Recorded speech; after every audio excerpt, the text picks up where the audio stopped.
It's the AI boost. So the Jaume. Yes, no, let's say the comments.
Buenos días. ¿Se me oye bien? Buenos días, señoras y señores. Bienvenidos a la cuarta edición de la Asamblea de la Alianza Europea. Bienvenidos a España, bienvenidos a Madrid. I'm going to switch to English now. Welcome, everybody. Welcome to Madrid, welcome to Spain, and welcome to the fourth edition of the AI Alliance. We're going to have our host, Enrique Ojeda, Director General of Casa de América, to say a few words of welcome. Enrique, please.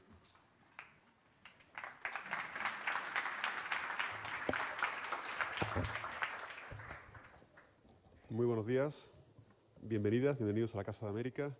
Bonjour, soyez tous les bienvenus à la Maison de l'Amérique. Welcome everyone to Casa de América, the House of the Americas, to this fourth European Artificial Intelligence Alliance Assembly. First of all, let me greet very warmly Carmen Artigas, Secretary of State, and all her team. We have been working for months on this event. Carmen, finally, we are here. Always welcome to Casa de América, you and your team. All members of the European Commission, European Parliament, members of the Spanish government, ministers, ambassadors, authorities, representatives of institutions, dear friends, welcome to Casa de América, to the Gabriela Mistral Theater here in Casa de América, that proudly takes the name from Gabriela Mistral, the first Latin American woman to be awarded the Nobel Prize. A pleasure to host you here in Madrid. Since 2019, this event has been a key opportunity to share ideas, to address current situation problems, but not only current problems, but also those that affect the present and the future of our societies. The impact of digitalization, the eruption of artificial intelligence, has opened, of course, new opportunities at all levels, from the political and social to all the different aspects, like culture, like education. But also, there are many things, as you are well aware of, that need to be analyzed in order to continue promoting the development and adaptation to our countries, our societies, of this new situation. Of course, the regulation around artificial intelligence is already an essential aspect to consider in the future, as well as other issues. I'm sure plenty of them will come up in this event: cybersecurity, access to computing, international cooperation. These new opportunities come together with many challenges regarding the use of artificial intelligence, which lead us to continue working so the eruption into our lives of these new dynamics occur in a responsible and fair manner.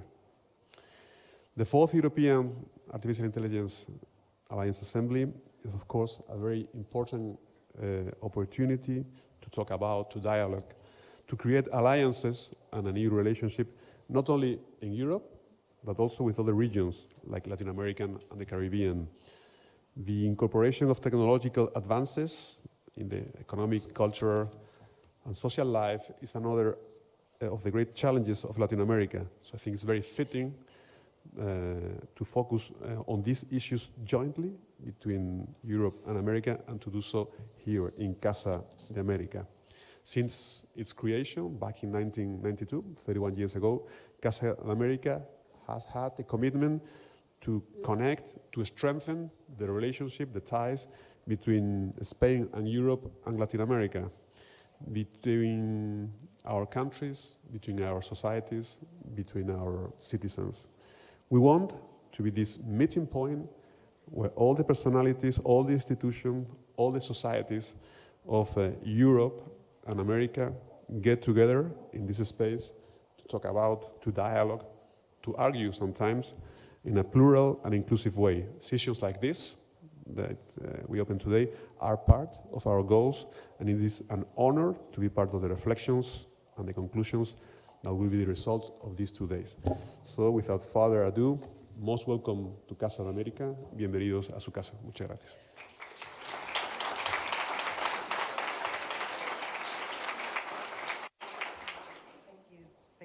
Thank you, Enrique. Thank you all for coming today here. There are a couple of things that I need to say before we start with the actual conference. You see that hashtag up there, AI Alliance? Please do use it. Do use it to engage on social media platforms as you see fit and comment on the panels that we're going to see tomorrow and today. We have 2 exciting days ahead. There is been a lot of work behind the scenes to get you here, the amazing speakers and panelists that we have throughout the 2 days. And we have here representatives of the AI Alliance community that was set up in 2018 and since then has engaged over 6,000 stakeholders across Europe. People from industry, authorities, citizens, and citizen organizations. All of you are represented here, and all of you are going to have a voice in these 2 days.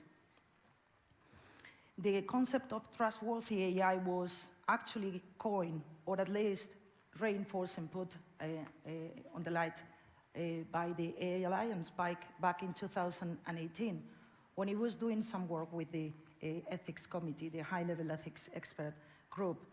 And they recommended to the Commission a set of guidelines, and after a few successful initiatives, we are here today. We are here today at the verge of getting an AI Pact for Europe, a very unique initiative, a first one, and something that we're going to learn more about through the panels this morning. The day is going to run as follows. We're going to have a couple of welcome messages from our host, Presidency and the Commission. We're going to have a speech by Mr. Roberto Viola, Director General, DG Connect. We're going to have a first discussion on the AI Act with 3 key people that are in the negotiations. And then we're going to have a 3-way panel talking about the tools that the Commission and Member States are putting forward to help SMEs and other actors to actually advance on AI in a unique way, in a European way. Because this is about developing AI that is trustworthy and developing AI as a force for good. And that's what we all stand for in this community. And next slide, please. We are going to have our first message by Deputy Prime Minister of Spain, Nadia Calviño Santa Maria, that is going to say a few words to all of us and is going to deliver her message. Please.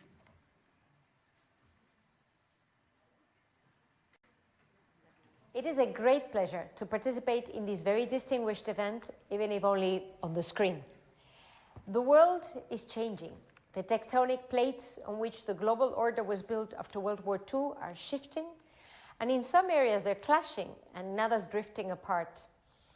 On top of these geopolitical tensions and conflicts, there's a technological revolution around us.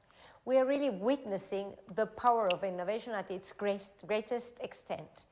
And we must harness it to ensure that it preserves our democratic rights and values and leads to more prosperous economies and stronger societies. Artificial intelligence is becoming more and more important in our lives and in the public eye. And Europe has a special responsibility in this unstoppable process to push globally for a more humanistic digital revolution. It is undoubtedly one of the greatest challenges of our time. And this conference is particularly timely because the good news is that there have been major breakthroughs in the last weeks, where Europe has been one of the main actors in shaping the global regulatory framework for AI. The G7 has put in place voluntary guidance principles and a code of conduct on artificial intelligence that would pave the way in this area. The AI Safety Summit was held in the UK, where Spain was one of the 30 countries that subscribed the Bletchley Declaration, a first agreement on secure and trustworthy AI signed at the emblematic place where Alan Turing cracked the Nazi code. The United Nations has just established a high-level advisory body on artificial intelligence, which Spain is actually co-chairing. During the ministerial meeting for telecom ministers under the Spanish presidency, we signed the first declaration on neurotechnology, a major breakthrough in areas where technological developments are moving very fast. And the next step to close this virtuous circle will be the political agreement on the future AI Act, striking the right balance between incentives to innovation and rules for ethical, safe, and secure technology. Spain is one of the leading actors in Europe in this new technological framework, and it is not by chance. We've done our homework for the last 5 years. When we took office in the government back in 2018, it was very clear that digitalization was going to be one of the driving levers for growth and prosperity in our economy. But what we didn't know back then was that the pandemic was going to accelerate this innovation process exponentially. And we didn't know we would have the next generation EU funds to drive forward a very ambitious program of reforms and investments. We were not starting from scratch. We could build on the very strong digital infrastructures and leading companies in strategic sectors. And we counted also on the highly digitalized public administration in some areas, such as taxation and health. In July 2020, we published España Digital, our digital roadmap, including the National Strategy for Artificial Intelligence, acting on the 3 dimensions of infrastructure and technology, the economy, and people. And we are on track with an investment plan of up to 20 billion euros in public investment to mobilize also private investments in these areas. More than 220 projects are ongoing to integrate artificial intelligence into industrial value chains. We're also supporting the creation of chairs and R&D centers in leading universities in our country. We have launched flagship projects such as Quantum Spain, the first quantum computing ecosystem in Southern Europe, and Spain Neurotech, to develop technological tools based on neurotechnologies. We are fostering innovation in artificial intelligence through cooperation with the regional governments in areas such as agri-food or forestry management, for example. And we have launched 2 specific strategic projects linked to digitalization, known as PERTE Chip, to support the Spanish ecosystem for design and production of semiconductors and microelectronics, key to Europe's strategic autonomy, and the PERTE New Economy of Language, to ensure that artificial intelligence speaks, understands, and also thinks in Spanish. We have set up the first supervisory agency for AI and are also hosting in Sevilla the Algorithmic Transparency Center. And in addition, last week we launched, together with the European Commission, the first regulatory sandbox on artificial intelligence to test future rules and get them right, also ensuring proportionality for SMEs. This AI revolution must be human-centric, and that's why we approved a Charter of Digital Rights that has become a world reference for initiatives at the European, Latin American, and also global level. And the Spanish presidency is devoting all its energy to reach an agreement on the Artificial Intelligence Act, as I mentioned a moment ago, which will set the basis for the digital economy in future years in Europe. We have made progress, and I hope that in the coming weeks we will be able to close the final agreement with the European Parliament. So no wonder that Spain is usually ranked as the first country in terms of initiatives linked to the regulation and supervision of artificial intelligence.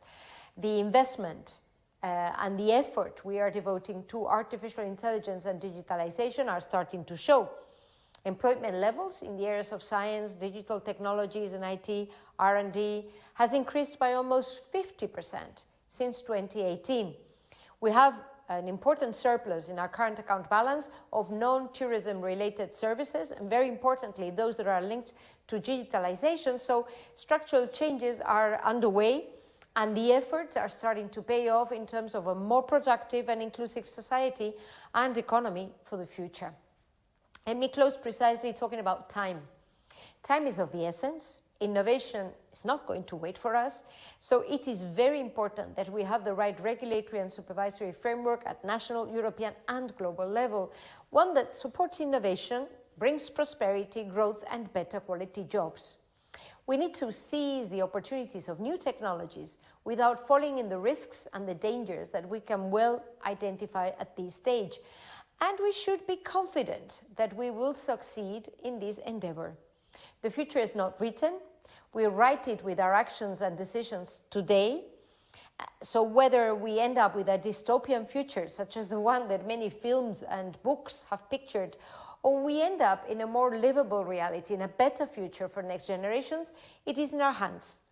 The call for action is clear. So let's just do it. Let's lead trustworthy AI globally and shape the digital future. Thank you very much.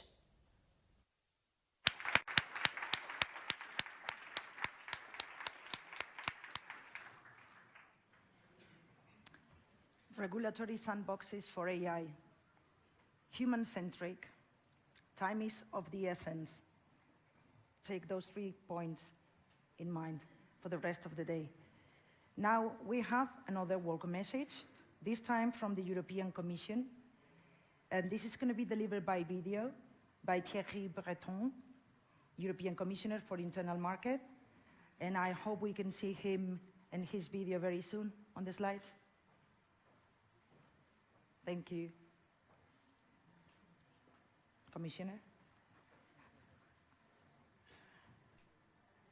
Secretary of State Artigas, dear Carme, honorable member of the European Parliament, dear AI innovators, entrepreneurs, academics, civil society, and policymakers.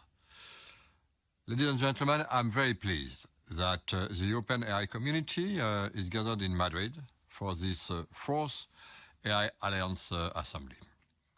It has been 2 years since the last AI Alliance Assembly, and in those 2 years, AI has taken center stage in the public sphere. We have seen the massive uptake of generative AI solutions all around the world. And in Europe, we see a thriving AI startups community, as well as a wave of AI innovation in our industrial ecosystems. We are at a critical point for Europe to take a leading role in trustworthy AI. I've said it before. AI is about 3 things. First, computing capacity. Second, data. And third, algorithm. And Europe has major assets in all 3. Firstly, thanks to our recent investments, Europe has become a world leader in high-performance computing. We have some of the most powerful supercomputers in the world, part of our Euro-HPC program. Soon, Europe will have its first exascale computers, Jupiter in Germany and Jules Verne in France, 2 supercomputers. These supercomputers can bring down the training time for the most advanced AI models from months to weeks or even days. We must ensure that this computing capacity benefits our European AI startups. And this is why I am pleased to launch the EU AI Startup Initiative, leveraging our high-performance computing infrastructure. As part of this initiative, we are creating a grand challenge for promising AI startups.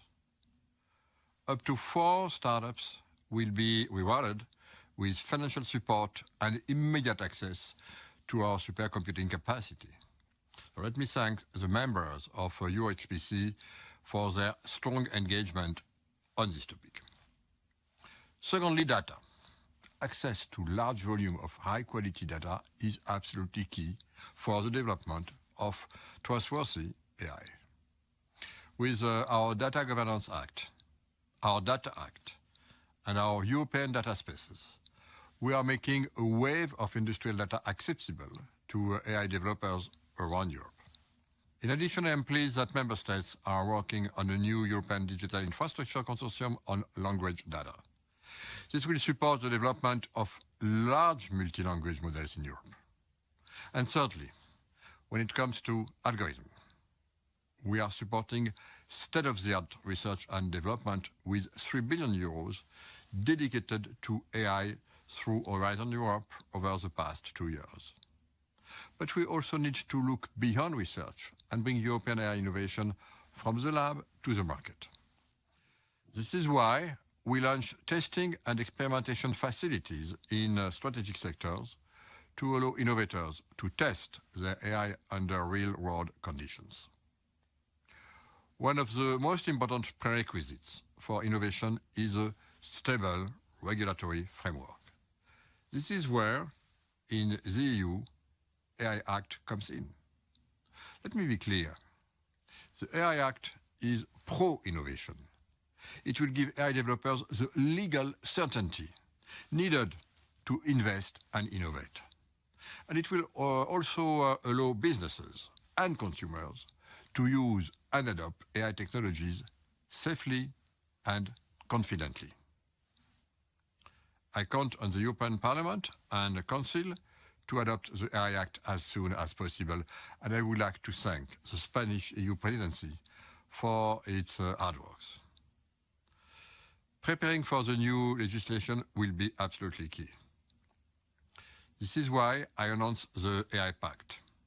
The AI Pact encourages companies to anticipate the requirement of the AI Act once it will be adopted.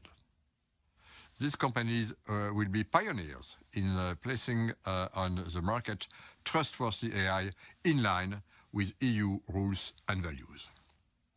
I am pleased with the expression of interest in the AI Pact that we already received from many companies, many of which, by the way, are represented here today.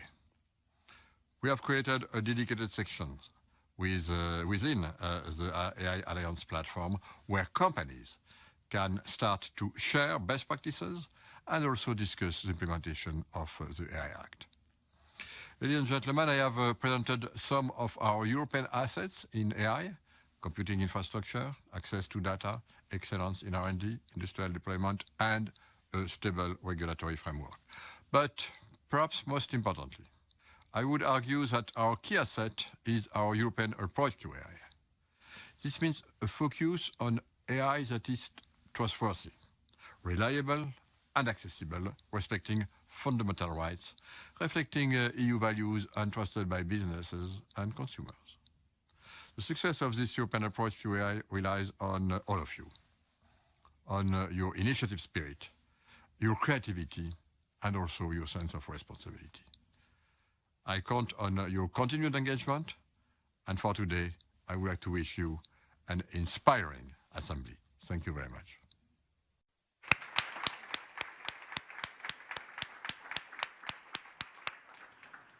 And so he says it's up to us to make it happen. Yeah. Now, a couple of messages in this welcome message. The announcement of the Grand Challenge and a couple of other initiatives. If you can please go to the AI Alliance website, you will get all the details because this is Scoop. And now I have the pleasure to introduce you to our first speaker in the flesh, Mr. Roberto Viola, Director General of DG Connect. Let's give him a warm welcome.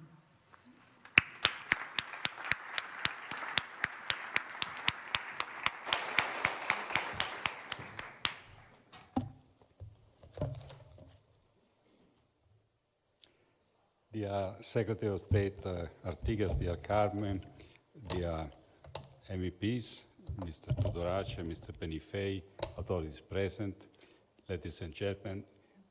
So I'm the first speaker in flesh, and it's a great pleasure to welcome you at this event, organized with the Spanish presidency, that marks the progress of something we wanted from the very beginning, which is the AI Alliance. When we started this journey on artificial intelligence, we said there are two pillars. One pillar is to have excellence, and the other one is to have confidence and trust in artificial intelligence. And we want these two pillars to be built together with the community. And that's the sense of being here today in Spain. And you just heard from Vice Prime Minister Nadia Calviño how much Spain has done. Maybe something I should add that nobody has mentioned is that we celebrate 1 week ago Mare Nostrum in Barcelona, a Euro HPC machine, being in the top 10 of the world. So congratulations to Mare Nostrum, which is represented today here. And it's a brand new supercomputer with very big capabilities for AI. So I would like to start from this. I mean, we kind of always start by saying how much Europe is doing to guide the rest of the world towards the responsible use of digital technologies that respect the human being, values, and democracy. And I think we are doing a decent job, to say the least, at least from what the international community says about what we do. But also, I think sometimes we forget to mention how much our entrepreneurs, our universities, our research centers are doing when it comes to the excellence. You know, I'm strongly convinced that AI is a common good, in the meaning that it's an advancement that is changing humanity for better. It's an advancement that marks the end of the era of machine ages, and we are entering now the era of intelligent machine, which is a completely new journey for the human being. And when you see what is happening in the area of medicine, in the area of climate modeling, understanding our planet, when we see what is happening in the area of agriculture, when we see the potential of actually helping people in emergencies, predicting better extreme weather events, having much safer cars, and much more secure cities. All of this, it's a gift to the human beings, and it must remain as such. Now, we have a recent history of the humanity of another gift, which remains a very a breakthrough, which really changed the history of mankind, which is internet. Internet, the promise of every possible knowledge of human being available for everyone, everyone having democratic access to information and the possibility to express our thinking in free exchanges with others. Now, things, the promises are to a large extent kept, but also many things went wrong. They went wrong because, of course, when you start to look also at the possibility to make money, and in case of internet, a lot of money, being the largest companies of the world now, being internet companies, clearly the dimension of public good has to reckon with the interest, the commercial interest, which is not a crime. On the contrary, it's very necessary. But if you lose sight of the public good, then we have a problem as human beings.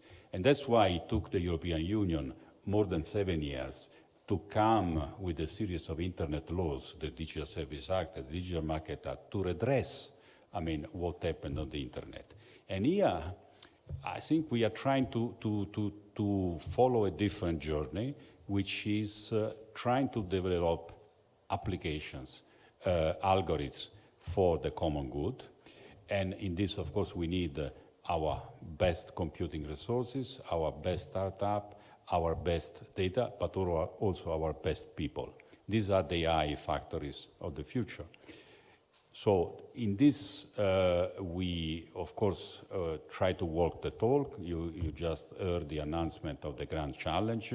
You have the proof of how much Europe together, working as a single team, has done in supercomputing and will continue to do, and also because this is public supercomputing. This is not owned by private companies. This is available for every European researchers and every European company, in particular startups, that would like to develop AI for the public good. Now, we also have signed an agreement with the United States, which is called AI for the Public Good, and we committed to work together in use cases which are the one just mentioned: healthcare, agriculture, electric grids, climate modeling. And we do that also to join our efforts with our friends in the world. And I'm very pleased that today we have many friends from South America.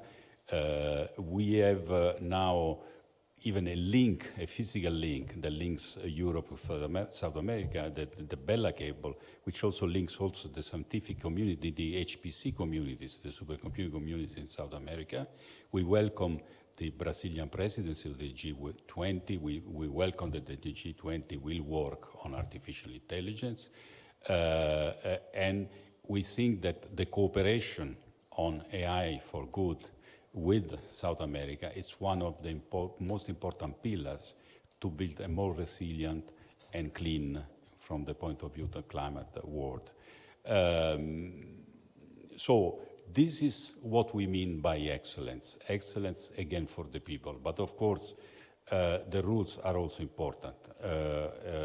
And I'm really looking forward to the next panel, where you will get the feeling of what's going on in the current negotiation of the AI Act. So I will not do any spoilers. But one thing I want to say, that the European Commission supports very much the emerging idea that we want to keep the AI, the European regulation of AI, risk-based. This has been the novelty we brought, and you've seen that it's been a kind of race to catch up with the EU around the world and the international organization.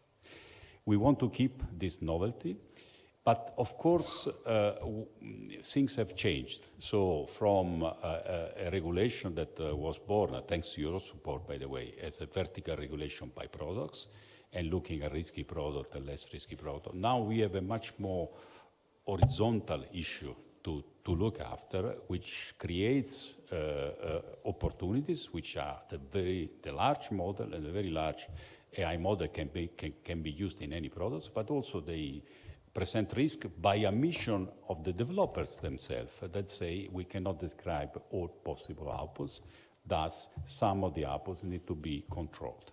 So this horizontal risk needs to be addressed. It was not addressed in the original Commission proposal because it was not there.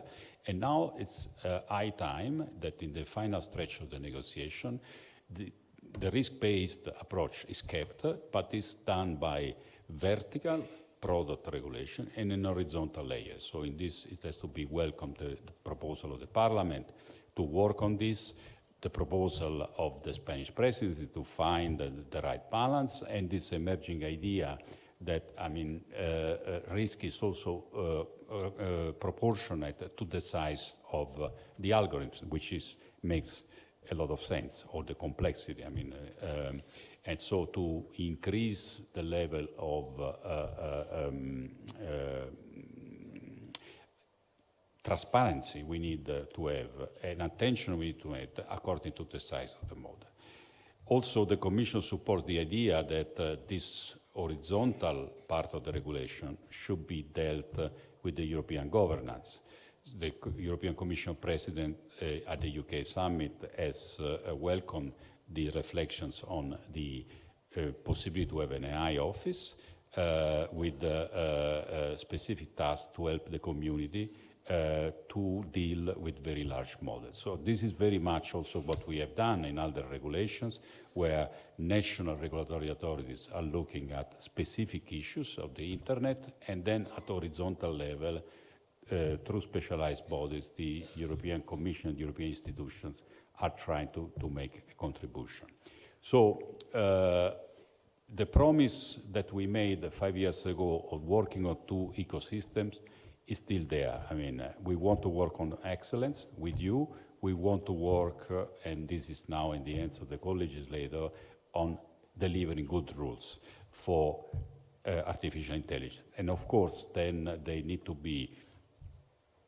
become a reality. And this last stretch, again, there are many things, or some things, that you can do ex ante when the rules will start to apply, but there's also a lot that the community can do ex post by flagging, by testing, by participating to the scientific discourse. And this means that the AI Alliance is even more necessary in the future when we hope the AI Act will become a reality. So long live to the AI Alliance, and many thanks to all of you to be here.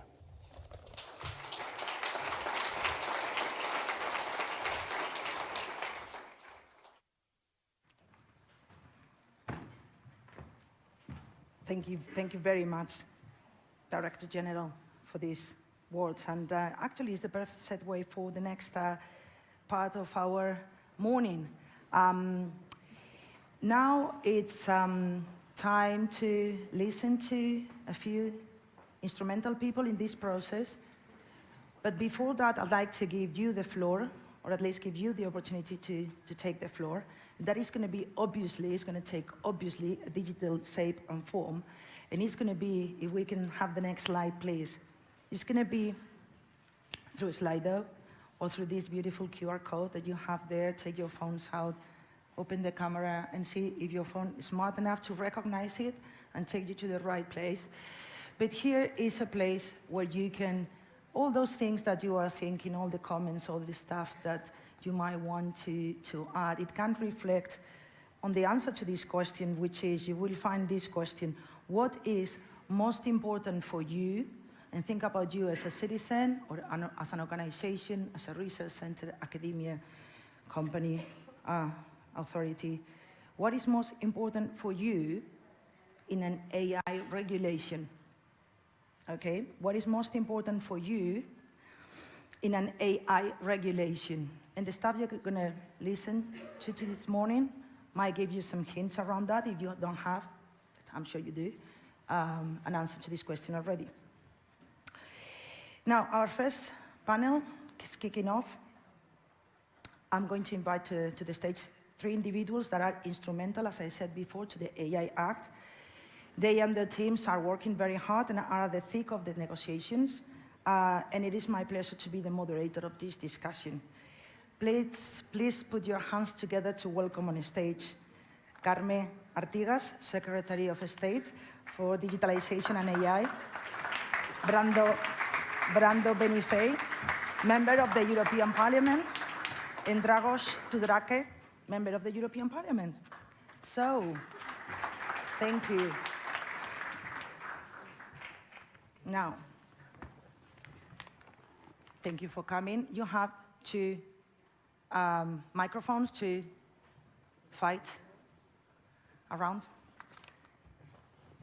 Yeah, and I mean, this panel is to discuss the AI Act, the negotiations, the state of the negotiations. I have a lot of questions, but I'm sure our speakers have their own way of putting forward the work they're doing to actually make it a thing. So perhaps we can start with you, Carme. I'm personally very interested in the regulatory sandbox that has been mentioned a few times. And if you can tell us a bit about that, that would be great. Thank you. Okay, so good morning. First of all, thank you very much. Very welcome to Spain. Thanks for all that have traveled to be here.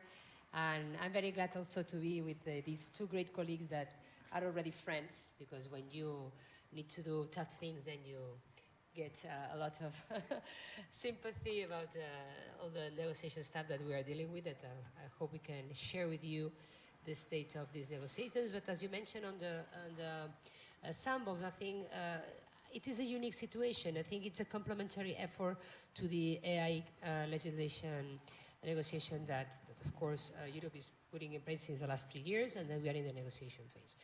The aim of the AI sandbox is, and sometimes this is confused, this is not the sandbox that will be applied after the AI law will be in place. The AI law foresees that we can establish different regulatory sandbox for autonomous cars, for example, or for large language models. So what is a sandbox? A regulatory sandbox is a non-regulated space temporarily so that you can innovate, not infringing the law, which is in place, while you innovate and you decide how the law will apply.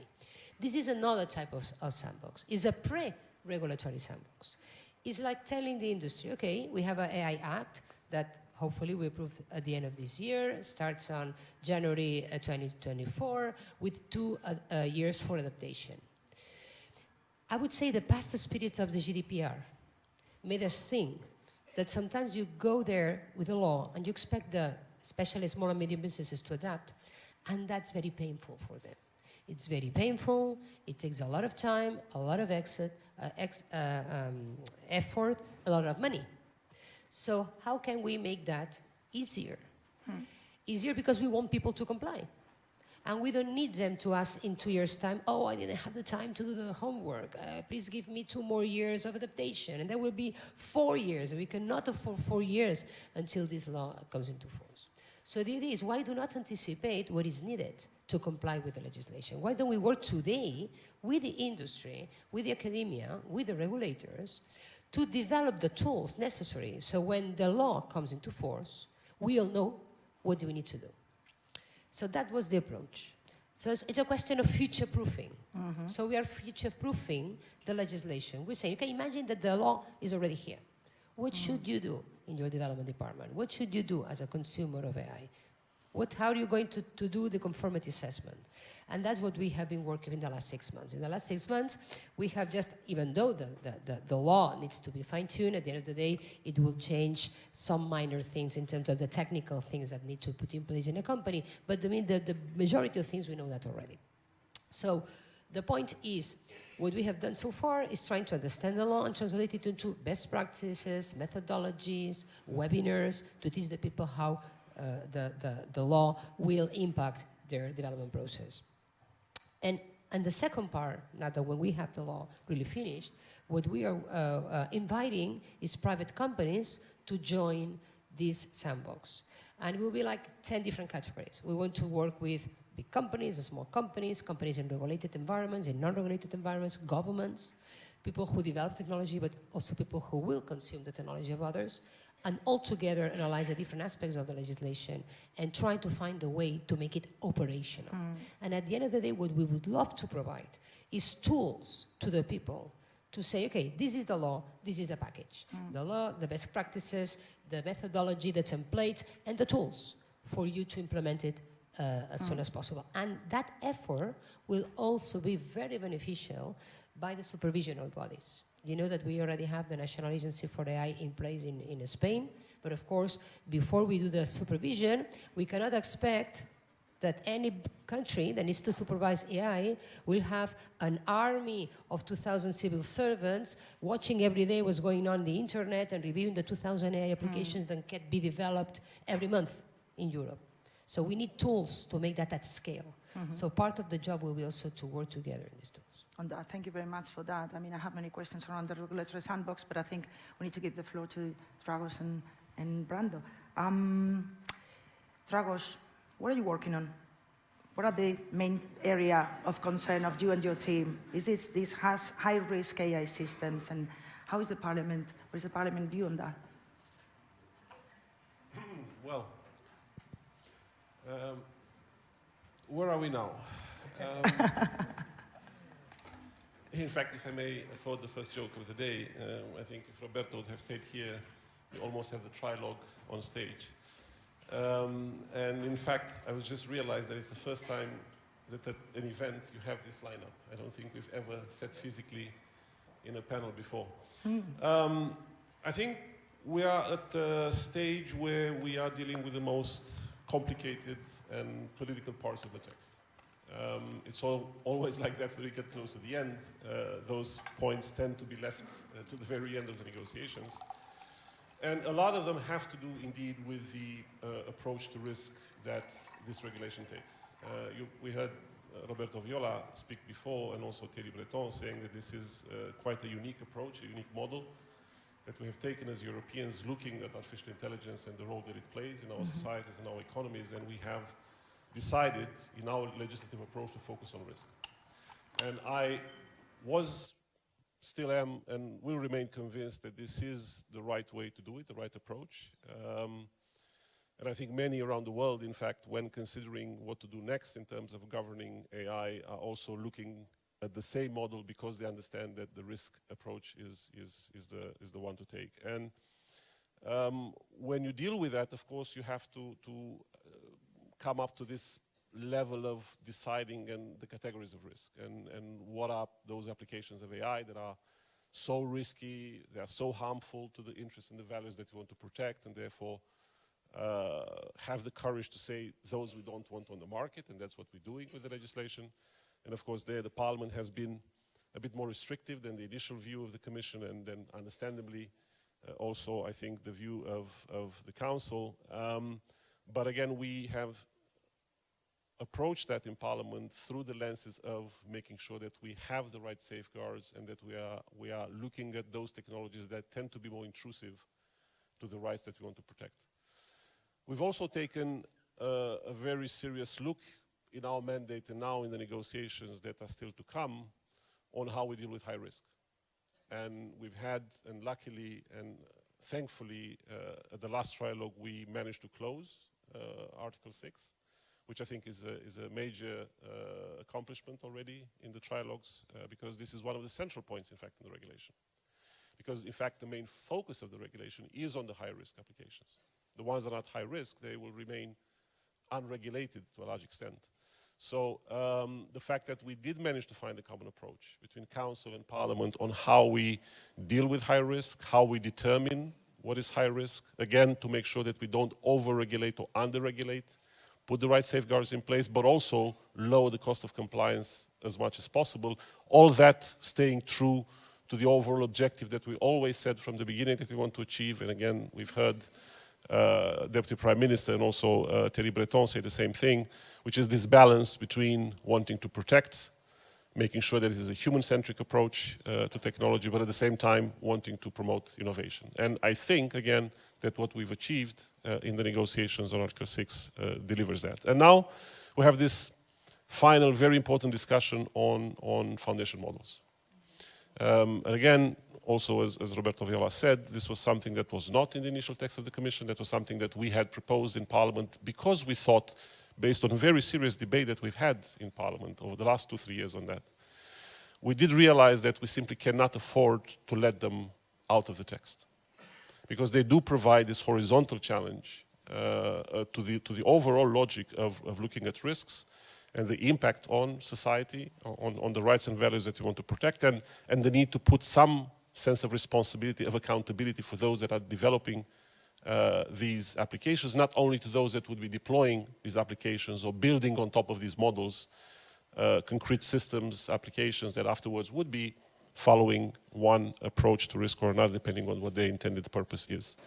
This is certainly right now, as you probably also read in the press, this is right now the most delicate part of the discussion, or one of the very delicate points of the discussion that is still left to close.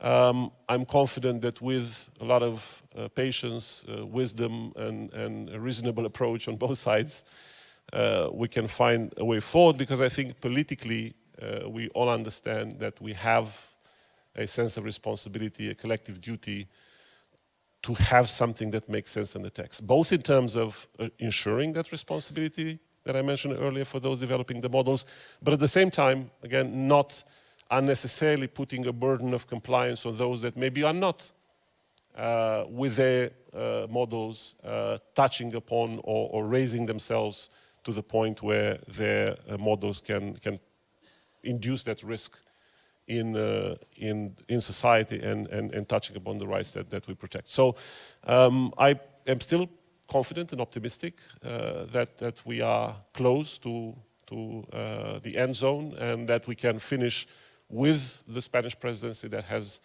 dedicated so much energy, time and effort, and I really want to thank Carme for how things have gone so far.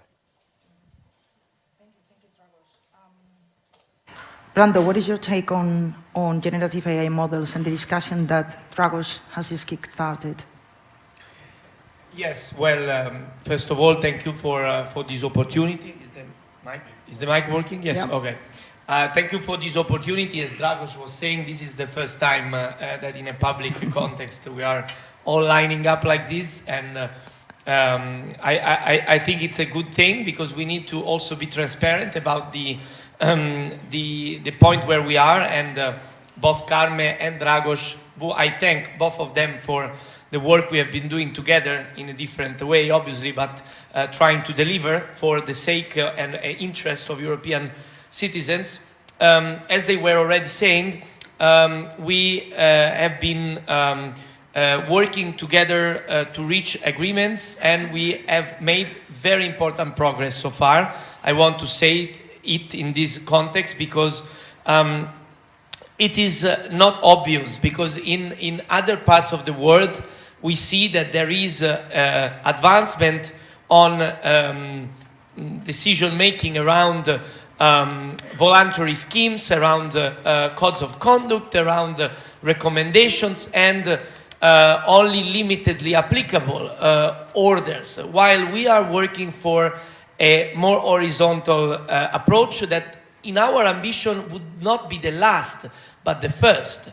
We want this debate on how this European model of a trustworthy AI can be for the future also a model to shape the global debate even more than it has already done, because it has already done it. We see it by working with our colleagues worldwide, and we have been working on this international cooperation, also on the topic you asked me about and on which I will get into immediately. But I want to underline that really we are at the center of this global effort, and we are doing our best to take the lead also for the next phases.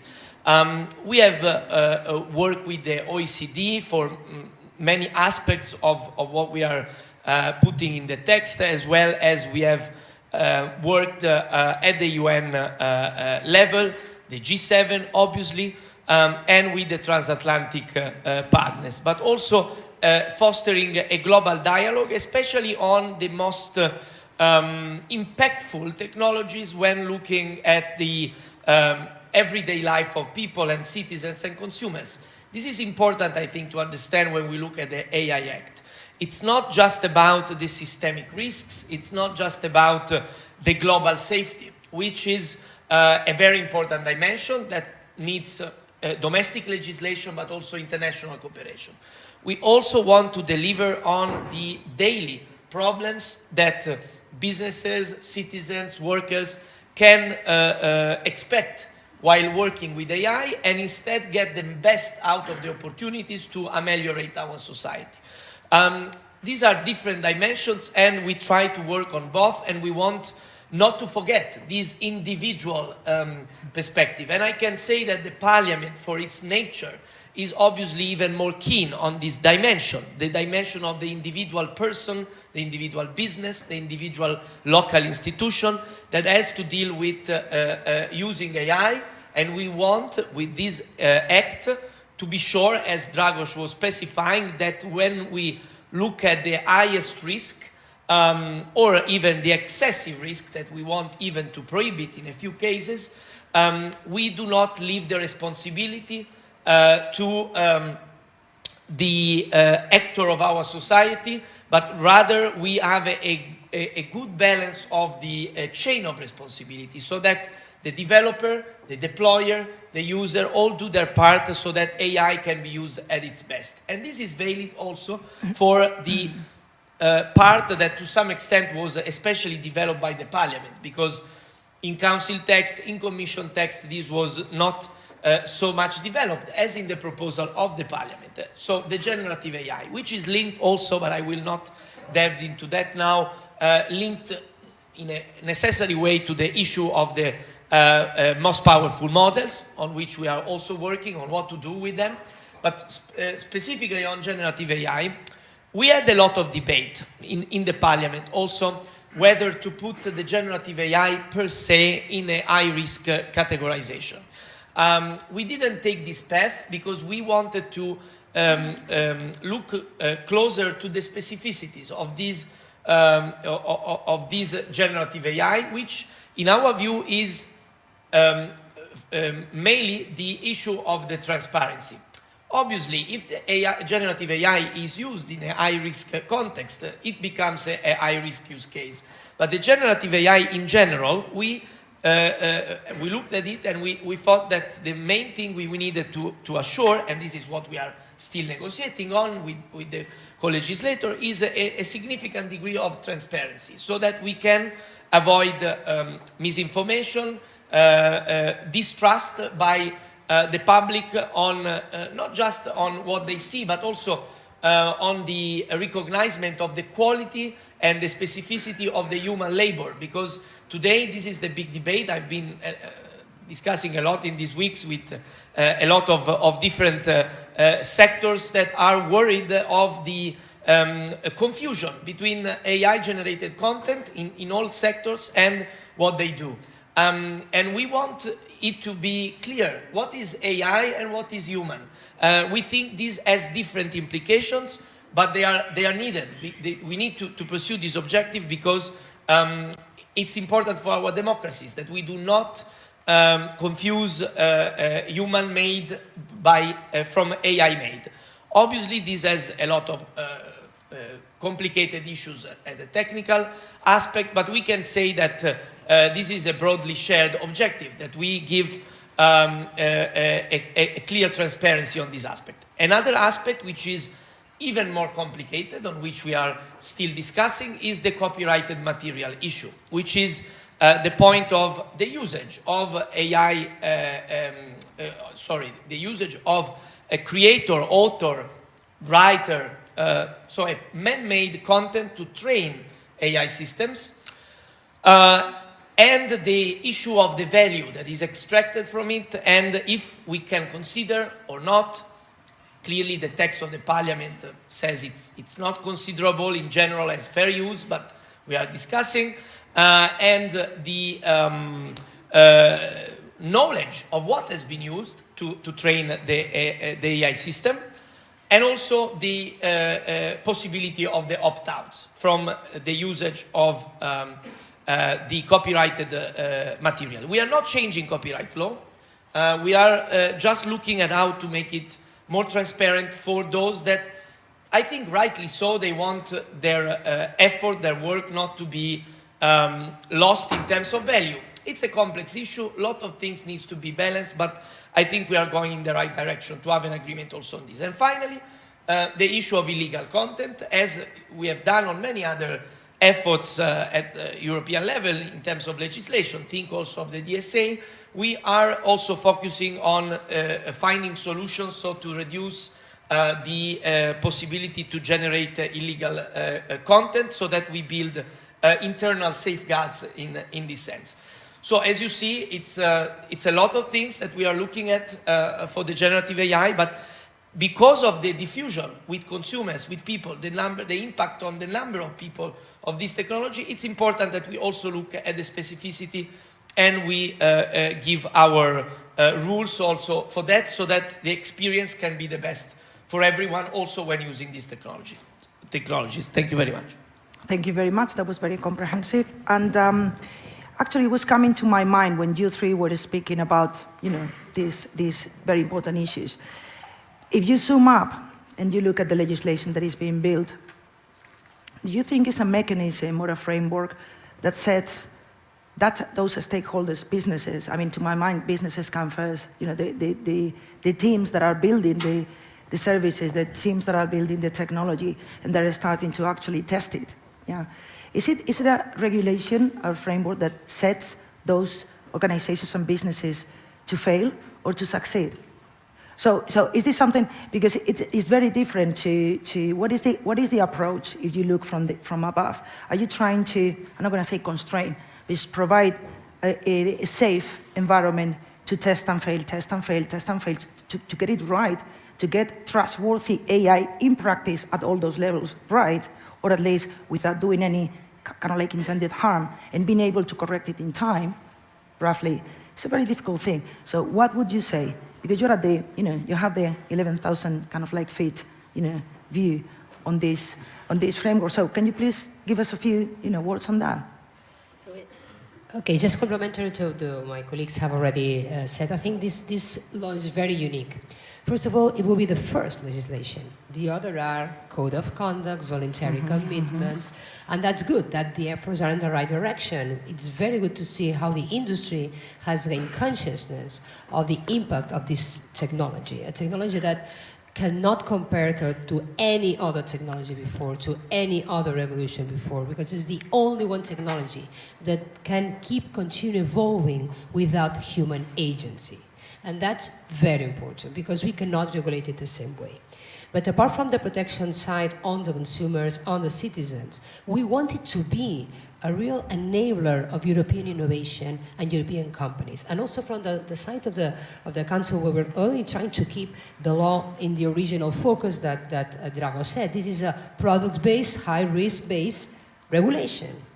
And there's a different balance between ex ante and ex post here. Because if we regulate too much ex ante, we could kill innovation. But if we regulate too much ex post, letting the technology evolve without control and producing harm that we cannot revert back, then we will not on time to protect citizens. So I think we found the right balance, which is this legislation. Additional comments, as Brando said, that are very punctual, because when the position of the Commission and the Council was made, we didn't have this ChatGPT Eureka moment, so it made no sense just to avoid that reality. That reality is here, and without transparency, we cannot give guarantees to people and consumers. And if we do not make guarantees to people and consumers, people will not use it, so there will be no market. So one way to protect the market is protect transparency.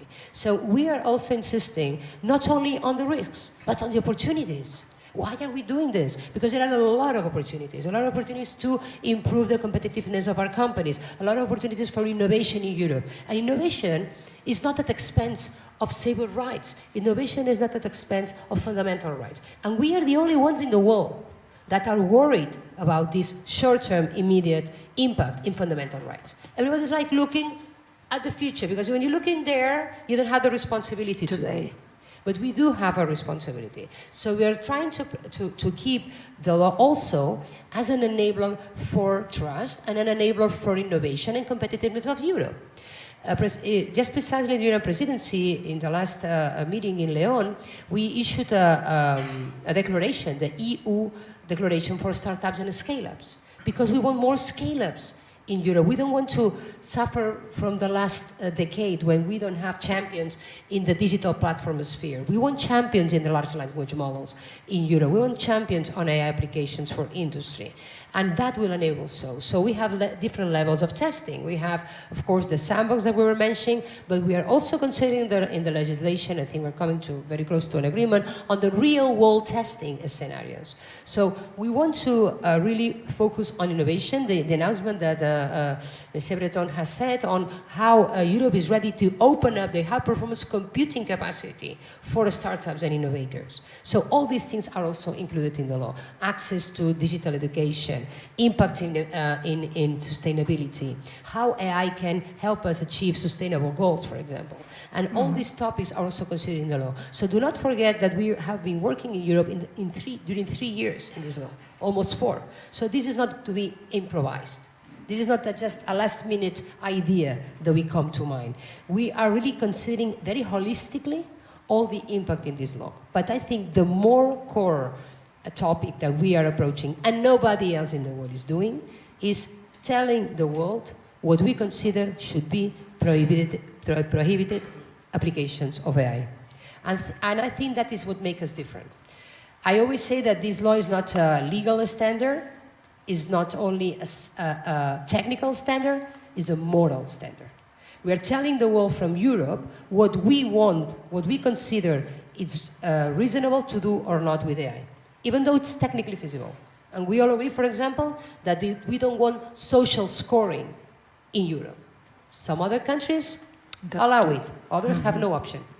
But we don't want it for Europe, even though it's technically feasible. So I think that statements are the ones that make this law absolutely different.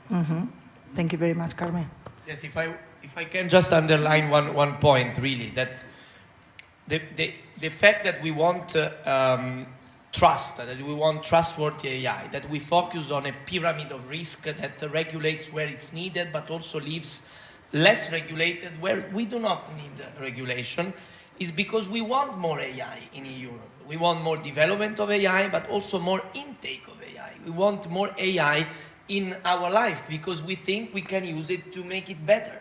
But to do this, we need to be sure that we can give a clear message to our citizens, to our businesses, to our institutions, that with these rules they can feel safe, that the usage of AI, the enlarged intake can be sustained with limited risks that can be managed, and not that we are without protections, because we need this trust also because we are in a democracy and people want us to be accountable for what we are doing. And I think this is very important, and it's important that we keep this focus, that we want AI to develop in Europe, and that's why we want to build a trustworthy ecosystem where everyone is doing its part, not too much, and who can do things can do it, and is helped also by the institutions. I also want to underline the importance of the anticipated voluntary compliance, what we are doing with the process we are starting, so with the pact, because we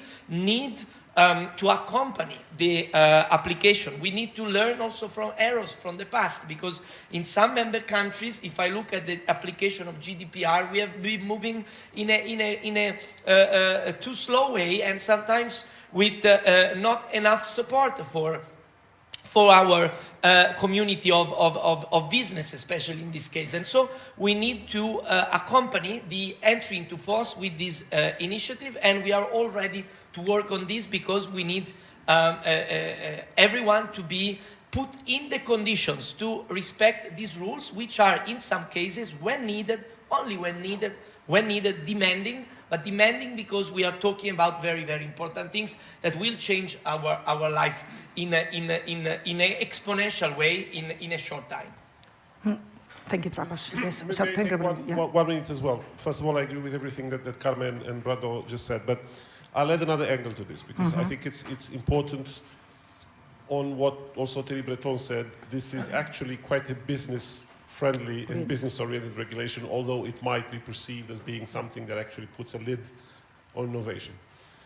I think for a long period, AI was been rolling into our lives quite invisible to the human eye. And to the regular citizen understanding what was going on. We would go to a bank, we would go to an insurance company, we would send our kids to school without knowing, without realizing, in fact, that many of the decisions that were impacting us were actually powered by AI. But what's happening right now, particularly since last autumn, and this is visible in almost every research that I've seen, on almost every continent, the more the awareness is raising, and it is now on the rise, the more concerned citizens get. So, in a way, we can say that we had the foresight at EU level some years ago when we decided that we have to move on from principles, because we also had principles at EU level. People forget that prior to 2019, we had the high-level expert group, we had a set of principles, so we were there already 5-6 years ago with principles. But EU had the foresight 4 years ago to say, listen, we have to go past that, because the time will come when society will be expecting something. The key word in the title of this conference, trustworthy, this is the key title. And that if the society no longer trusts the technology, the instruments that it interacts with on a daily basis, then it doesn't help business. Business has an interest to have its products being welcomed, uptaken with trust by society. Because if not, what's the point of developing and rolling things that people don't trust, don't buy, don't want to have an interaction with? So I think from that point of view, coming with this set of rules brings clarity, brings trust, brings confidence, which ultimately, and I would say even primarily, actually benefits those that are putting these products on the market. So that's why from our point of view, this is a regulation that helps business, that actually, if you look from that 11,000 feet, as you mentioned, it is something that helps the ecosystem and what we ultimately want to achieve, which is to see an AI-powered transformation in Europe that makes sense for everyone, citizens and businesses alike. Okay, thank you so much for that. I think we have just a couple of more minutes, and I would like to ask you that last question. So we've been up here on the 11,000. Let's get to the now, the here and now. What do you expect from the ecosystem that is present here, all those stakeholders, when the law enters into force? What do you expect those businesses, those citizens, those organizations that are building the technology, and those regulators that are going to be looking at us? In 1 minute each, please. We expect that they join us in this effort, that they collaborate for every point of view from these multi-stakeholders. This is a multi-stakeholders. This is, I would say, a bet of Europe for building trust in technology. This will apply today to AI, but tomorrow in neurotech, and the day after tomorrow in quantum computing, and the day after tomorrow in synthetic biology. So if we are able to solve one for all the ethical dilemmas of disruptive technologies evolution, I think we are paving the path for a sustainable future, and that this reality is not this topic, but more close to utopic. And that we also, the investment community, feel that this is a safe environment for innovators and for businesses, that we are able to build unicorns from Europe that not only share with the rest of the world the products of services, but also share with the world our values. Thank you. Brando? Well, I agree, and I also add that it's a collective duty and responsibility in the European context with our principles, our values that are at the base of our unity as a continent to pursue a human-centric approach to AI. We started with the principles, as Dragos was saying, but then we took another step forward. We are now proposing legislation, and this has a strong dimension on fundamental rights because we consider that as part of our development model. This means that we need to help all actors of the ecosystem to comply with what we request based on our fundamental values so that the dignity of people is respected. But in this way, we also, I think, give a clear message. AI in Europe can be trusted, and people in all positions, from the developer to the deployer to the user to the one using AI to strengthen their activity in daily life, in work, in learning, can trust us that we are doing our best, and I think that the rest of the world will follow. I read between the lines of many of the communications and the decisions that we see that a path towards maybe not the same, but a more similar approach to ours, already quite shared, if you look at the idea of the risk pyramid, will be adopted globally. And so we can really be the ones leading this effort and leading on AI, especially putting the human being at the center, which I think is really, really crucial from the European point of view. Thank you. Thank you, Brando.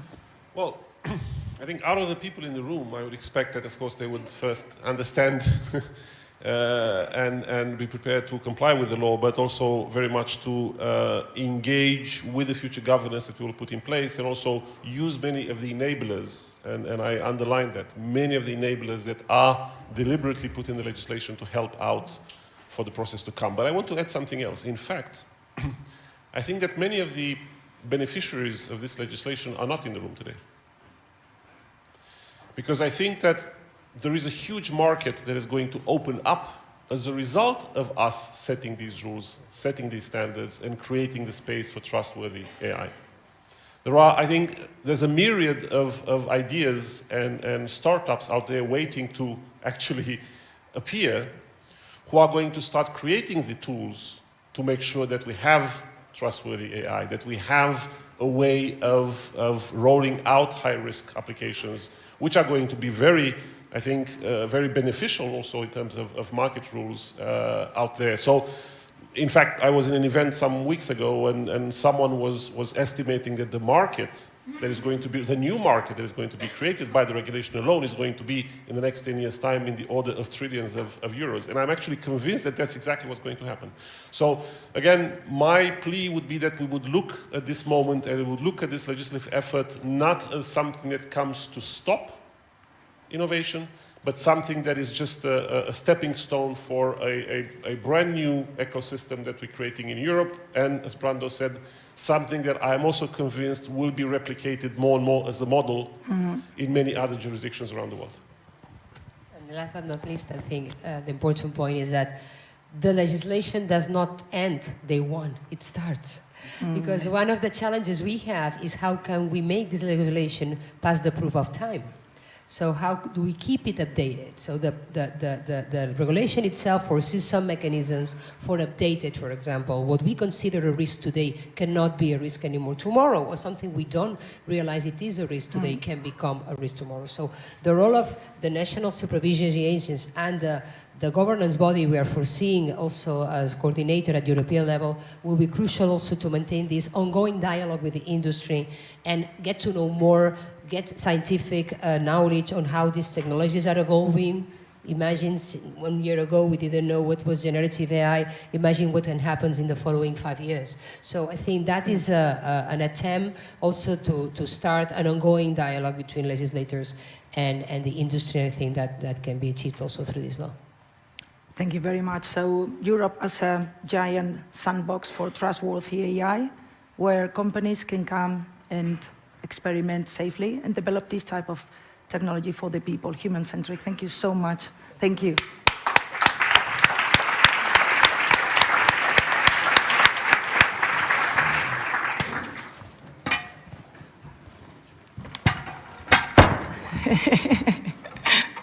Thank you.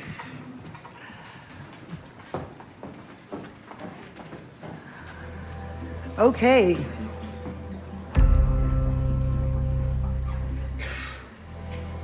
If I was right now at home, in my living room, at my desk, I would be doing some stretching exercises because this has been already a long morning. Of course, I cannot do that in front of you, but I really feel like stretching and taking a break. We cannot, unfortunately, because we are starting now with the discussions around actually generative AI.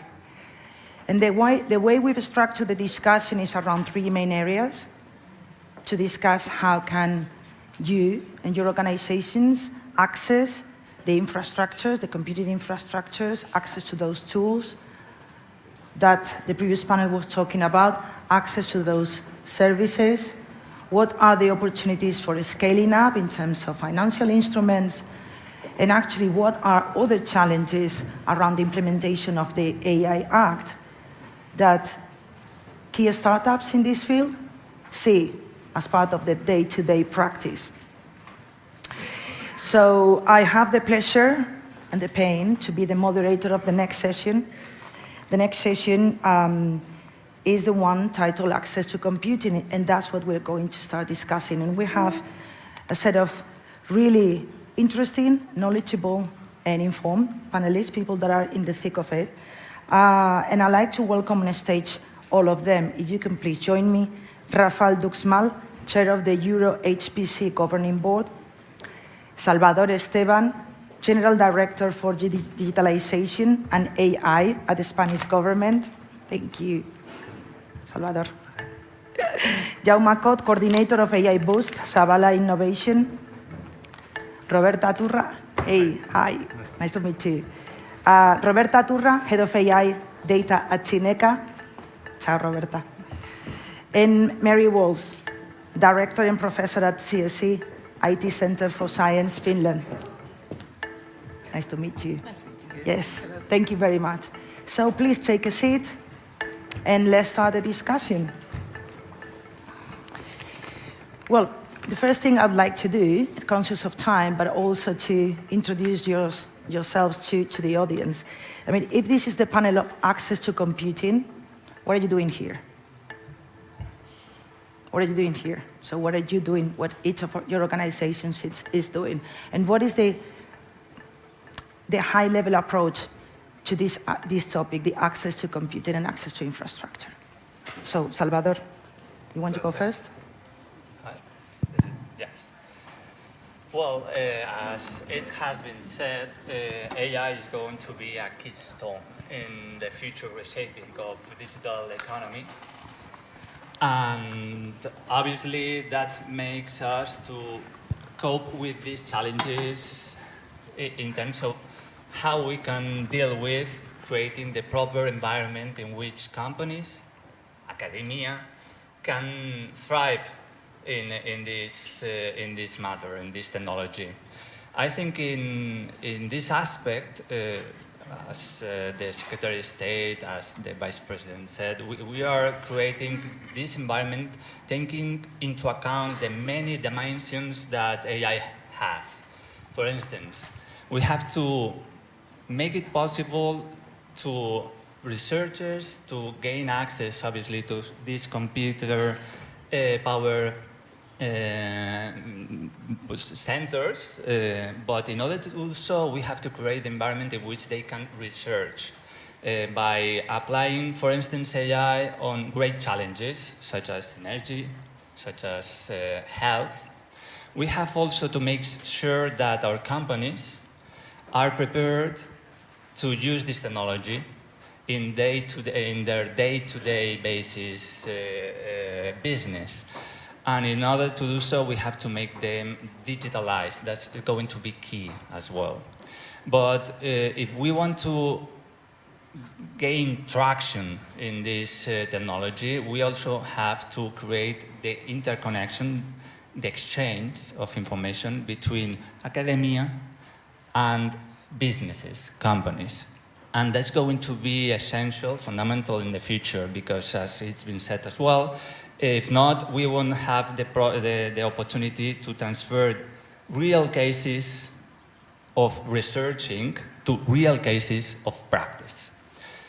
If you adapt to talent, if you adapt connectivity, you have created the proper environment in which AI can thrive, and then we can access with data, with communications to those centers that will allow us to treat this data in terms of applying AI solutions, for instance. Mm-hmm. So perhaps now Rafael wants to follow. Yes, thank you. Good morning, everyone. To answer your question, I would say that's what we do.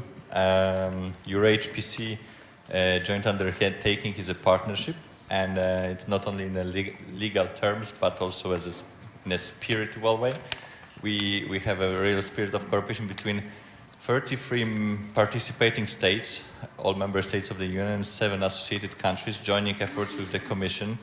And in efforts, it's not only sitting in the governing board, but really providing substantial funding for HPC in Europe, aligning our priorities and joining efforts to make our HPC ecosystem stronger.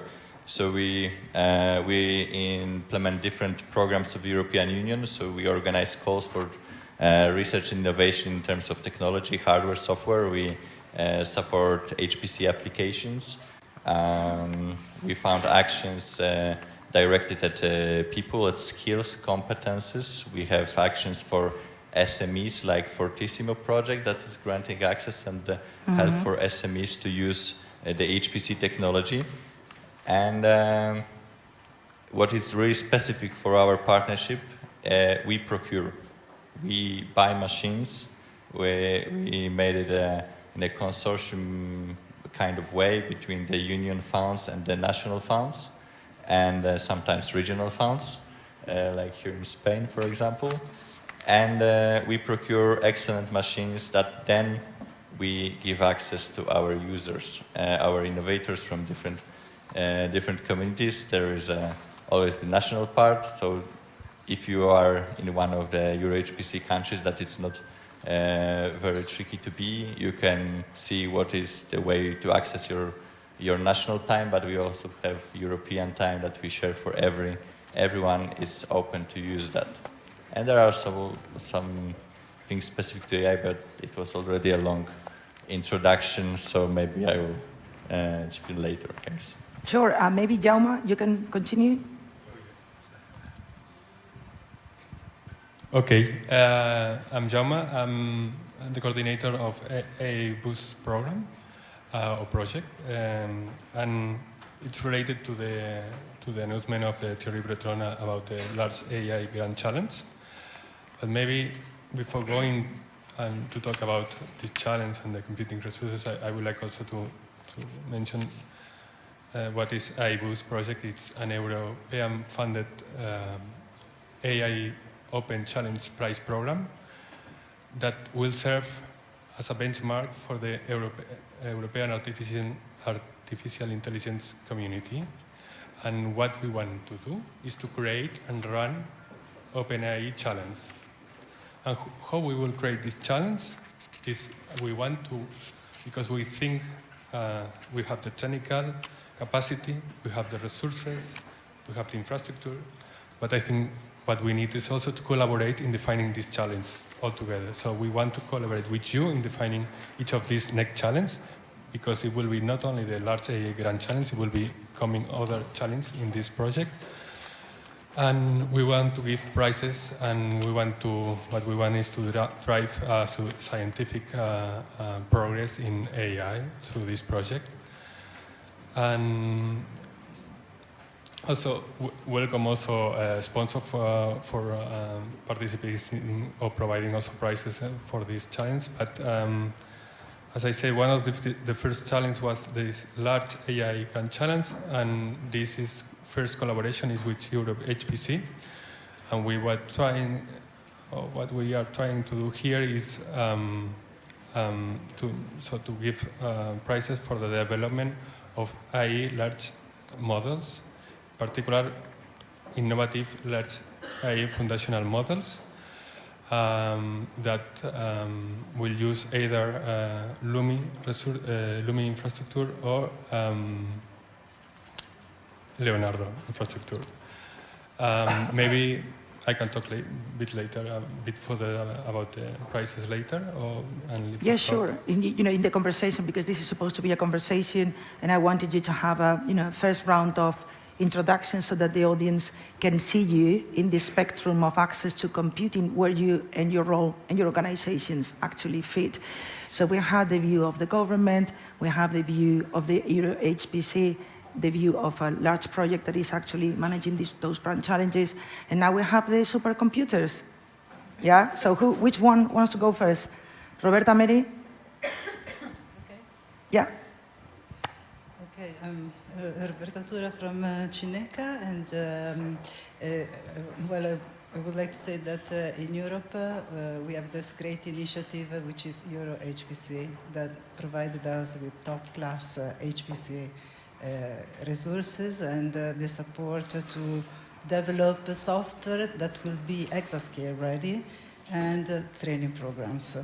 And Cineca in particular hosts and manages Leonardo, which is one of the 3 pre-exascale computational resources. It is a state-of-the-art machine. It is very well equipped for developing generative AI models.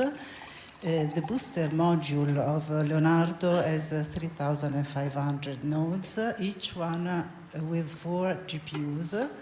And it is well equipped also with large bandwidth and large GPU memory. And it reached 300 petaflops high peak performance that ranked it at the 4th place in the world, now at the 6th. So beside having this important resource, thanks to Euro HPC, the resource is also accessible. It's freely available through open calls, and also with facilitated access for companies. And there are many initiatives that facilitate access beside Euro HPC calls. There are national centers and European digital innovation hubs that provide funding for companies to access HPC resources and HPC competencies. And so I think that in Europe we are really well, and also I was forgetting the digital call, which recently closed, and that is for projects that enable and support SMEs and startups to increase their competitiveness by accessing HPC advanced services. So there are really many initiatives that provide access to computational power, and we are in a very good position. We are not behind other countries in terms of technical capabilities, research, and infrastructure. So the challenge is at the next, the next round. Mary, please. Okay, so finally, my name is Mari Vals, and I come from CSC, IT Center for Science from Finland. We host LUMI, supercomputer. LUMI means snow in Finnish. And LUMI is part of the Euro HPC family. And I think it's really remarkable that Europe has this Euro HPC joint undertaking, a sort of a consortia and access to world's top leading machines. Both LUMI, Leonardo, Mare Nostrum rank among the top 10 on a world list, and also what is also remarkable is that these computers are very eco-efficient. And this is of course very distinguished for LUMI because it utilizes 100% hydropower, and all the excess heat is used to heat up the city of Kajaani in Finland. Already now, up to 20% of LUMI's capacity is reserved for industry and SMEs. And this is, of course, something that we've already experienced, and we wish to boost and help you in gaining access to this infrastructure. Thank you. Thank you very much. So I hope everybody has an overview of what each organization offers, and each consortium offers, and each initiative offers. I hope so. And my question would be, Roberta, yeah, challenges. You mentioned challenges, because there will be challenges, not technical perhaps. We have some of the best facilities in the world. How hard is it to get actual users? And what type of users are you looking to reach out to? Okay, so the challenges to develop generative AI in Europe is not on the technical side, but it's, in my opinion, in the lack of data. So this is because European languages are not as represented as the English language is. So we lack data, both textual data and images and videos that are on European languages and on European culture. And this means that it is difficult to do training of those large language models. And also we miss labeled data set that are necessary for evaluating those models. And this is a big issue and big problem, because this means that we don't have, at least for now, foundational models for European languages, and we don't have foundational models that we can trust. I mean that we are sure that are compliant with the European regulation and with our ethical principles. There are many initiatives that are going on. One in Italy, to which Cineca collaborates, is FAIR, that is going to build the foundational model for the Italian language. But there are many other initiatives all over that already started or that are starting. And as a computing center, we can provide the infrastructure and data lake to host the data. Yes, we hope those data lakes will be used very soon with huge amounts of data. And the other challenge that we face dealing with such big computational resources is energy efficiency. If I can spend two words on that. Energy efficiency is really a big issue for any data center, but when we speak of pre-exascale computational resources, it's really crucial to be able to keep under control the consumption of energy. What we do, there have been innovation. Atos, for example, provided a big innovation in the cooling system.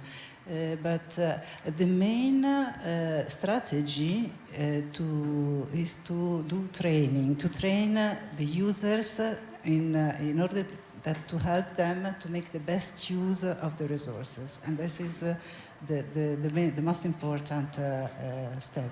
Another initiative that we have is we are going to use the monitoring data of our data center to build the digital twin of Leonardo. And this digital twin will enable us not only to understand what is going on in real time, but also to predict which will be the power consumption request, the power request, hopefully in the next 10 minutes, so that we will be able to adjust the cooling in time. And we do this as a use case in the Graph Massivizer project, where we will be able to represent all those monitoring data in a graph. And this enables to identify the dependencies, the spatio-temporal dependencies that exist between the computation, which is the jobs that are running on the machine, the physical nodes, and the environment. And by modeling all these holistic monitoring data and developing graph neural networks, we will be able to do this prediction, and we aim to lower the power usage efficiency by 10%, which is our KPI, and to improve the system utilization. Thank you, Roberta. Do any of you want to pick up in one of the 2 points, the lack of data availability and or the carbon footprint issue? Marie? Maybe I can continue from that. I fully agree that data is really at the very core of AI development. And I think that what is needed and required is really competence for data management and sensitive data handling. And this is something that we can achieve through these type of ecosystems where data centers, HPC computing, research and innovation actors like universities, research institutes, so work very closely together with SMEs and startups. I was wondering, will the AI Act help to solve those 2 main issues? Is that part of the regulatory talks? Can you say something about that, Salvador? The AI Act, as it's been said, with the regulation, what we try to cope with is how AI systems, in terms of risks, should be dealt with. And by that, we try to set the basis in which innovation and digital rights and fundamental rights are in the same balance. Obviously, other challenges are going to pop up. For instance, those that you were talking about, data, we must have reliable data to use in order to have reliable and trustworthy AI. And of course, we have to deal with the fact of costs, environmental costs. And for instance, in Spain, we have programs that are focused on that. We're trying to use AI on obviously making more efficient systems, but also focusing on having green tech, green AI solutions by design. How we are creating a program that is going to enhance and boost initiatives related to that, creating a seal of quality, a quality seal that is going to be given to these SMEs and companies that are going to focus on green AI. Mm-hmm. And of course, in terms of also in terms of environmental costs, I'm sure that companies and researchers are working, and innovators are working on new models of training. Nowadays, this generative AI modeling and training is very, very costful and very hungry. And we have to work on that. Instead of training the whole system every once and again, we have to make other approaches in which you can make it incremental, we could say. And that is going to be very important for the future of generative AI, for instance. Thank you, Salvador. Rafael, how is Euro HPC taking on these two main challenges? Too many Microsoft, thank you. I would approach it from a different angle. We as Euro HPC, we have huge experience with HPC.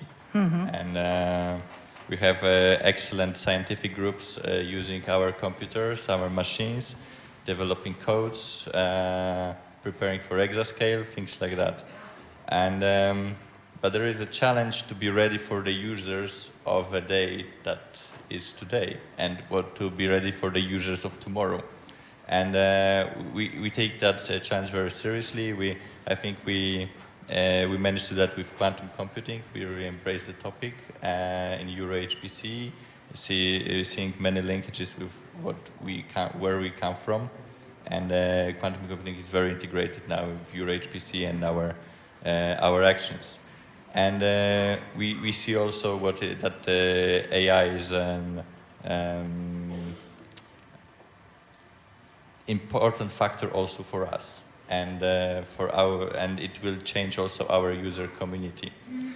And that's why we were very pleased that we could take part in the Grand Challenge and provide the prizes.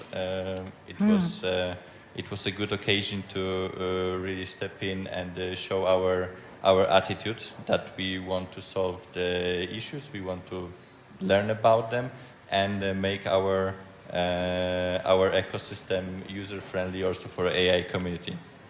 And in terms of that, also this year we will be launching a call for support center for the AI applications powered by the HPC.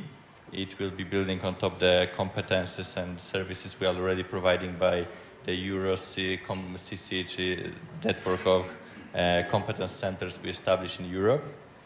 And there are more things to come. We are now finalizing the work program 2024, where when it will be published, you will find more references to AI, certainly.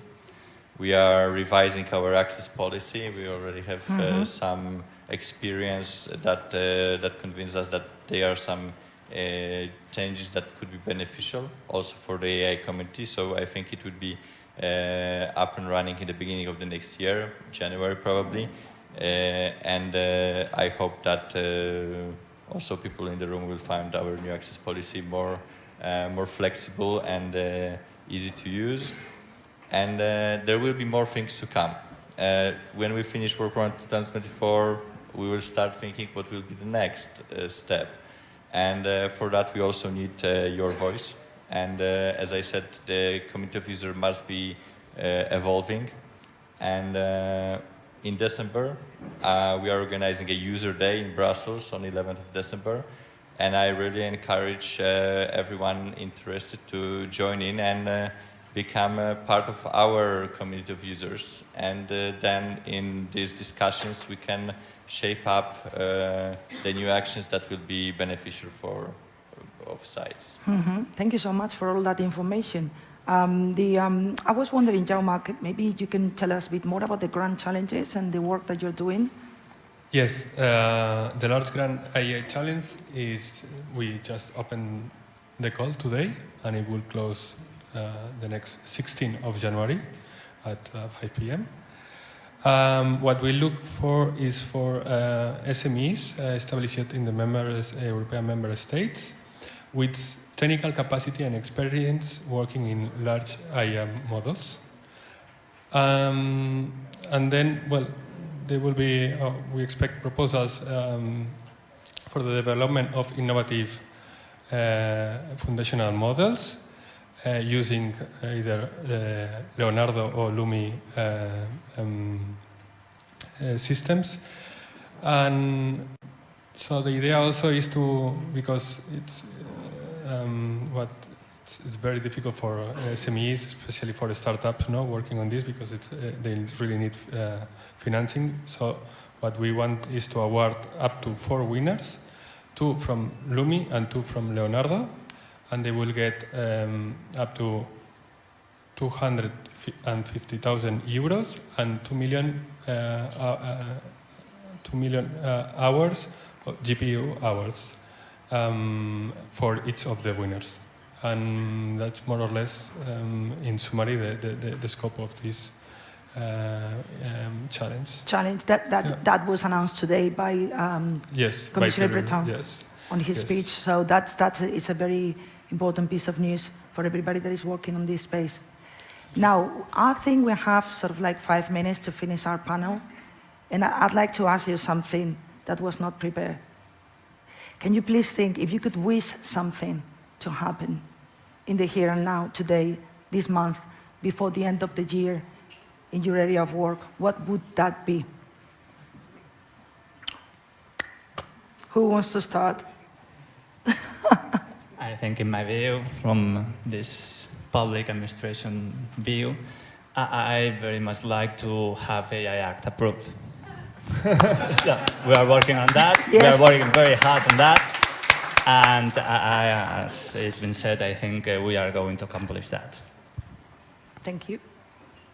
I would go for collaboration and really a long-term investment plan for upgrading HPC in Europe, because we need to remain on top. Thank you.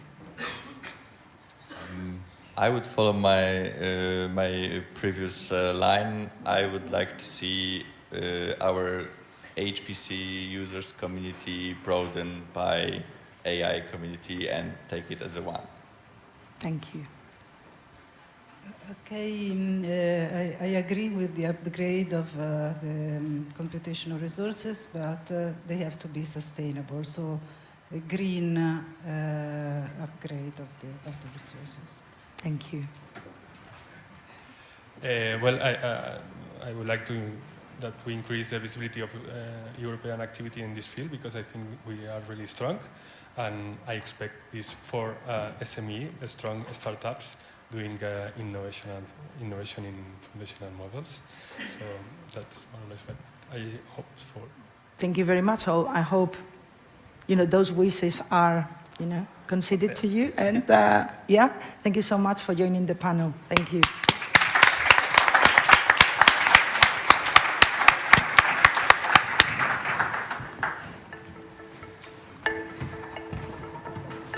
Thank you so much. Thank you.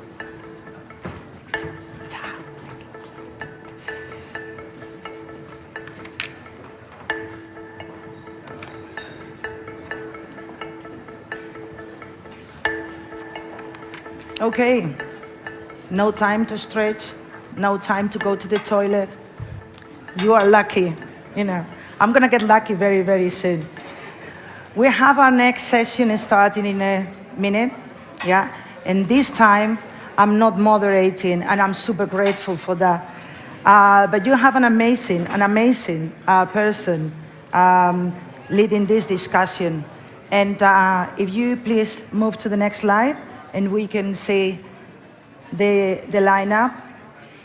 This time we are going to discuss access to tools and mechanisms that can help companies to scale up. And we have someone moderating this panel that knows a lot about that. I'd like to invite on a stage Justo Hidalgo, Chief AI Officer of A Digital, who is going to take over for the moment. Justo, yeah. Thank you. Thank you. Please, the floor is yours. Hello, everyone. Thanks for being here. Before I welcome the panelists, I will do a very short introduction, opening remark. So again, good morning and welcome to the second part of this session on placing Europe on the map of generative AI. Now we will focus in, as Irene just said, on the access to finance with a goal of scaling up.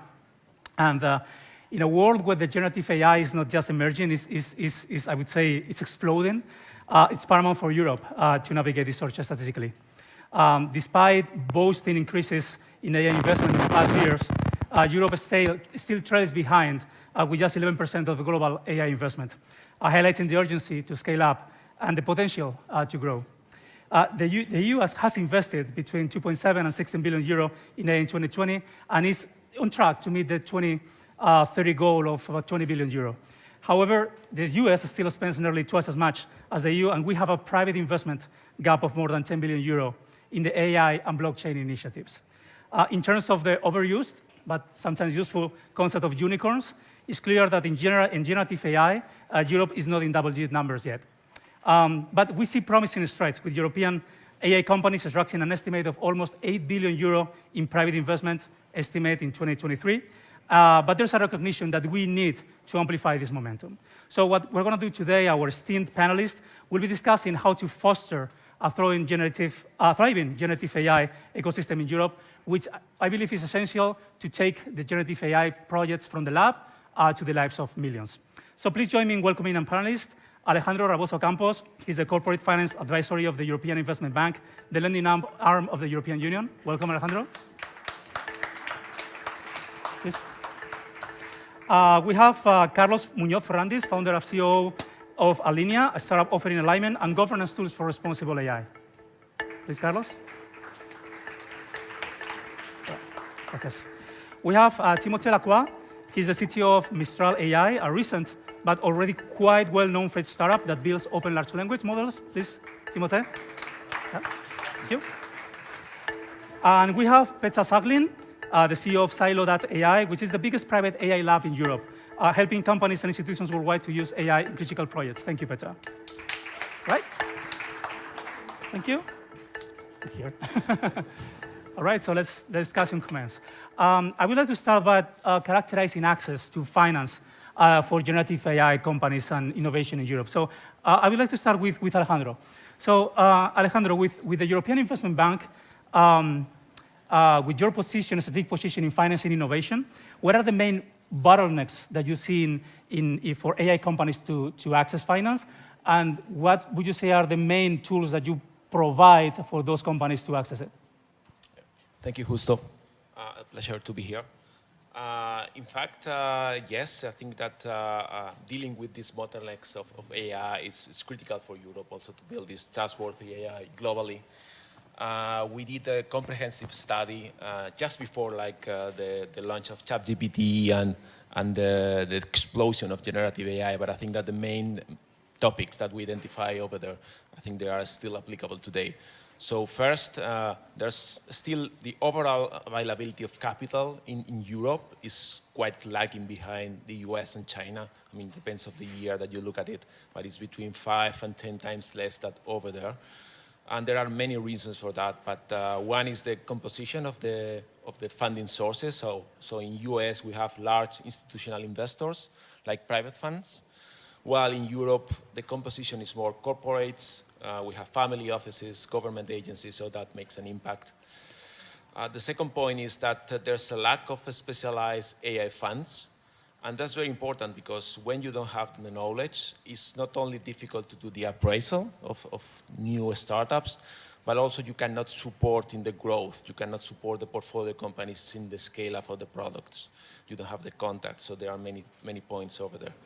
And then the third issue that we have identified is that the willingness to invest in AI, even if it's significant nowadays, is still lower than in other parts of the world. So this is because we need very high upfront investments in R&D.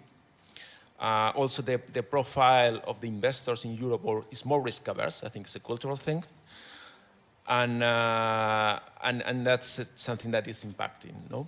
So in European Investment Bank, as you know, we are the world's largest multilateral bank. We invested last year 70 billion euros, of which 18 billion were in innovation. We launched a few initiatives to try to deal with these problems. So we have the EIF, which is the European Investment Fund, and this arm is dealing with providing capital to the venture capital market. and they're doing a very good job over there. They also have like specialized funds in AI, so they are trying to build those. They are a pilot with that. The EIB, the bank, we invest directly in companies, but we also collaborate with the AIF. So we launched an AI co-investment platform that it's targeting startups. So they started in like early stage startups. We will co-invest with the funds, so we double the investment. So there are more capital available. And this is targeting like Series A, so small companies from 1 million. This is something that normally the bank does not do, but we are trying to also increase that part. We also have what we call the venture debt program. This is a very successful program that we have been investing in many technological companies for the past couple of years. And I think that this is also like something that is that can be used for AI companies. Then we have, in fact, financed several AI companies over there. This starts as more growth companies, Series B, C, so it's from 7 million to 50 million. So companies that are already with the product viable, they are developing some revenues and growing. And that's what we used to have. But we realized that there's a big also gap in scale-up. Carmen also mentioned before in the previous panel that we want to have like tech champions in Europe. And we realized that when we go to scale-ups, it's a different market, and we are not still there. So if you check the size of the number of large funds, like more than 600 million in the US, is 7 times what we have in Europe. And if you check out the investee companies, what the size of the fund, of the rounds that they're having, it's 5 times US more than in Europe. So they are receiving much more money. So they are able to scale up quicker. And I think that's a big issue. And we are seeing that a lot of companies in Europe, they cannot find the right partner for this scaling up. And they are looking somewhere else. So they are looking at non-European investors, and sometimes they are relocating to outside Europe. And that's something that we don't want to do. I mean, there are some numbers that are staggering, like check and for example, the stake that the US pension funds has in German startups, it's almost 5 billion euros. While what they have the Germans, they only have 100 million. So it's 50 times less. It's an amazing number. Yeah. And for that, we are launching like 2 initiatives, just very briefly. The EIF is launching this European Tech Initiative, Champions Initiative, which is targeting like more than €1 billion funds. So they are trying to build all those bigger funds in Europe to try to address these bigger rounds, pre-IPO stages. And we are also launching like a pilot, which we call it like the EIB Scale-Up Initiative, and we are trying to extend the venture debt product, provide the center conditions to go until 120 million. So we are trying to help those scale-ups also to build these next unicorns in Europe. Well, that's pretty impressive. And thanks so much. I would like now to see the reality of what the startups and scale-ups are seeing in terms of getting access to finance. And I would like to start with Peter. So Peter, Silo.ai has, I would say, successfully expanded its AI solutions. And right now, we talked yesterday, you set a goal of building a family of open LLMs with a record amount, quote unquote, of compute and data. So you also recently announced Poro with, I think it was 34 billion parameters. So what I would like to know is, okay, with this amount of compute power that you're going to need, you're going to need to train, amount of resources that you need, what advice would you give to other, let's say, emerging European AI firms for scaling in their operations by adhering to what Alejandro just said, the European currency financing approaches? Or do you have other options in your mind that you would like to share? Yeah, thank you, and thanks for the good description of sort of part of the path to today. Maybe I'd like to actually start off with sort of going back a few years, because Silo is now approximately 6-year-old company. So we've been in the space for a few years. We are quite different in the sense that we were originally bootstrapped and revenue funded. Today, a bit more than 300 AI researchers and experts, and majority PhDs, and have been sort of contributing in the space for a while. and quite a relentless focus on sort of value creation and clients. And I think sort of now when we think about financing options and funding and where to spend and whether to spend, I do think it's sort of very, very crucial to understand where we are positioning these activities in the stack. You know, I especially think that we are going to see sort of some of the same challenges that we saw in 2016, 2017 in actually commercializing these activities. And hence sort of our way of looking at sort of how to actually get the resources and how to set the strategy when you get the resources has relied heavily on where we believe value is eventually created and accumulates, and where it sort of makes sense to spend resources and how and why it makes sense to spend resources there. And I think sort of some things have changed during the past 5-6 years, but actually not that many. So I think in this new era of foundation models, massive base models, and of course a need for compute for that purpose, yes, there is a sort of significant sort of research gap in many situations. And then we need to think about how do we actually solve that resource gap. Now, coming to your question, we are fully committed to open source, and that's our approach to base models. Then Silo, as a private AI lab, is working with some of the largest, say, European companies, but globally with some of the largest companies in helping them put state-of-the-art AI at the core of their products, their services and products. And we believe having access to, from a European perspective, multilingual, open source LLMs that cover all European languages is crucial. And the way we have been approaching that is through strong partnerships, both with the Euro HPC supercomputers, especially LUMI, and then also with universities and also including EU-funded research projects. And that's nothing that has happened during just the past few months, but we've been doing that since, I think, the initial pilots on LUMI, and we've been doing that much, much earlier than the, say, ChatGPT moment end of last year. So, you know, we are still committed very much to that approach, and we believe it's still sort of very crucial that value creation sits at the core, and that we actually understand sort of when we spend resources, that there is a possibility to create significant value with AI. All right, thanks so much, Peter. By the way, I have questions for all of you, but if you want to intervene anytime, just go, okay? I think this makes it more lively. But going to other example of a startup that is scaling very quickly, Timothée, and I hope I pronounce your name well, Mistral is having some big headlines about what you're building. Your founding team, and I think you yourself, also have experience working in non-European organizations building LLMs. So as a founders of a French startup focused on building large language models, what challenges and opportunities are you encountering on your first steps in the European market after launching your first 7B model a few weeks ago, if I remember well, particularly in terms of course, scaling and finding resources? Yeah, so I guess going back to our roots is going to be a bit shorter than for you, since we started like 4 months ago or maybe 5.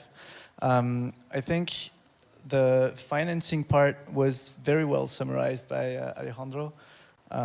What we found in our seed round was that there were many European funds that were really, that wanted to help us, that wanted a European champions, but they didn't have themselves enough depth to their pockets or enough appetite for risk. And so despite our efforts, we went with a US lead, and then we have an entire tail of European investors to make up for that. But I think one problem we found was how many European VC you have to talk to before you actually arrive at something that matches one US VC. So that makes it a bit difficult. In terms of opportunities and challenges, I think recruiting has been interesting. We, the three of us, the 3 founders, came from big tech companies, Meta for Guillaume and I, and DeepMind for Arthur. It was interesting to see that people were very willing to get out of these companies and to build something European. Some people are willing to move to Europe, or I mean, either France or London, and that's because it's a place we like. It's a place that's good to live. So we don't have that many problems with recruiting. It's actually fine. And yeah, wait, there is a third point. I'm sorry, I'm usually behind a keyboard and not on panels, so I'll have to look at my notes. Take your time, don't worry. Yeah, the release of our first model was what you mentioned. This went well. It took us 4 months. I think that was the thesis that we pitched to our investors, that we would be efficient because we have acquired the right set of skills in big tech companies, because we had at that point access to the resources and could actually acquire that experience by doing what we're doing now. And so, yeah, it has been very nice to be able to show that these were not just words, and we were actually that efficient at training large language models. Very interesting, Timothy. Especially the part of resources is quite amazing. Typically, you don't hear that you don't have any problem to acquire talent, so it's great to hear. Carlos, it's a similar question for you, but you have previous experience from a big player in the generative AI arena, which is Hugging Face, which was, correct me if I'm wrong, but founded in the US, but with French founders. And now you're building your startup on AI government and alignment. So you are probably around to have funding round talks or will be in the near future. So what are the most significant, again, advantages and obstacles to Alinea, your startup, in terms of getting initial funding in Europe, and how are you overcoming them? Yeah, thank you so much, Gusto. So I think, first of all, I fully agree with Timothy. I think there's nothing else to add when it comes to funding strategy within the EU. I think probably the first thing that helped the most is me coming from Hugging Face, so having all these kind of experience leading governance in the large language models we were developing. So already 2 years ago with Big Science, also funded by French public research agencies like Genci and CNRS. And nowadays, one of our latest partnerships was with ServiceNow, so basically a big US company where we developed within Big Code, which was an R&D project, service an LLM for code generation, basically, right? So I think this was the first thing that can, let's say, catch up the attention from VCs. The other one is my co-founder, which is Ariadna Font. Ariadna used to work at Twitter. She was the head of machine learning platform and responsible AI at Twitter. So of course, this kind of deep expert profiles help a lot when you are raising. Not just when you are raising, but when you are also, as a European, in a mission, really, to develop this within the EU, which is also crazy important nowadays. It happened to us, to Alinea. We had a lot of success or even interest from EU funds.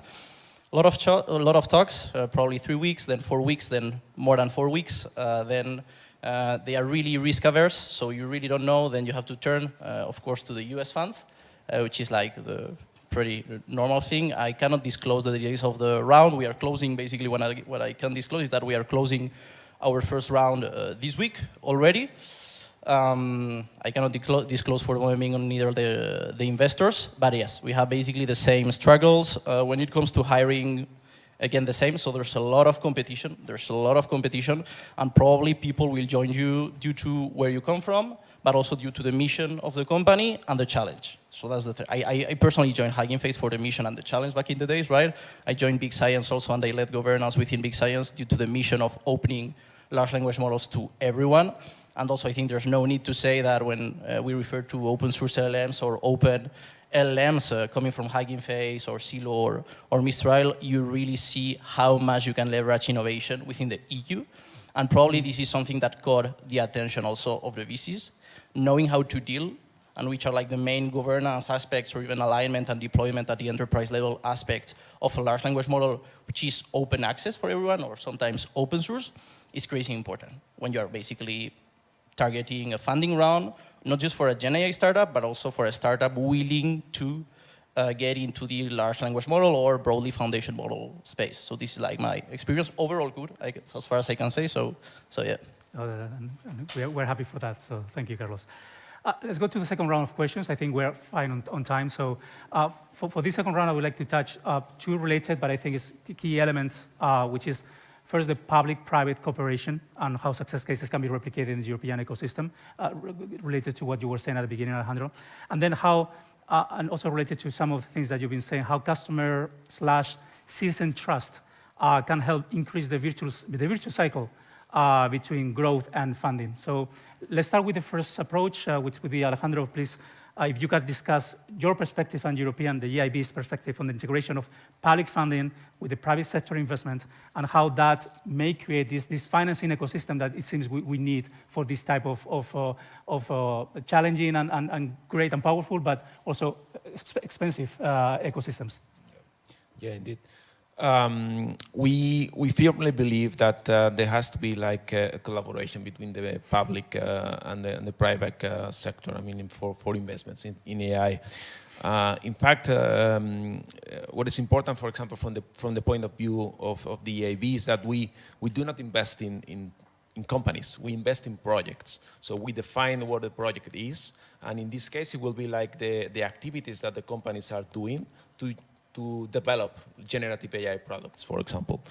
And in this sense, we can only finance 50% of what the project is. So the other 50% typically has to come from private investors. So since the beginning, we have to collaborate with private investors. We want to have everybody together. And we have many initiatives to work on this, and I won't mention that, like the EAC, for example, that is a very good collaboration with the European Commission for early startups. But also at the EIB, we launched what we call like the EIB advisory services. Mm-hmm. And this is a different arm of the bank, which is not dealing with the lending directly. What we are doing is we are helping companies with the financing structuring, with the deal, to help them to build the deals. We assess the bankability of the projects. We help them to be in contact with other companies, with corporates, with other investors. And because, as I mentioned before, and my colleagues also mentioned, that this lack of knowledge in the market, I think, is critical. We are also trying to build capability programs to help the funds to understand the technology. So we want to provide services to the community and to the ecosystems to build a more knowledgeable ecosystem. And we do that for investments that it doesn't have to be like the bank. I mean, we can help companies to get funding from other sources. So that's why we want to build like the whole ecosystem. Yeah. Very interesting. Thank you, Alejandro.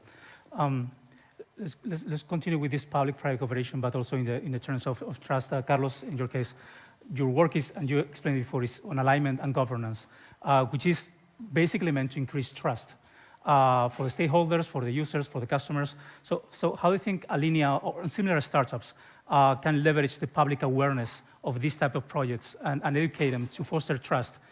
Because I believe, and this is a personal thought, and let me know if you agree with that, that can help increase, if trust from the citizens grow up, then the institutions and the VCs and the investors can actually see new opportunities for investment, and this risk aversion can be diminished. What do you think about that?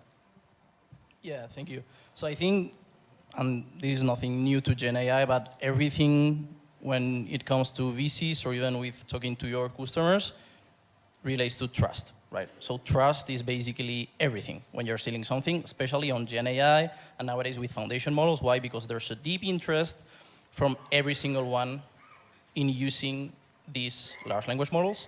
But when they think about deploying them at the enterprise level, there are concerns, right? So they really have to build trust that they can safely deploy these models at the enterprise level, fully automated, right?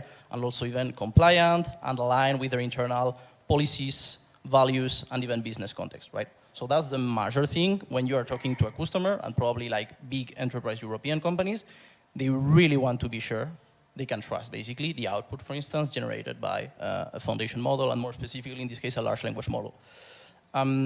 Now, when it comes to whether the VCs are also interested when it comes to AI governance or alignment, or even like fine-tuning, right? So basically retraining, an extra retraining phase for these large language models. Yes, they are very, very interested. I think the AI governance or even alignment space, it's started to be crowded. Probably the companies also developing these models are interested and are already aligning them either for their clients or to release them in the open. So yes, definitely there is a lot of interest. It's a complicated space. It's not easy. It's basically super new.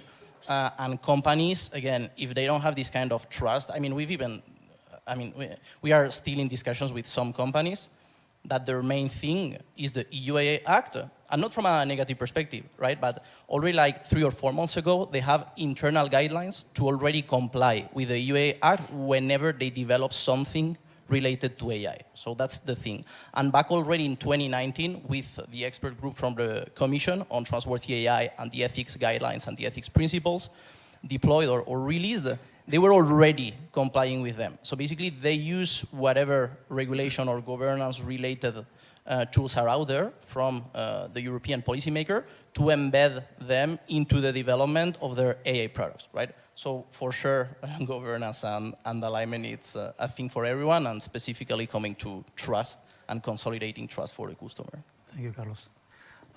Peter, I have a double question for you.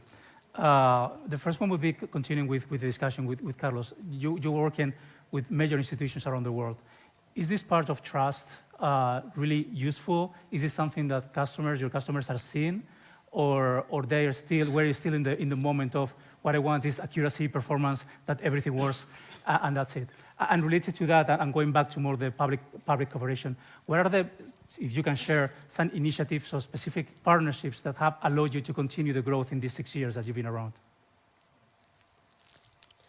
Yeah, I think it's obvious that trustworthy, reliable, robust models is what sort of the market is looking for, be it the European market or some other market. Now, I'd maybe take a few steps back again in a sense and connect that also to sort of what I believe has been successful partnerships and our path. I mean, I think in line with what was said earlier, that mission-driven companies and the capability to attract talent, that's been, our mission has been to ensure that Europe has an AI flagship since 2017, and it is still that. And I think that attracts talent, and that has been one of the key sort of elements in being able to more than double in size on an annual basis for 4 years in a row. So we've had to sort of, be able to attract talent, and I think that's been sort of, possible in this market. We have a lot of talent, and we should be retaining that, and we should be attracting, and I think we can. Now, I think at the very end, I come back to what I said earlier on value creation and ensuring that sort of we understand how AI is creating value in companies and organizations, and I think trustworthiness is at the core of that, but it's sort of much more fundamental that I think we are from time to time missing. And I think that happened in 2016, 2017, when there was the previous AI hype, where we were talking about enterprise AI and enterprise AI platforms and so forth, which eventually did not end up creating, as much value as was expected. And I think, our focus on like, when it comes to trustworthy AI or otherwise, is that basically AI is creating value as part of software products, as part of digital services and products out there. AI in itself is usually a sort of an enabling technology, something that elevates, be it sort of an e-commerce platform or a social media platform or enterprise software.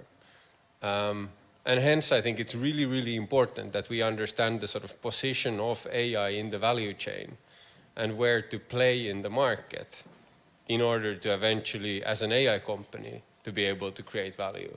And hence, a lot of our focus has been to partner up with product companies, software companies that are eventually creating value to their end clients, where AI is a value enabler, an accelerator, elevator of those products. And I think that is what we in many cases need to be on a sustainable basis with AI, to be able to create value for for the long term. And I think that's a separate but longer discussion. For Europe to be competitive, I think we need software companies, because that's where sort of AI is creating value.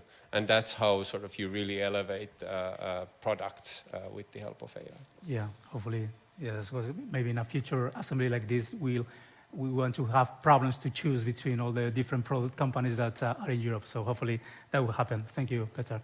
And just to finish this round, Timothy, you have the vision, and correct me if I'm wrong, of building an open large language models and with publicly available data sets. So in the context of the AI's evolving landscape, how is Mistral navigating this, I would say, balance between innovation, securing investment, but also adhering to your own vision, being open, publicly data sets, and the Europe's data privacy and regulation standards and ethical standards that are coming, as Carlos mentioned? Yeah, so as a European company, I think we really like the Europe's privacy and ethics standards, and they're key to us. They're also our values, and we'll do our best to always comply with them. I think one of the reasons I'm here today is to participate in the discussions. So the way we navigate is by hopefully being part of the discussions and being able to prepare for the future. Basically, the goal here is to make sure that all stakes are understood by everyone, and that everyone is happy with the decisions taken. We believe in terms of trust that the approach that we're taking, where the models are open source and white box, is actually a big part of this trustworthy part of AI. When you have black box models, you can maybe guess the risks. You can probably devise a few attacks and do lots of bad things. But I think when you have access to the weights, what you can do is search for solutions. And that's much more powerful. And so that's why I think it's important that companies like ours release state-of-the-art models so that research can happen on solutions. Amazing. Thanks so much. I actually have a last point. Oh, yeah, sorry. Please. Yeah, so one of the other part of being here is that we want to be part of building standards, which beyond regulations, standards are also something that can have a lot of impact on a company like ours. I think what's a bit difficult for us is that there are companies, like big tech companies, that have legal departments or public relations departments that are bigger than the size of Mistral. And so we'd like to be part of those discussions, but we also need to know that the time that we spend in those discussions will be valued for what it's worth. And we don't have thousands of man hours to spend, but we are very willing to spend what we can on those discussions.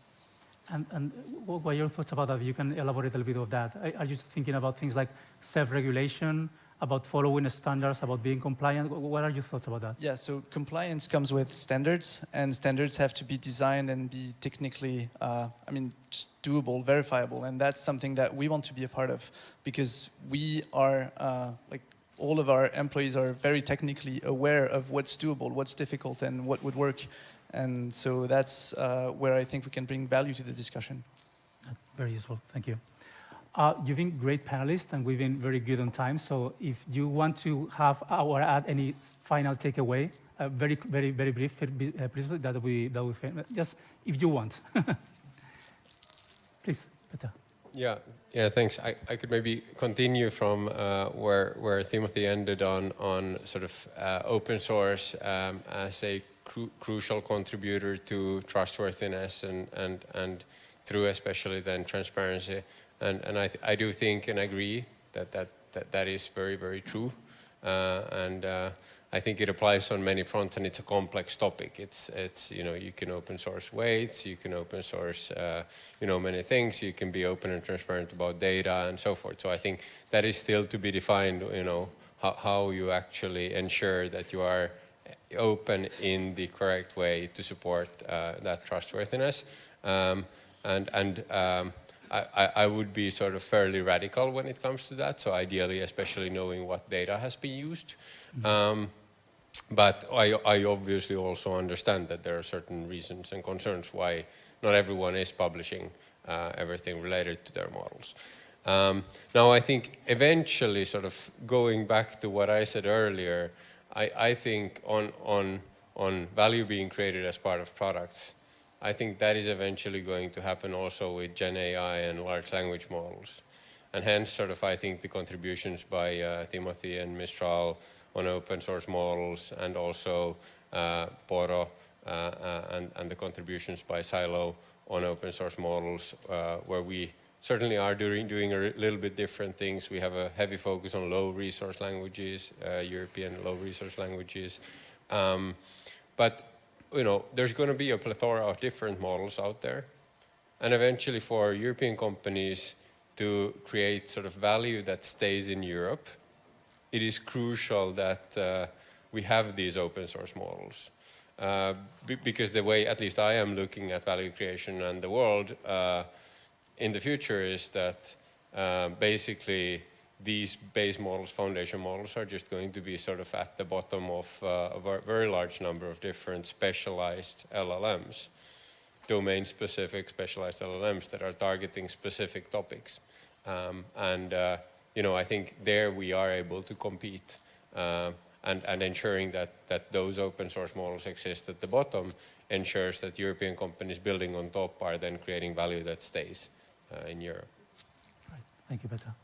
Anyone else? Carlos, please. Yeah, just to pick up the conversation, and I think the point that Timothy stressed out is like critical, especially for startups or mid-sized companies, because I've been also there with Hugging Face. I mean, standards within the EU AI Act are probably the main thing, and once the EU AI Act will be passed, the main policy battle, and we all know, is going to be on standards development, right? And who is there, and how do we jointly decide, and how open are these processes, right? Because probably we come also from the side of open research, open source. Open sourcing a large language model sometimes does not even mean just to release the model on an open basis, but also to give access to the entire development process, as we did, for instance, within Big Science. Within these processes, a lot of little rules stem and probably end up being a community standard, right? One of them, and this is not something consequence of Big Science, but from the broad community, that probably you will know, are model cards, right? So the simplest documentation tool whenever you are releasing an AI model, and nowadays a foundation model, right? Another one is evaluation benchmarks or evaluation frameworks that nowadays are like overhyped, and probably these two things will end up being EU formal standards, for sure, but we really have to make sure these standards already coming from the community, so being almost, at least model cards, de facto or market-driven standards, we have to be sure everyone is able to participate in the drafting, or at least in these discussions when it comes to these standards, because at the end of the day, these are the ones leading also regulatory compliance with the EU AI Act, and discussions should be as open as possible, or at least as necessary. Anyone else? A 1 minute final takeaway, or are you fine? Fine, all right, so thanks so much. I was gonna say something, but Petra, you just mentioned it pretty well. I think here you had I think an incredible representation of Europe's talent in AI in general and generative AI in particular, both from the scale-ups or firms and the investment. How we handle Europe's public and private support to them is, I think, is gonna mark what happens with Europe in the future.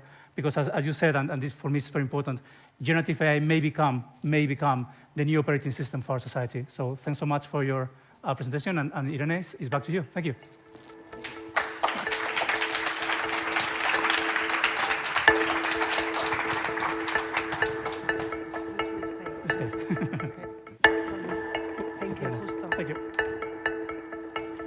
It's me again. I'm back. Hello, hello, can you hear me? Yeah? Okay, good, I'm back.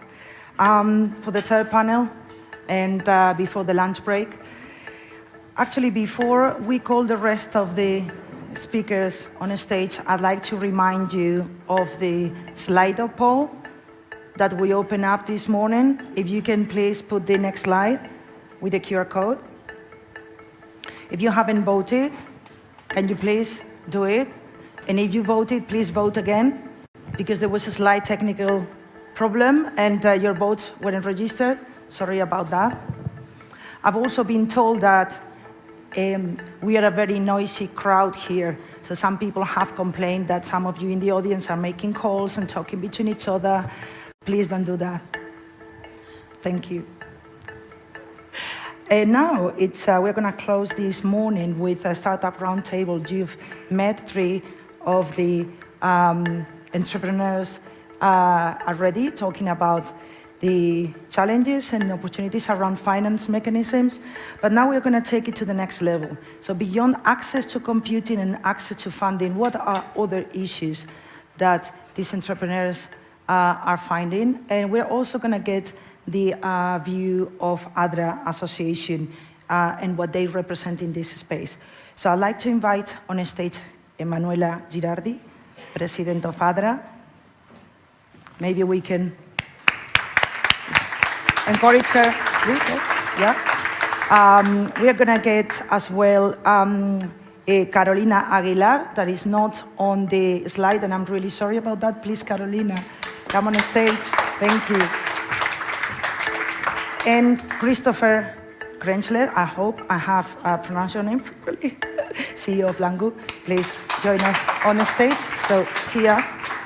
Okay, so we have some time, but we don't have a lot of time.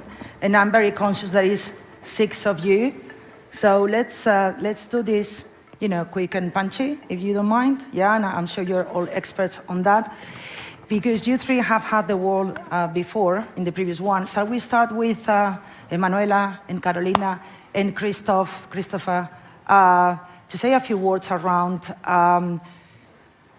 access to computing and access to finance, but the access to computing have the companies that you represent use the supercomputing facilities that the European Union has put for SMEs to use?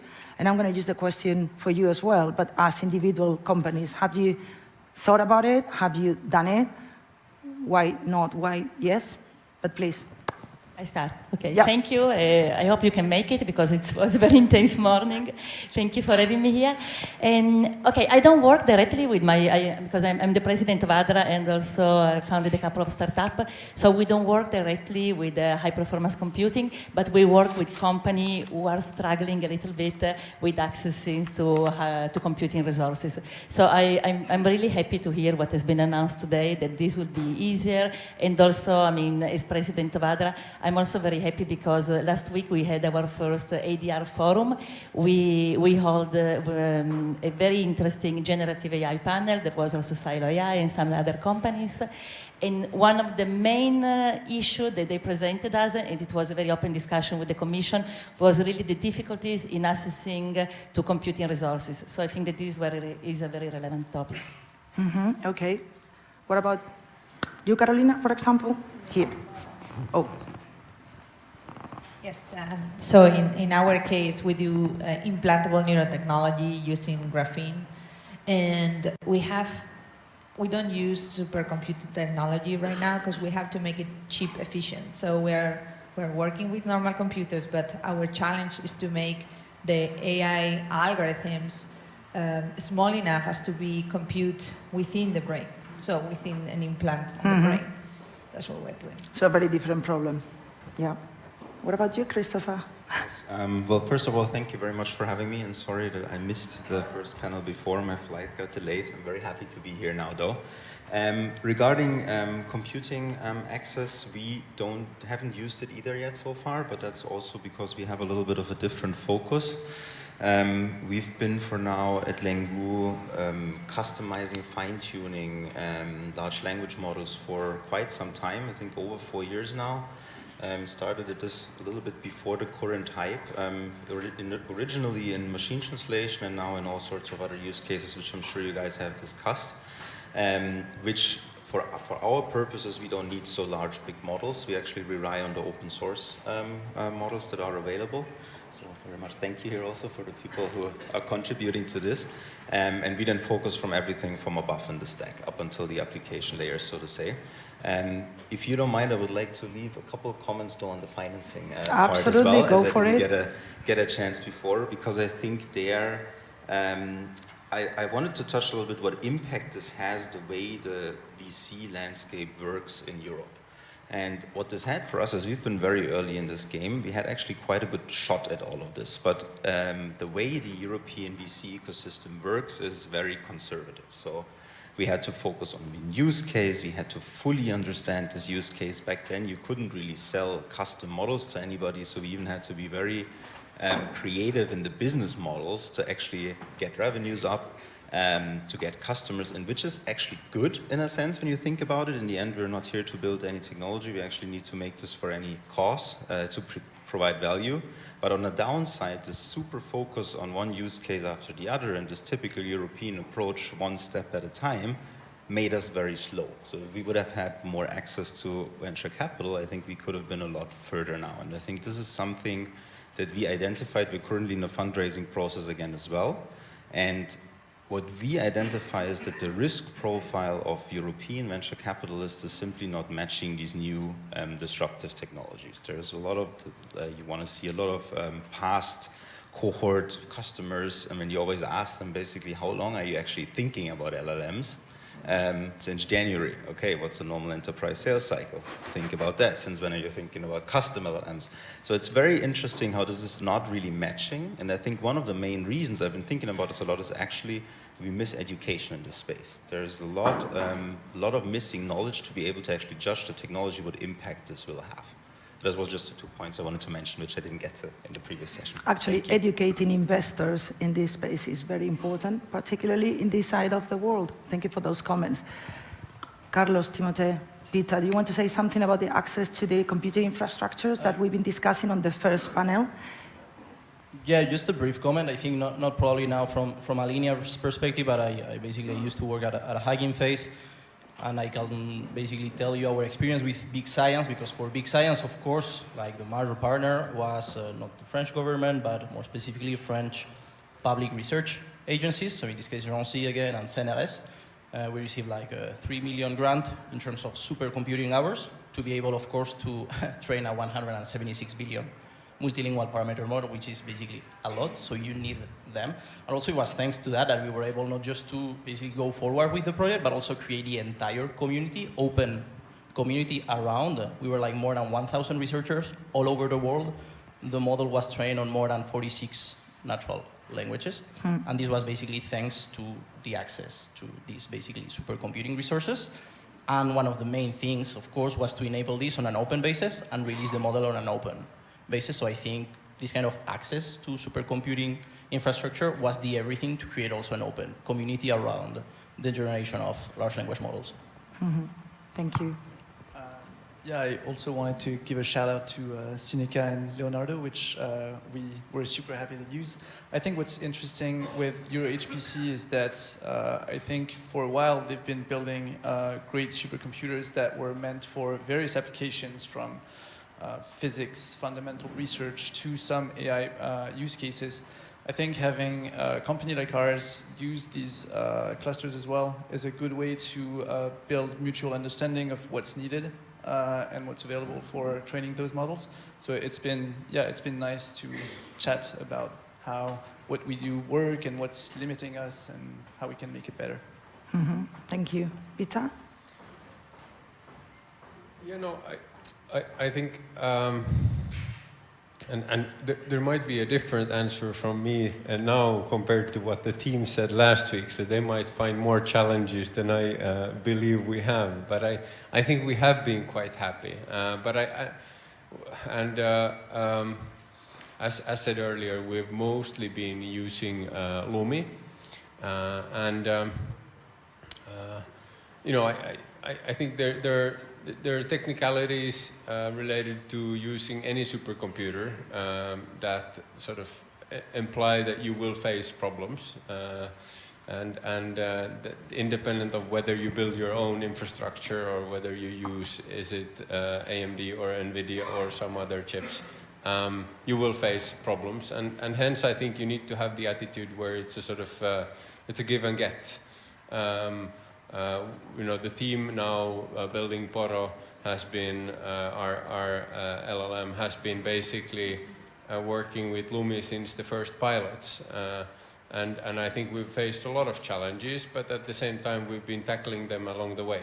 And now we are at the moment more efficient than ever before, and we expect us to be sort of more efficient and effective in the future. So I think that's the reality in setting up these kinds of supercomputers and getting up to speed on them.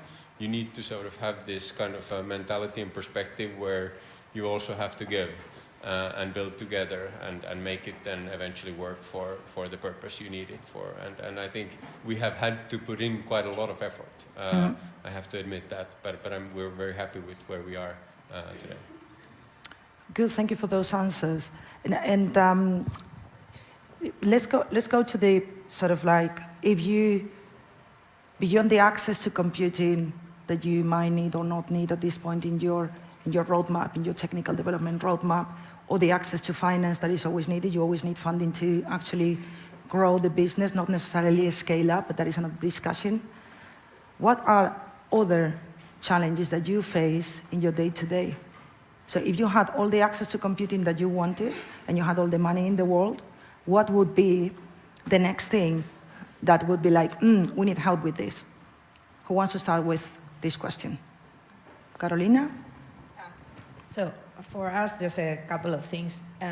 We are at the convergence of the CHIPS Act, the neurotechnology strategic line that has now been signed, and AI. So one of the challenges that I said we have is to make these algorithms chip efficient, and for that also chips need to progress in the sense, we're looking at neuromorphic computing later on chips.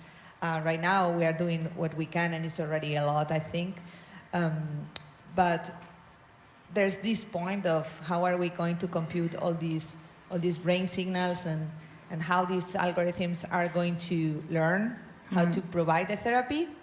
And that actually also touches the regulatory point.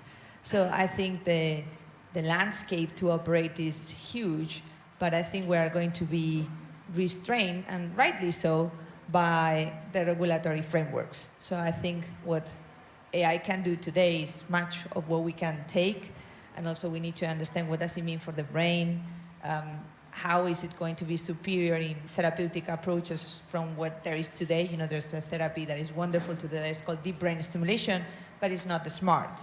How smart can we do that? And does it need to be an algorithm that is predictable and then maybe not learning, although if it would learn, it would be amazing, right? But regulatory-wise, it's not possible that now those algorithms will learn and will act on their own. So we need to understand first what supervised learning and predictable algorithms are going to produce in terms of therapy, and how much risk can we or we should take in order to do any unsupervised learning. So there's a whole debate there, and there's also the neuroethics and neurorights debate, right? So how much patients can give their data for in order to get a therapeutic solution, and how smart that needs to be. So there's quite some challenges. Yeah, no, that's a very interesting point. Being at the convergence of a number of legislations that are being built, perhaps in parallel, hopefully not in isolation, in a splendid isolation, but that is actually a very good point. Who wants to go next and beat that? Emanuela. Okay, so I think that on top of everything that has been said, there are three things that probably, is it working? Yeah. Okay, sorry. There are probably three challenges that we are facing in Europe. The first one was briefly mentioned by Carlos and Timothy, and it's the AI talents. I think there is a big shortage of AI and tech talents in Europe. Then the second one is data. We already mentioned data, but I think that availability of big data and quality big data is also a big issue. And the last one is a European ecosystem. And I will start from the last one, actually, because you mentioned, Peter, the discussion we had last week. And I think that you probably could become, you were very competent in everything, but you could become a global champion because, you first were a national champion because you were really next door to Lumi, so you could access very easily to Lumi. And you had a very strong Finnish ecosystem. And I think that what we need to do and what we are trying to do with ADRA today is really, to connect all these European local successful ecosystem in AI, in data and robotics, and try to build a strong connected European ecosystem. And I think that this is really what is missing, and this is also what we really need to scale up and to create not only European champions, but global champions. So I go back to data, to talents. Today we have, they say, about 1 million work missing, position missing, because we are lacking AI talent in Europe. And we have about 2/3 of companies that say that they are not finding the right expertise that they need to develop and run AI projects. So what is the situation today? We have this mismatch because on one hand, the skills that we acquired in education are not the same skills that are required by industry. And then, so we don't produce enough AI talents, and this is the first issue.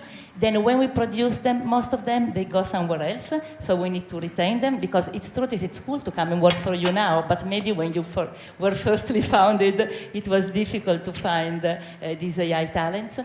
And then we also need to attract new talents in Europe. So we also need to develop probably some tech visa that, will make also, one easier to come to Europe to work in AI, and also should be also cool and fun, to working for companies like yours here today. And then the last part, I think that we also need, and we already have it, but it's not enough, a digital literacy program. Because if I think about the SMEs, most of the SMEs today, they don't have the right skill to develop, and you mentioned it before, Peter, they don't have the skills to run an AI project. And so this is also very important. So we need to help them understanding, and you said to understand the value that you can create with AI. And this is something that we need to do with a big digital literacy program.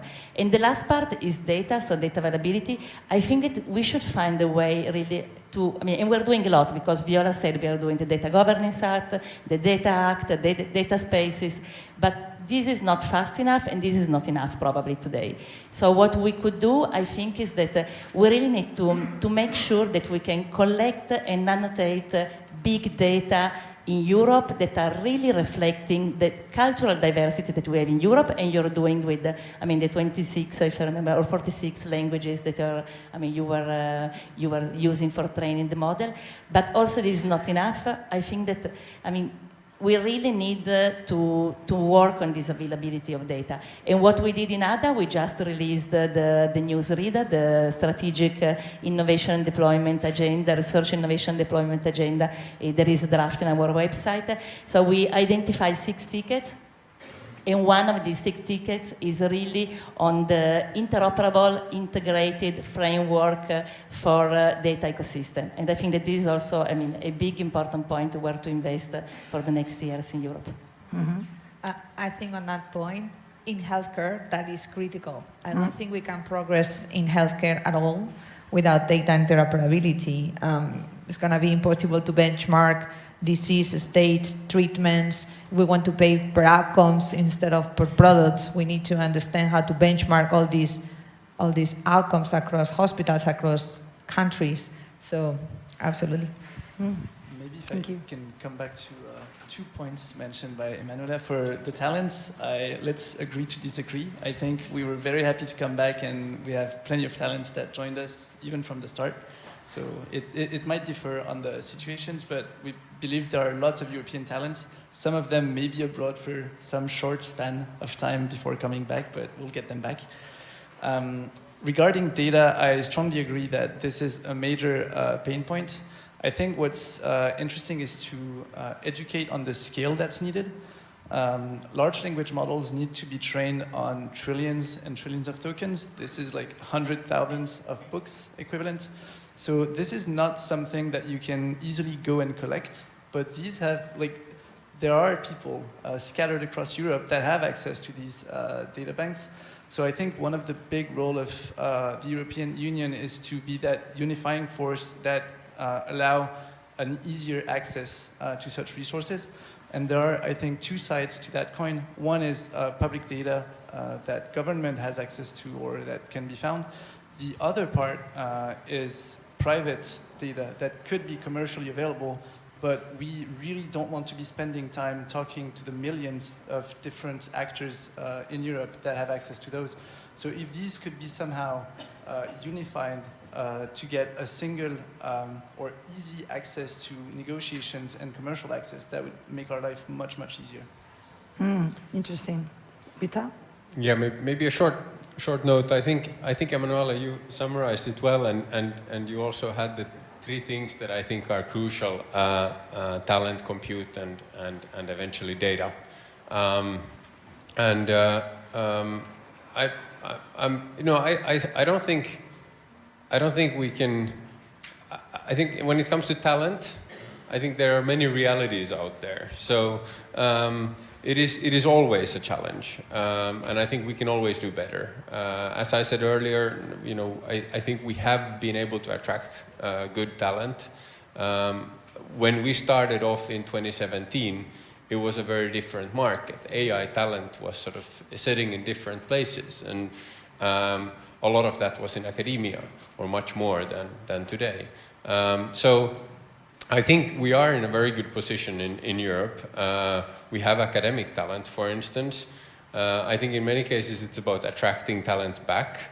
But I would say that a lower hanging fruit would even be just to make sure that we retain the talent that we have in Europe, especially academic talent. So, I think that is something that, is within reach. Then compute we've been covering. So I think, that's crucial. And I very much appreciate the efforts that are being put into this in Europe. And I think, we have a chance to actually succeed on that. But then when it comes to data, that's where I would entirely agree that that's a significant challenge. I mean, data when it comes to language in Europe is a different problem compared to, say, North America. And where I'm a little bit concerned that we are ending up in a world where, or ending up in a Europe where we run individual national initiatives that are not connected to each other.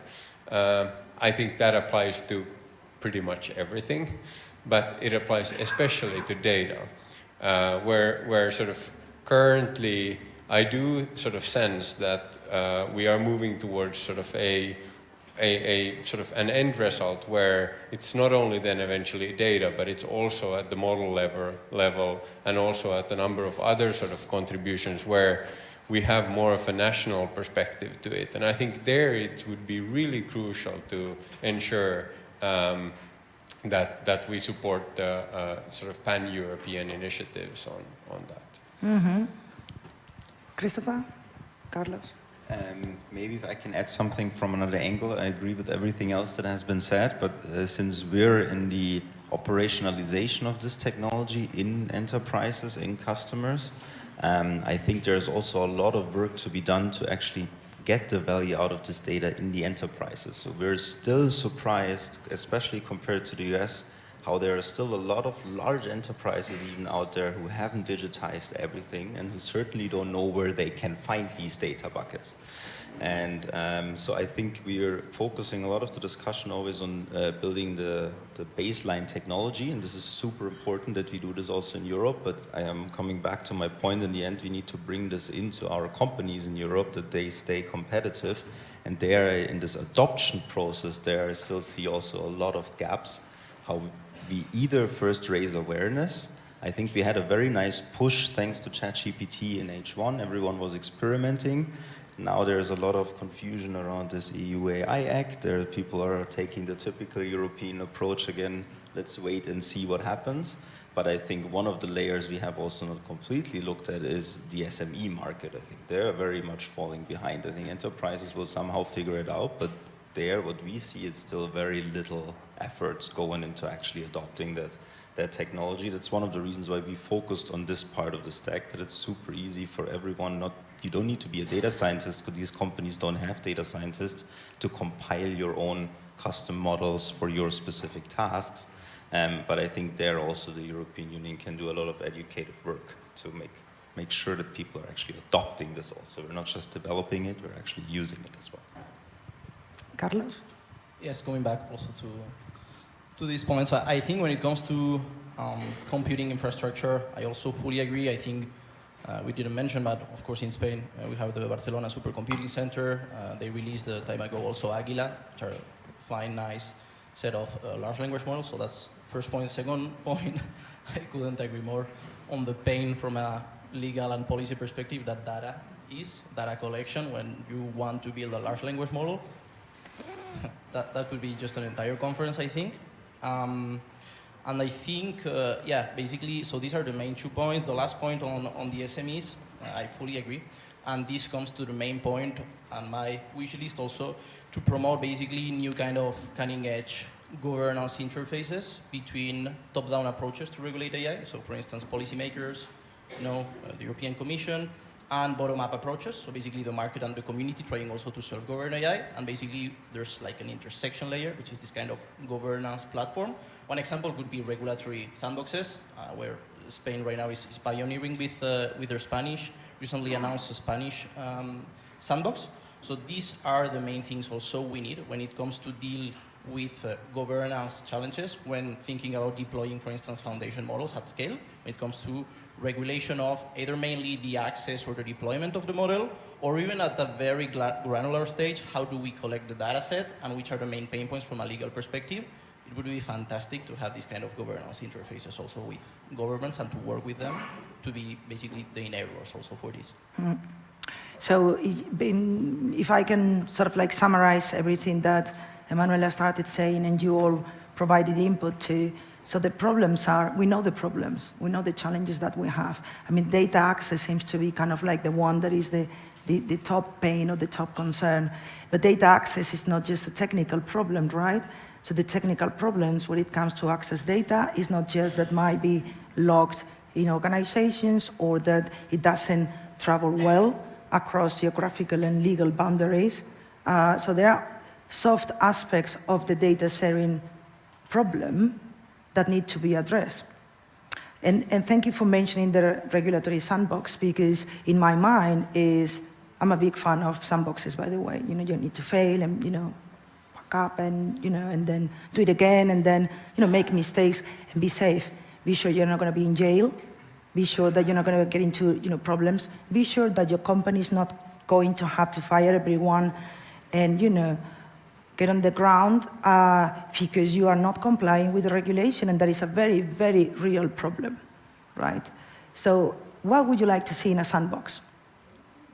Because in a sandbox, and I don't know about the audience, but it's not just about the technical infrastructure where you can say, put data, put your model, and let the little things, play around and see what happens.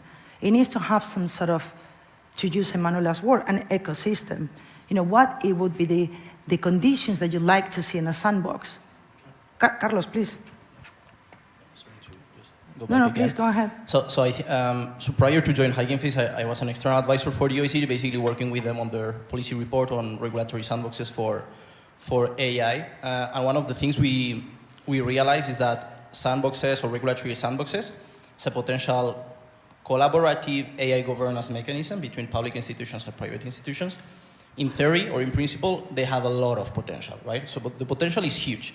Now you come at the operational stage of things. First of all, you have to build public awareness when it comes to the main target of these sandboxes. So basically SMEs, so small or medium companies. So that's the first thing. They really do not know which are like the main benefits of the sandbox, when in fact the sandbox is like a core competitive factor for them. So they really have to be in the sandbox. The second one is technical infrastructure. So there's one hypothesis right now from here to, I would say, 2 or 3 years. Regulatory sandboxes are hugely successful, right? So we don't have cohorts like the UK FCA back 2 or 3 years ago of 60 companies. We have cohorts of like 1,000 applicants, right? How do the public servant team within the sandbox deals with this? It is not even feasible from a human work perspective. We are going to need to start implementing also technology to scale up things.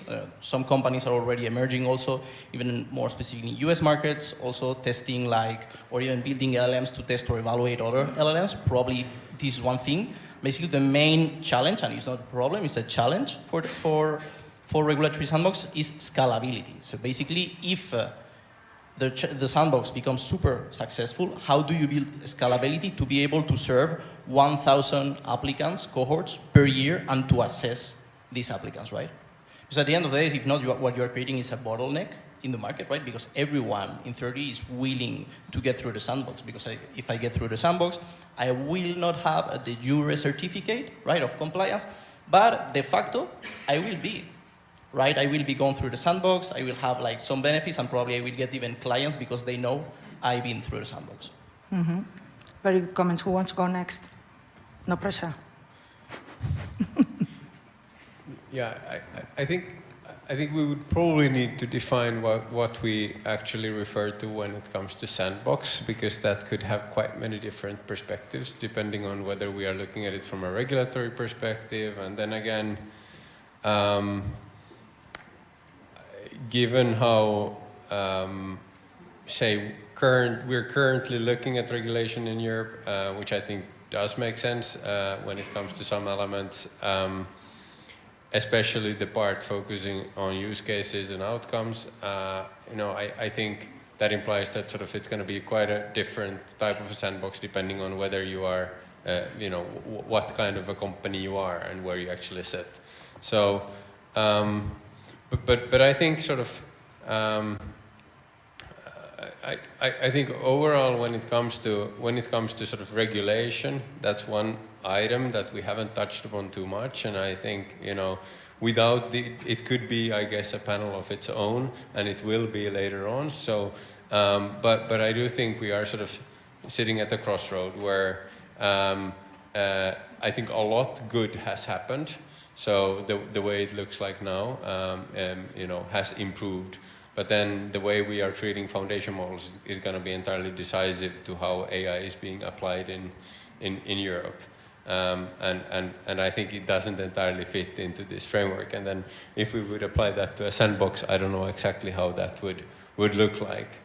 I would maybe just want to highlight what Christopher said, because I do think that was a very, very good point, and that's a crucial element of it all. It's adoption. And that's what I said briefly earlier, where sort of value creation is happening through software products.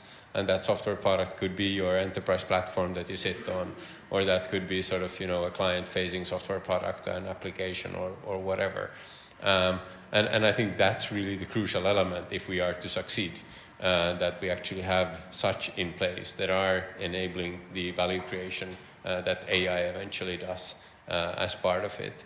So, those are some of the, I think, crucial elements that we would need to get through. And then the sort of final topic of, even though I said compute being sort of at a good stage, and I think it is at a good state now in terms of having it in Europe, then I think the crucial element is sort of how we ensure that it is being distributed to those engagements that are actually creating value. And I think, as Christopher mentioned, fine-tuning and doing sort of downstream applications is very, very different compared to building foundation models. And I think that needs to be treated differently, because otherwise sort of we're going to end up with a lot of initiatives that sit somehow in between. Mm-hmm. I would say something a bit controversial. I think sandbox are good, they are needed, yet we need to be competitive and quick. And we love pilots. We do so many pilots. But we have to start implementing, and I understand the world is political and we cannot create chaos. But I think when things work, and Germany has demonstrated now with the Digital Healthcare Act, and they are going to revolutionize, let's say, the medical records, how everything is implemented and shared. So when we see examples out of those sandboxes that work, I think we need to start implementing, maybe in phases, maybe with a voluntary call first, but implementing, because otherwise we stay on pilots for a very long time, and the rest of the world is progressing, US, China, there's a lot of speed going on. And Europe tends to stay a lot in pilots. Mm-hmm. That's a very good point, actually. Yeah, thank you. Emanuela? I will just add something. When they were speaking, I just thought that what we need is also a coordinated approach when it comes to sandboxes. Because if we think that, I mean, for instance, with your startup, you're in the health sector, so you need the vertical also in sandboxes. So we cannot have a sandbox on vertical on health in Spain, and then another one in Finland, and then another one in Italy. So we really need not to replicate, but to coordinate all the different initiatives, and then maybe just focus, I don't know, in Spain on health, in Italy on manufacturing, in Germany on something else. So I think that this is also very important, a coordinated approach when it comes to innovation in Europe. And then this is again, I mean, the need for a European ecosystem. Timothy? Maybe one point on sandboxes, maybe I don't fully understand what they are, but one thing that maybe Peter was mentioning is that when you decide to launch the training of your foundation model, you're spending millions after you click. And this does not, like, you can't really afford to repeat this. So you need to know prior to this what's going to happen. And that's where knowing where the regulation is going is really, I mean, yeah, since we can't really repeat our experiments, I don't think sandboxes are going to solve the problems we have. We need to be reassured from the start that what we're doing is right and in accordance to the policies that are going to be in place. And on this point, I think this was discussed earlier, but I think we are big fans of the risk-based approach, but not so much of the horizontal regulation, which, I mean, programming languages can create malwares. They haven't been regulated. Foundation models can be used for various misuses, and I think these should be considered as equally, like, we shouldn't take the maximum possible risk when we're looking at what we regulate, but rather like the majority of what they provide, and then regulate the high risk separately. Thank you. One last question, very quick round. We have 5 minutes or less. As I asked on the previous panel, if you could make a wish on this panel, you could make a wish today, here, now, hearing what you've heard in the previous panels, thinking about your companies, thinking about your association, what would that wish be? I'll give it a try, maybe as a good follow-up to the discussion before. I'm surprised there hasn't been much discussed about regulation. It seems that's the main topic on panels lately, but I'll give it a try. I really think we need a mindset change to solve all of this in Europe.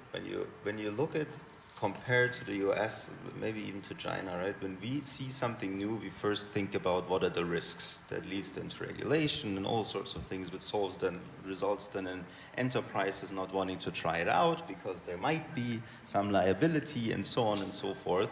Whereas in the US, it always seems to me something new comes up, everyone sees first the advantages, what can happen with this. They let companies run, and then they also come, right? The White House recently also announced some rules. And this has all an effect on how fast you can develop technology in Europe versus in other places, but also how fast it will be adopted. So that would be my real hope, which I'm always bringing, changing a little bit our mindset towards looking at the benefits of it first versus what are the challenges and the risks we might face along the way. Thank you.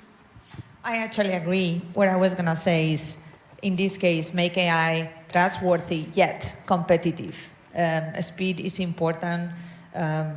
Human rights, ethics are very important. We have to get them right, but we also have to start and then refine. We cannot get paralyzed by, we are never going to know it all. We will know it by doing, so we have to move. Thank you.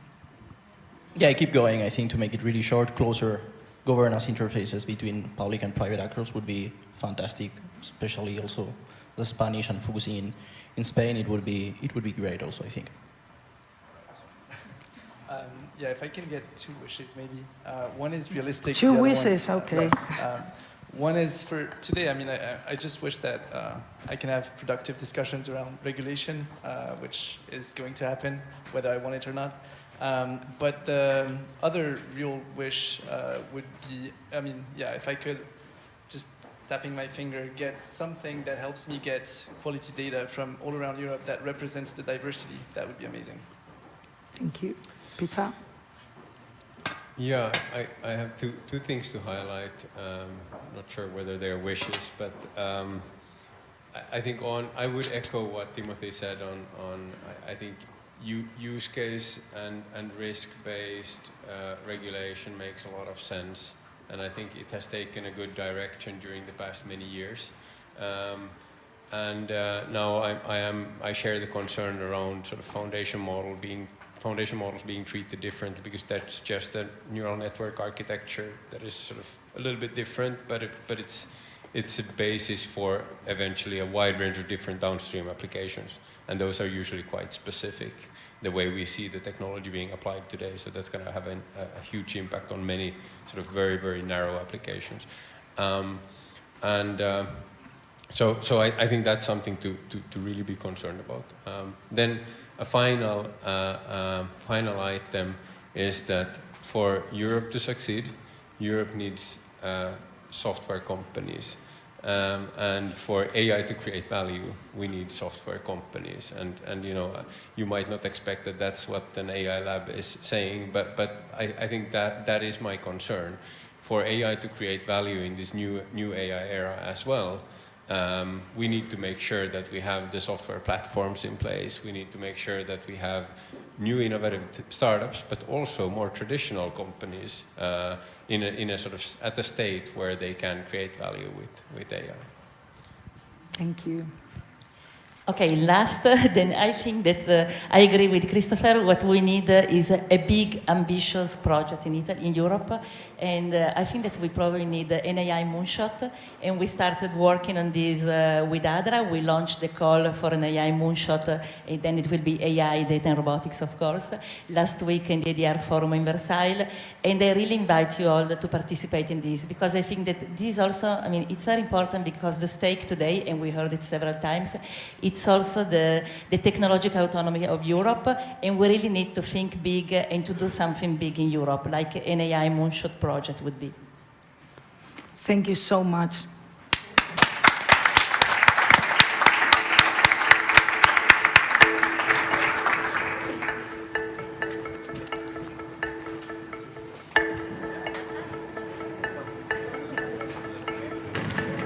We haven't finished.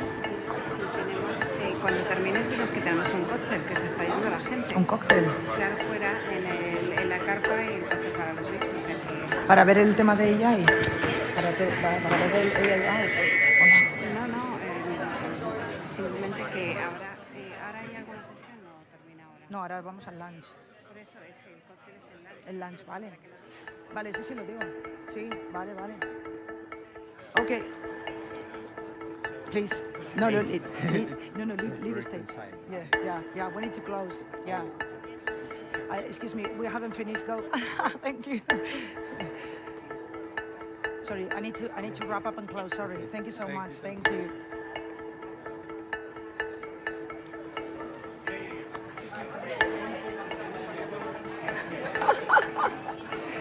Excuse me. Sorry, everybody. It seems that everybody is so looking forward for lunch that you haven't allowed me to wrap up this morning. It's okay. I'll summarize before we start. Now, everybody, please make your way up to the lunch because it's getting cold. Thank you so much for this morning. See you later.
de repente dices...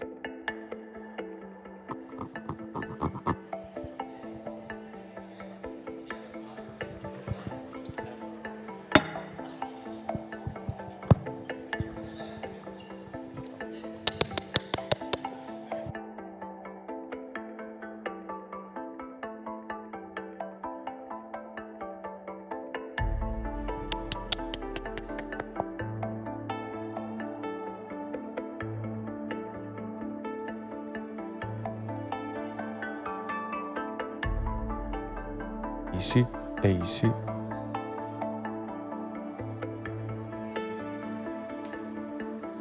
Easy, hola, check, ahí.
Hola, hola, probando, probando.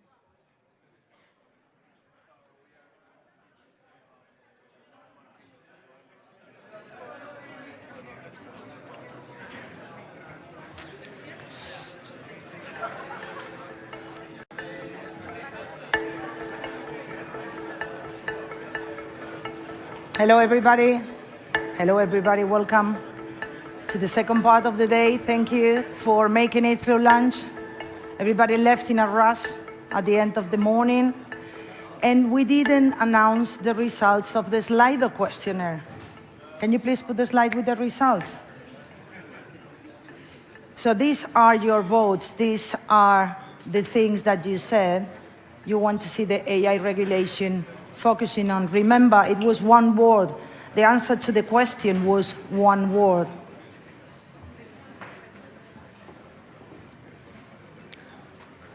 Trustworthy, transparency, human-centeredness. I'm glad we agree with how the regulation is being described. So, yeah, good results. So now, please, next slide, please. Without further ado, let's kickstart the afternoon. The focus this afternoon is on the work that different organizations are doing at Europe and at a global level on this space, regulation and policy for AI. And our first intervention this afternoon is going to be that of, if we can have the next slide, please.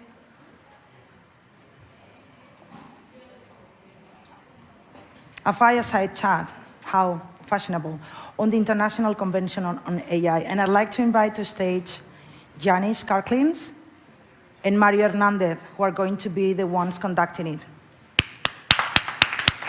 The floor is yours.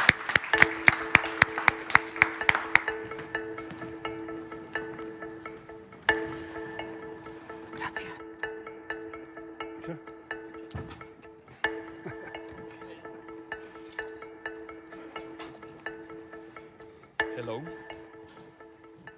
Can you hear me? Yeah? I can. You can. Thank you very much, all of us, for being here after this tapas event or with short coffee break. I would like to thank, first of all, the organizers for inviting us to talk about we think is a very interesting and important regulatory exercise. It is not in the slide, but we come from international organization, the European international, the biggest international organization, the Council of Europe, which embraced 46 countries, 47 countries before the Ukraine war. So this international organization is focused on human rights, rule of law, and democracy. And we are part of a committee who is now working on trying to elaborate a legal framework on artificial intelligence regarding human rights, rule of law, and democracy. And for that, we have the pleasure of having the ambassador from Latvia, who is the permanent representation before the Council of Europe. And we are going to have this small chat, and I'm trying to interview the ambassador in order to give a short, a short overview of what the Council of Europe is trying to do regarding this regulatory exercise. So I will start asking the ambassador about what are the key features of this future convention on AI that the Council of Europe, this Committee on Artificial Intelligence, is trying to do? Yeah, no, thank you, Mario. Good afternoon, ladies and gentlemen. Let me maybe start by explaining why I'm here. Latvia was holding the rotating presidency of the Committee of Ministers of Council of Europe for the past 6 months. Yesterday, we passed on that presidency to Liechtenstein, but this event was planned a while ago, and I'm still kind of in capacity of outgoing president of the Committee of Ministers. So, and one of our priorities of the presidency was to support and promote work in the Council of Europe on a digital agenda. And the negotiations of the Framework Convention on Artificial Intelligence and Human Rights, Democracy and Rule of Law is part of the digital agenda. So what are the key features of instrument, legally binding instrument that member states, as well as some non-member states, but interested and invited parties, like United States, Japan, Canada, Mexico, Israel, are trying to achieve. So first of all, the aim of the convention is to ensure that activities throughout the full life cycle of AI systems, and with the life cycle we understand design, development, use, and decommissioning of AI systems would be consistent with the human rights, democracy, and rule of law principles. So that is the main idea. Of course, the convention will contain a definition. For the moment, there is no agreement on definition. There will be one because there is no attempt to develop a universal definition on AI systems, but definition on AI systems for the purpose of the convention. The convention itself will be based on a risk assessment approach, or risk-based approach throughout the life cycle, and that is very similar to one that European Union is using in future EU AI Act. Initially, there was an idea of having the methodology of risk assessment of AI systems as a part of the convention. For the moment, seems to me that this became a little bit complicated, and decision was made, in order not to prolong the negotiations, decision was made to address the methodology outside the scope of convention. Potentially in the future would make it as a protocol to convention. The convention will not be applied to any military domains or provisions of the convention. The biggest debate, or very heated debate, is whether it should be applicable to the domain of national security. So, and that is very, very complex conversation that we're having. So the convention technically should create a national obligations in protection of democratic institutions and democratic processes in states parties when they are using AI systems. It also should set a certain type of obligations in safeguarding certain things like human dignity and individual autonomy. It should, any AI system should have kind of oversight, and there should be a system of accountability. If somebody is complaining about the use of AI system, then there should be somebody whom to blame, put it in simple way, and then there should be some kind of system of remedies. And of course, convention, as usually these conventions, they would have provisions on international cooperation, on dispute settlement, as well as functioning and funding of the meeting of states parties within the framework of that convention. So that is in very brief nutshell what this convention might be about. And why I'm saying might be, because negotiations are ongoing and they are very complex.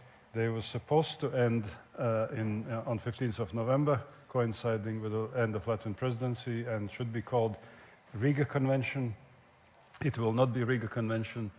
In the best case, it will be Vaduz Convention, or most likely it will be Vilnius Convention. These are subsequent presidencies in the Council of Europe, Liechtenstein and Lithuania. Thank you very much, Ambassador. Taking into account the many international initiatives to regulate the artificial intelligence, we have, of course, recommendations on the OECD, the principles of UNESCO, also the United Nations High-Level Advisory Body, also the Hiroshima processes. Could you explain us how the work being carried out at the Council of Europe fits into this very crowded environment, please? There's a very simple explanation. So everything that has been created until now, all these principles are not legally binding. What we're attempting to do is to create a legally binding instrument, and that would make all difference. Probably what I listed was not much different from what is enshrined in OECD principles or in UNESCO Code of Ethics. The difference is that the moment there will be agreement and parties will sign up on them, they will become binding, and that makes a lot of difference. Analogy for a very kind of simple explanation is, I have an idea, I'm explaining to you my idea, and I'm asking, do you like my idea? And of course you say, I do like, because you're a kind man and you do not want to upset me. And this is about those soft regulations that have been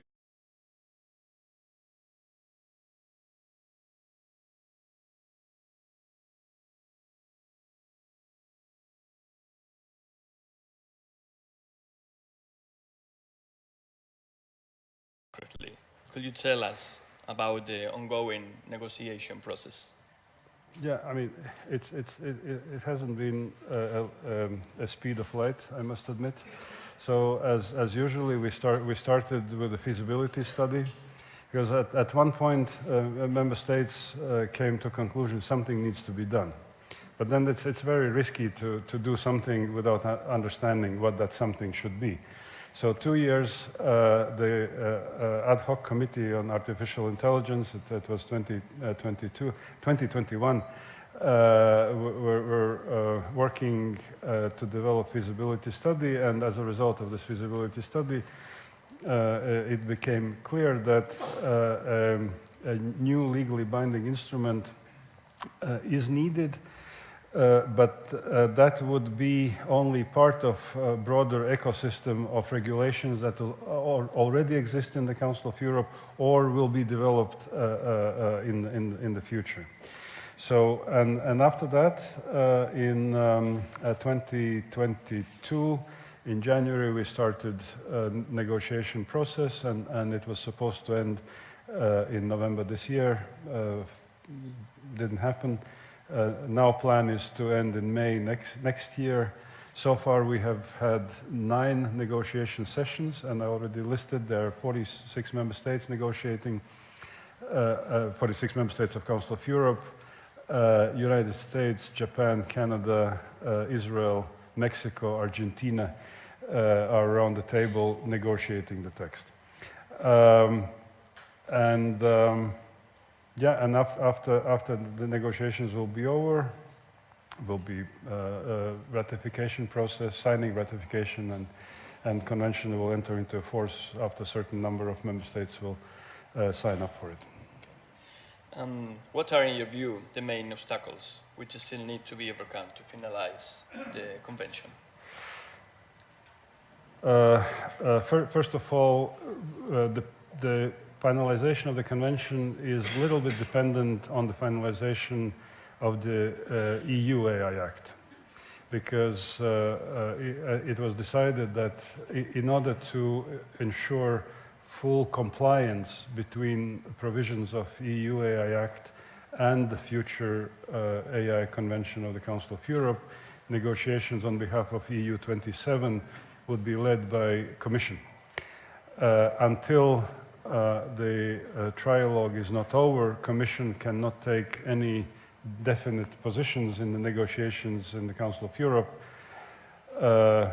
because that would be undermining the process within EU, the trialogue. So quicker Spanish presidency will finalize the negotiations of AI Act, quicker Commission will be able to take final positions in the negotiations in Strasbourg.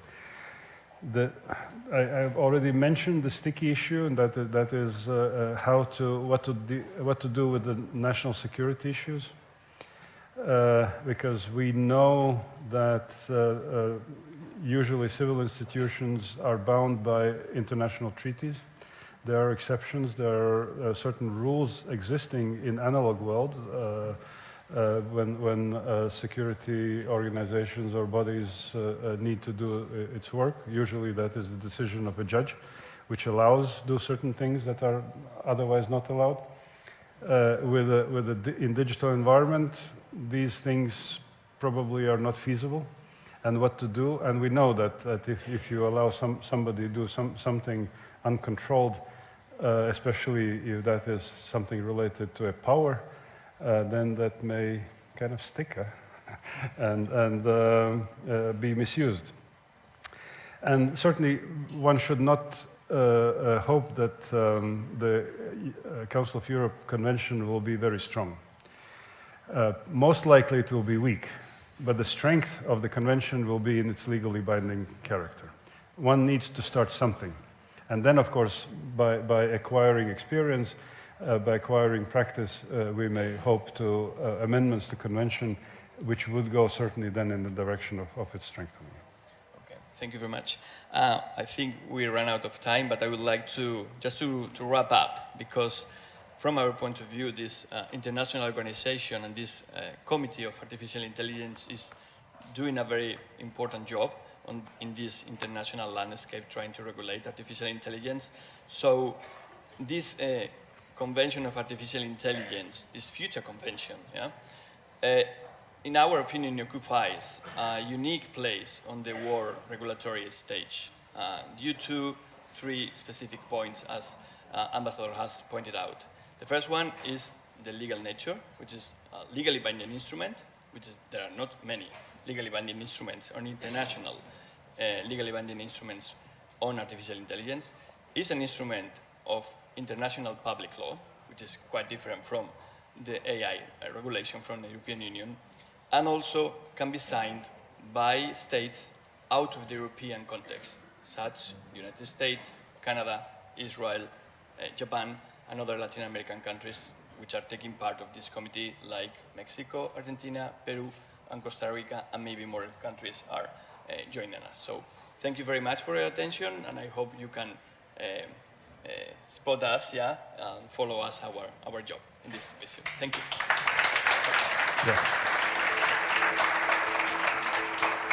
Thank you.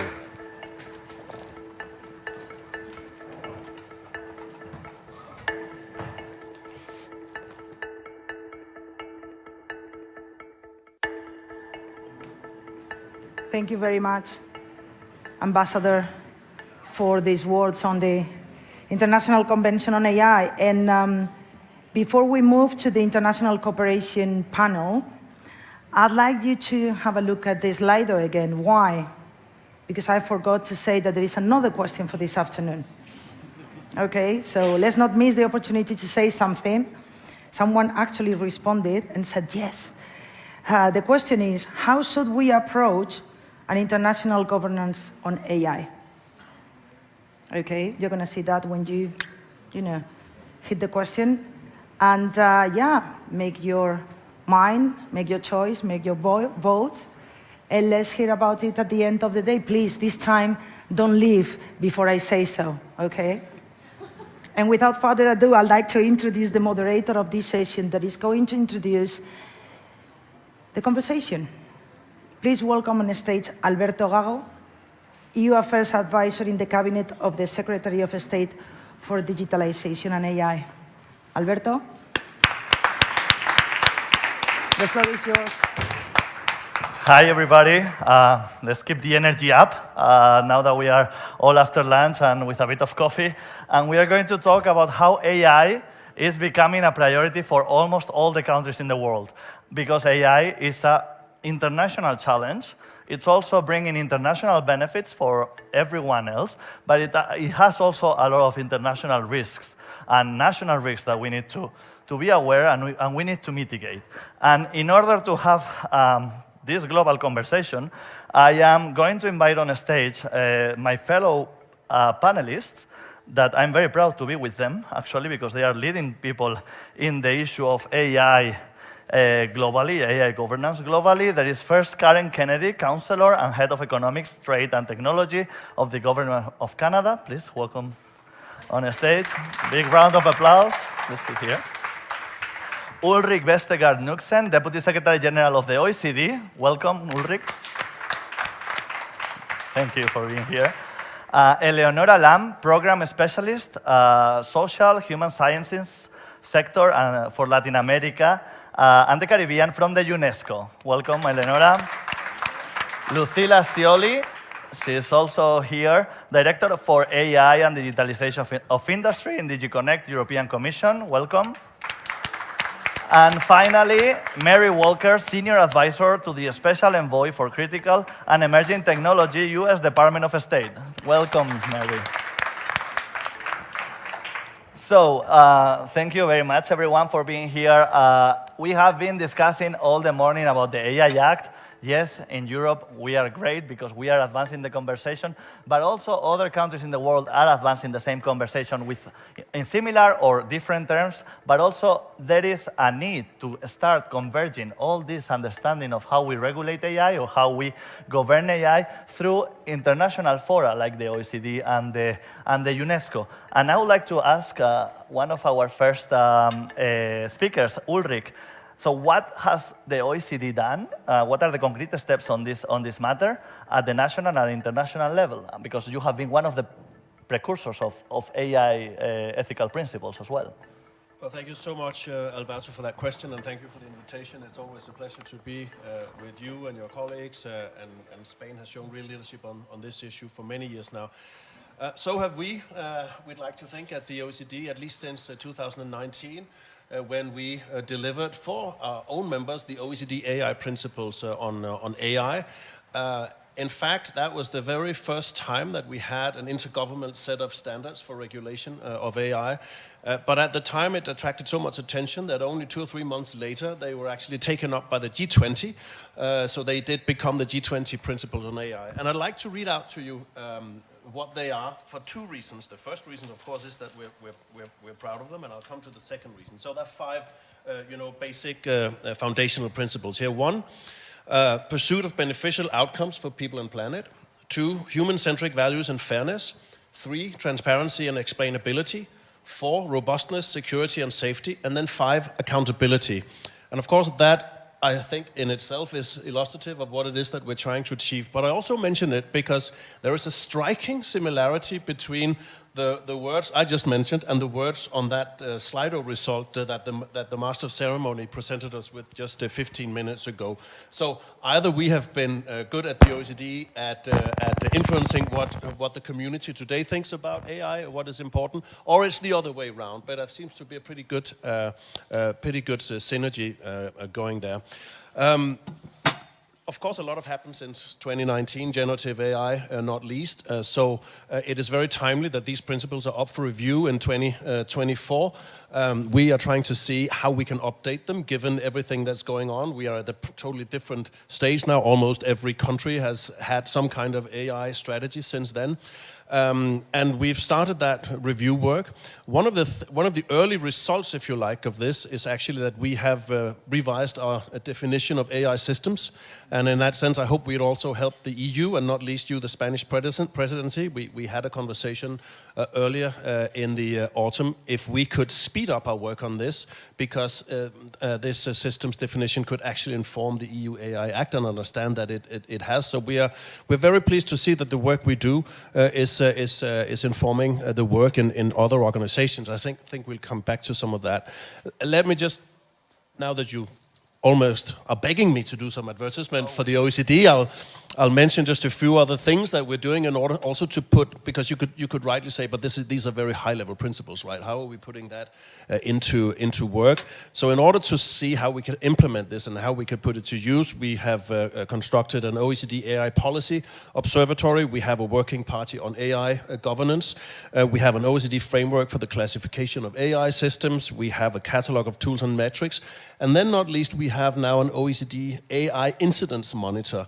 I think we all know this concept of hallucination, and I don't mean moderators or panelists. I mean AI systems that tend to sometimes, inhale the internet, and what comes out is not always accurate. So we have created this incident monitor to see if there's any any structure to the kind of mistakes that we're seeing. I will perhaps just end this part by saying that we're also working with other international organizations. We are part of the global challenge to build trust in the age of generative AI alongside UNESCO and other organizations. I think that is extremely important. I know we'll get back to it in a second round, because there's so much going on in terms of global governance that you're almost losing sight of what is going on. I'll say a little bit about that later, but I think this will do in terms of advertising what the OECD is doing for now. Thank you, Ulrich. It's not hallucinating if I say that also the principles of ethical AI that you develop in the OECD also very much inform the policy at the European level, with a high-level expert group on AI that led to a white paper, that led to what we have today, which is a proposal for the Commission. But now I would like to turn to Lucilla Scioli, our director of DG Connect, which is, in your experience, what do you identify as the key priorities for the future in this area of AI and international governance, and how you see the most critical challenges that need to be addressed, and also taking into account the AI Act that we are now negotiating? Yeah, thanks a lot, and thank you for the information. So, taking into account the Act, which is one of the main elements of our international cooperation efforts. Of course, as you know, the AI Act applies to all AI players that have to put on the European market systems that are considered to be high risk. And in doing that, it creates a level playing field, because it applies to all the developers, basically, of these systems, regardless where they come from, regardless whether they come from the European Union or whether they come from other parts of the world. And in doing that, it is very much what we call an internal market kind of regulation. So it's about the characteristics of AI that we want to be trustworthy when it's put on the market or in use in the European Union. But then, of course, when we look at also the technology shift with generative AI, and we look also at the number of users and the reach that some of these very powerful players of, developers of foundation models or generative systems actually have, then you realize that, okay, it's important, of course, to have rules for our internal market, but it is equally important to make sure that there is a responsibility in the development of these systems that is taken into account also in other parts of the world. And so we engage, of course, a lot in bilateral conversations with the United States, with Canada, or we have a TTC with the United States, we have a TTC with India, we have digital partnerships with Japan, with Korea, and of course also the multilateral level, the OECD, the G7, the G20, the United Nations. But then, as Ulrich just said, there are so many of these international activities that is sometimes difficult to navigate as a member of these organizations. So one of the challenges I see for the future is exactly to make sure that there is a narrative in all these different activities. We have now signed a code of conduct in the G7. Unfortunately, our colleague from Japan cannot be here, but Japan was the chair of the G7. And we signed a set of principles and the code of conduct for generative AI. And then there are scientific panels being set up as an outcome of Benchley Park in the UK. There is a scientific panel also in the United Nations. So all these are very important because we need to improve our understanding of the technology as well. And I think that international collaboration in this area is extremely important.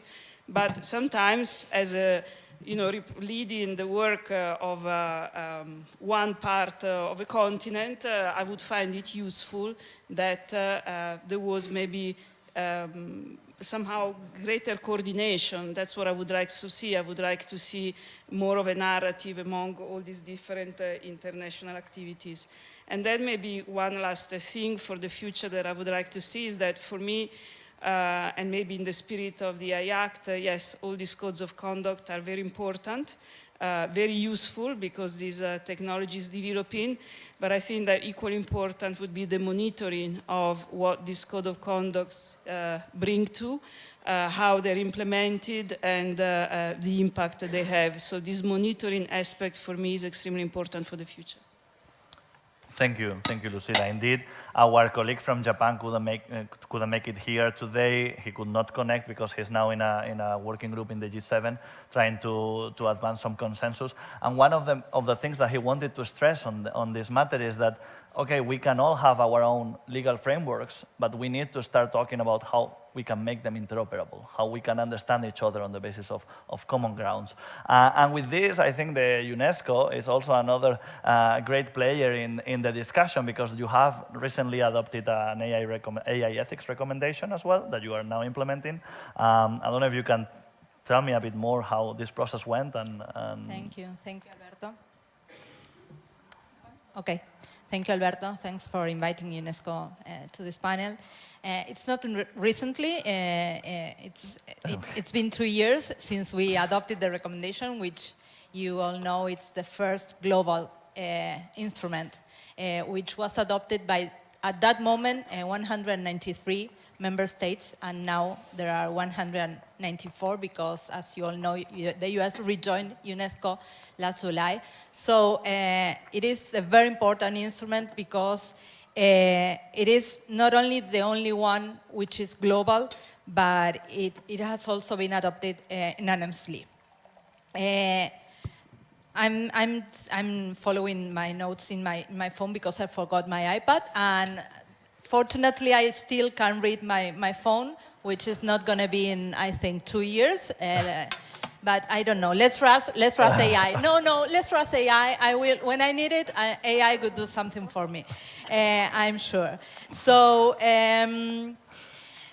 now we are already. I mean, we talked a lot this morning regarding model governance frameworks. And we at UNESCO are convinced that global frameworks of values, principles, and also policy actions are essentials. So the recommendation can now guide all these governance models that are actually being debated. But we adopted the recommendation 2 years ago, but we want to walk the talk. As my friend Angel Melguizo says, we have to walk the talk. And we have to move from theory to practice because I am an ethicist and I love ethics and I love values and principles, but we know that we need to move forward. We need to more the recommendation tangible. And that is why since the adoption of the recommendation, we've been working in 2 tools to implement the recommendation. And one of these tools is the readiness, the methodology, the readiness assessment methodology, which is a guideline, an ethical tool, a tool in order to know how ready or how prepared are the countries in order to use, implement, to develop AI. And we are already working with 50 countries all around the world, and if there is anyone representing any country here who would want to join the group of countries, please contact me because we're willing to upgrade our number and we are willing to develop our instrument and our methodology in all the countries because there are many guidelines, there are many indexes, but the index that we created is the broader one, is the one that can get all the information, not only in terms of infrastructure, normative, regulatory aspects, etc., but also in terms of ethical, social, health, and all the other aspects that are nowadays being not affected but influenced by artificial intelligence. But we also developed another instrument, another methodology, which is the ethical impact assessment. And with this one, we can assess how not only the countries or the governments are implementing AI, but also the private companies. So we are working with all the AI ecosystem in order to ensure that the principles, the values that we introduce in the recommendation are being tangible and applicable in all the ecosystem. Thank you, Eleonora. You see, Ulrich, you are not the only one doing promotion. We are also looking always for our partner. Now, in this roller coaster of our international organizations, we're going down into a particular country's experiences, and I would like to turn to Karen Kennedy. I have this for you. And I would like, Canada has already introduced legislation on AI, and which encompasses AI and data, and a voluntary code of conduct. And maybe we would like to know a bit more about how you got to that, and what is your process on understanding AI and putting some governance to it. Gracias. ¿Cuánto tiempo, no? Hace un año nos hemos visto.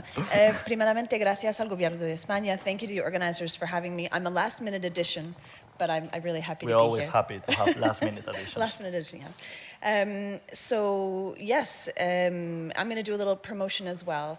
Canada's actually been working on AI for quite a long time. I'll say we're early comers to this area. In 2017, I think we were one of the first, if not the first country to have a strategy on AI. And as part of that strategy, we developed 3 different AI centers of excellence. We invested in the technology. And more recently, we tabled a piece of legislation, so our own ADA, it's called the AI and Data Act. We tabled that in 2022, so quite a while ago now, almost 2 years. And we engaged in a series of, a lot of consultation with industry, with NGOs. I ran into someone at the cocktail who said that we should have consulted more, and I can accept that criticism, but I do think we did engage in a lot of meaningful consultation. And what we came up with was, very deliberately, a legislative approach that is a law of general application, so a framework approach. And all that means is that we're not choosing to address every possible risk, every possible situation that could arise now. We don't know what those might be yet. We don't think that we know everything yet. So we have this law of general application. It's a building block, and on that we will develop over time additional regulations, perhaps additional laws, standards, to get into those more specific areas. And coupled with so I'll just say that it's a little bit less prescriptive perhaps than where the European Union has gone, but it's a risk-based approach as well. And coupled with that, we also, even more recently, we did develop this voluntary code of conduct for generative AI, and that is specifically meant to bridge the time from now until we do have the legislation in place. The legislation's before the House, but it'll take a little bit before it passes. And on generative AI, it includes principles such as the need for transparency, such as the need for human oversight, and the companies signing on to the code really have to do a lot of risk assessment, and they have to put into place mitigation measures. And we have 14 companies who've now signed on to the code, and one of them is actually here at this conference with me. Ronak Shah, representing Cohere, is here. OpenText is here. BlackBerry is here. So if you want to hear about a company's experience in Canada, I welcome you finding Ronak at the show. So in terms of our legislation and the Canadian approach, three takeaways, and then I'll give you the microphone back. We think that we are trying to achieve a future-proof approach, which is why we've taken this framework model or law of general application.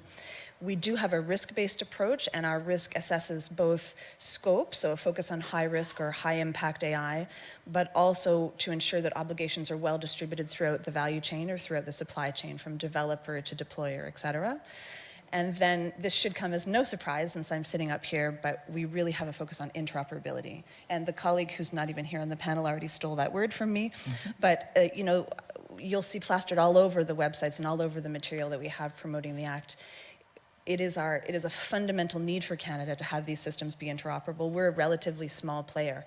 And if our systems aren't interoperable, the companies will suffer, and as countries, we will suffer. So those are the three main takeaways from our approach to AI that I want to leave with you, and then we'll come back to cooperation later. Perfect. Gracias.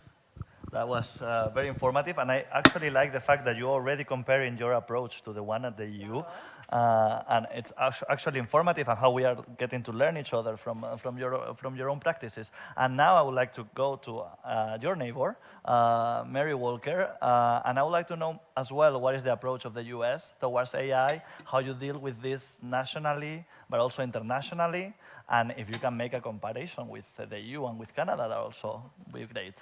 Thank you, Alberto. And I will talk a little bit about what we're doing in the US second. But first, I just want to thank you and the organizers for having this event, for inviting us. And it's also great to be sitting next to colleagues that we've touched base with sometimes often on this issue. And I think that just goes to show how we are already cooperating and how we all want the same thing, which is to have safe, secure, trustworthy systems. And we want to also promote innovation. So for all the entrepreneurs and companies in the room, it's a hard balance. You know, we're trying to watch out for the rights of the people while promoting innovation and protecting. So, you know, I want to echo interoperability for the third time and emphasize the need not for digital sovereignty, but really digital solidarity as we work toward regulatory interoperability, because earlier we were talking about startups and scale-ups. And even if an American company started in the US, it has to scale. And where is it going to scale? Probably Europe. And if our regulatory frameworks are not interoperable, then that scaling up will be challenging. And so for the private sector, it's important to have kind of these large, harmonized markets so that they can, you know, really do what they do best, which is innovate, and we do what we do best, which is help provide the guardrails and the frameworks so that they can create something that's safe and beneficial for the people. So in the United States, we started with the AI Bill of Rights. I can't believe it was only last year. It seems like 10 years ago. And then in the summer, the White House announced voluntary commitments from 7 American companies, which has since grown to really look at how you can create safe, secure, and trustworthy systems. And then from there, we've been quite busy along with everyone else. My Secretary Blinken held an event on the margins of the UN General Assembly in September, talking about how AI should be used toward the Sustainable Development Goals.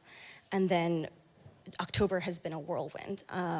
The launch of the UN high-level advisory body with Spain at the leadership of that, late October, and then shortly after the G7 Code of Conduct. Congratulations, we're all very thrilled. And then that same day, President Biden announced the executive order on artificial intelligence, contrasting it with the EU AI Act. It is not legislation, it is an executive directive to federal bodies. And this is similar to what Canada is doing. It's a stopgap to provide a framework. It really establishes what the US is trying to accomplish within our control while our legislators draft and develop and pass legislation. And we are encouraging our lawmakers to work bipartisan, to make it comprehensive, but all of that takes time. As you may or may not know, we're looking at appropriations and we have one more day of working, and so there are challenges within our own system to be able to pass the type of legislation that's necessary to be as comprehensive as we need it to be. And so this executive order helps provide kind of that guidance and those principles to get us to the next stage. But the executive order is pretty aggressive and fairly comprehensive, very broad. There are 8 lines of effort. I'll just state them because I know we don't have too much time, but if anyone wants to discuss afterward, I would be happy to do so. So 1 is promote safe and secure AI, looking at the evaluation of AI systems, reducing risk, mitigating risk while promoting innovation, which is our 2nd line of effort, promoting responsible innovation, collaboration, cooperation. 3 is supporting workers, talking and discussing with labor unions to ensure that our public is also educated and they have digital literacy. 4 is advancing equity and civil rights. 5 is really to protect the consumers and the users of AI. 6 is to promote privacy. 7 is to increase the capability of government and our use of AI within our government. And 7 is to look at developing this global framework for AI, and that is really where we are quite active in the State Department. And I don't know if I have time to contrast it with the European Union structure, but we talked about kind of the differences in the structures of what we have put out there.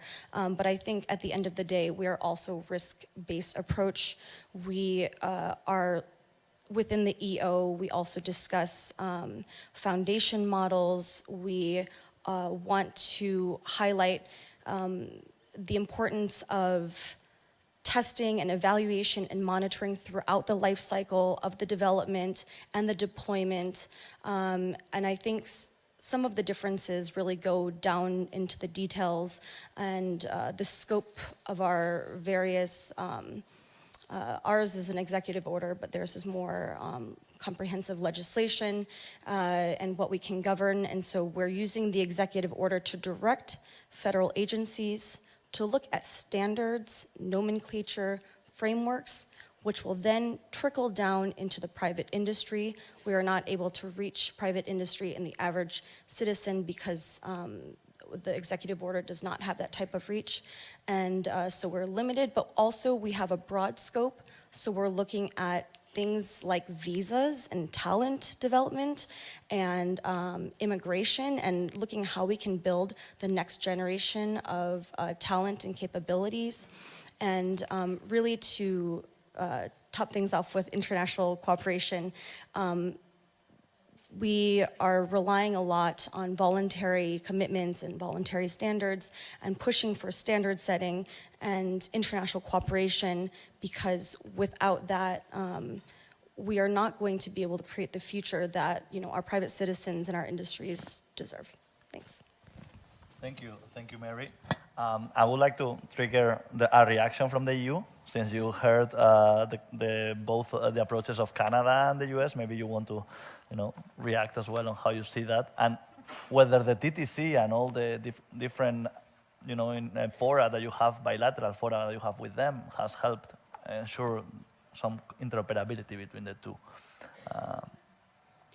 Thank you. So I think with Canada, it's relatively straightforward. I think there is a lot in common. And as it was explained, they are now experimenting a little bit, but then the legislation will come in. Now, I realize that the United States has a completely different setting. The possibility for legislating is with the Congress. Please correct me when I say something wrong, but it's with the Congress, so the executive order of the president is a necessary step to create a framework that otherwise was missing. So I think we all welcome very much this executive order. And there is one element, in my opinion, which is very similar to what we do, which is this emphasis on standardization, which is very important for international collaboration, I think. So that is one of the main instruments we may want to use for international collaboration. For what concerns the approach, for example, to the large generative models and the foundation models in particular, I think that there is I can see a lot of common thinking on those points. It would be very difficult to disagree on the approach that the United States are taking. As I said earlier, I'm in favor of codes of conduct. I can say this as an opinion that I think it would be useful then to also be able to check how they're being implemented, if the commitments made are really being carried out. I think, but that is, of course, a matter for the United States to apply. Maybe one other element I would like to bring up is the fact that we are sitting at the international standardization bodies together, and so really I would like to call for the recognition of this particular element as an important instrument for international collaboration. Thank you, Lucila. And so we had very clearly and loud standards, and I would like to go back to Ulrich. How do you perceive the role of of the OECD in international cooperation and also coordination? How you can help? Well, thanks. Let me go back just 6 years, 2017. It's only 6 years ago, and less than a handful of countries actually had AI strategies at the time. This is how fast this has been moving. Now we have in our AI Policy Observatory, we have registered more than 1,000 policy initiatives from 70 different jurisdictions, right? This is something that's happened within 6 years. So of course this leads to a risk of fragmentation, and it's easy to get confused in this discussion, both when you talk about national initiatives and international ones. And that, of course, is also why I think most of us are underlining the need for interoperability, right? Because there is this risk of fragmentation 4 times, and I might even go, I might even mention it once again. And these are, even within countries that are pretty like-minded, like even in the West, or you could say even among our members at the OECD, you see very different approaches. I think it's fair, Mary, perhaps to call the approach of the US and the UK one of sectoral approaches with non-binding principles, even though the executive order is sweeping, it's still non-binding, where the EU is in I wouldn't call that light touch regulation, probably. It's certainly a very important and strong and comprehensive set of rules. I didn't want to put any values to it. I mean, countries choose their own way, right? Canada and Brazil have also put something on the table. We're forgetting China already has a set of rules on AI. They are very, very different from ours. So this leads actually to 2 discussions. It leads to one of what are the values we want to put in there globally, right? Could we find a set of common denominators like human rights, rule of law, democracy? This is what we tried with the AI principles. This is also what you're trying in UNESCO. But then there is also this functional issue, interoperability. And I counted, if we discard the EU for a minute, because you're not only an international corporation in yourself, also an actor taking part in international cooperation, I count at least 8 very serious tracks or initiatives, ranging from, on the one hand, you have the UN, which launched the advisory high-level board in September. You and Karma were there. I mean, you were there. I was. All of the 8 tracks I'm going to mention now, we were all there. It's a traveling circus, right? But that is with the legitimacy that only comes from having, almost 200 countries. It's the same with UNESCO, the work you're doing. G20 falls perhaps in that category also. There are many small countries who would not say it has the same legitimacy, but at least it's all kinds of countries in there, developing, Eastern, Western. And of course, when you have so different countries, there is a limit to how far you can go because even within the West, as I said, there are different approaches. So I think that work is necessary to find, global common ground. And even we at the OECD, we have tried to help that with our OECD AI principles. We're taking part in the UN work. We cooperate with UNESCO. Then at the other end of the spectrum, you have, more narrow you could call it like-minded cooperation. The G7 is the best example.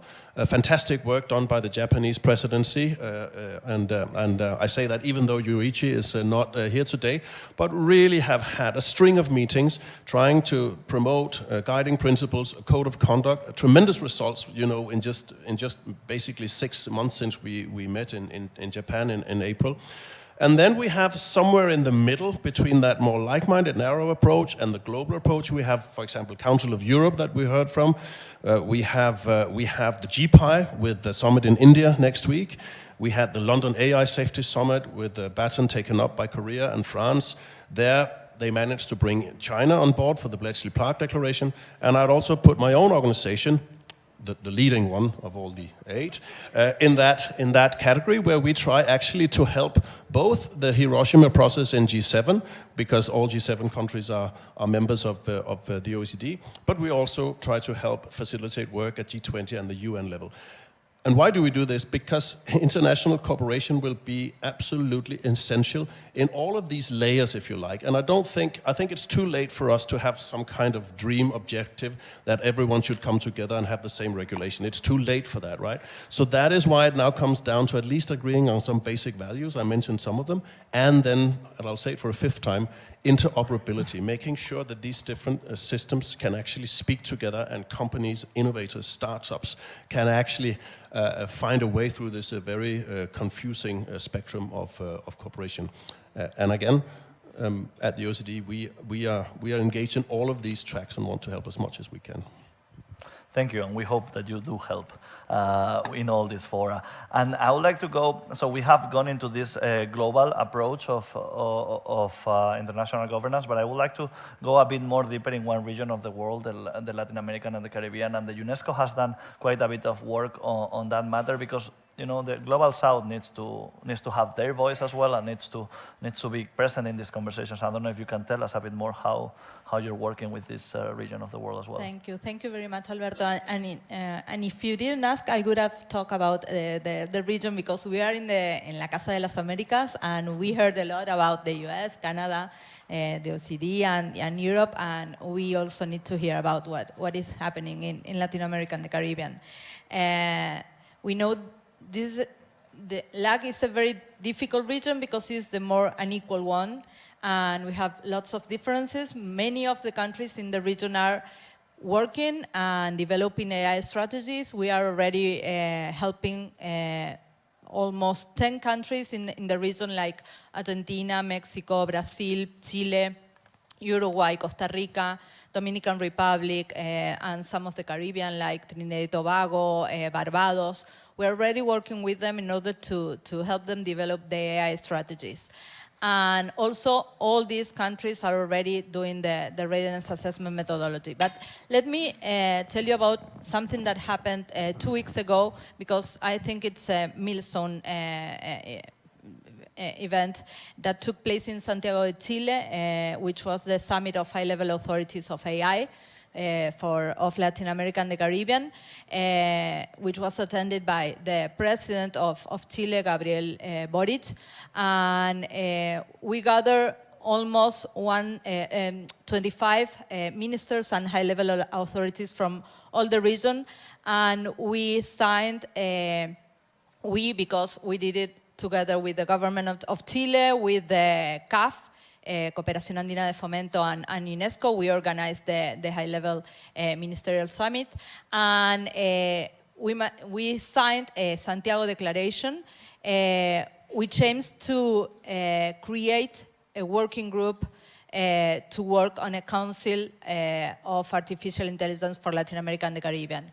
And this is very important because, as you were saying, and as we all were saying, it is difficult to put together all efforts and to probably try to harmonize differences between different countries which are in very different situations. And in Latin America, we are trying to do that in the framework of this council.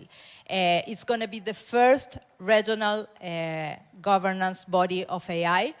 And it's interesting because Africa wants to do something similar after what we did in Latin America. So we will have a regional governance AI body, and it will act not only in terms of political ways, but also technical ways.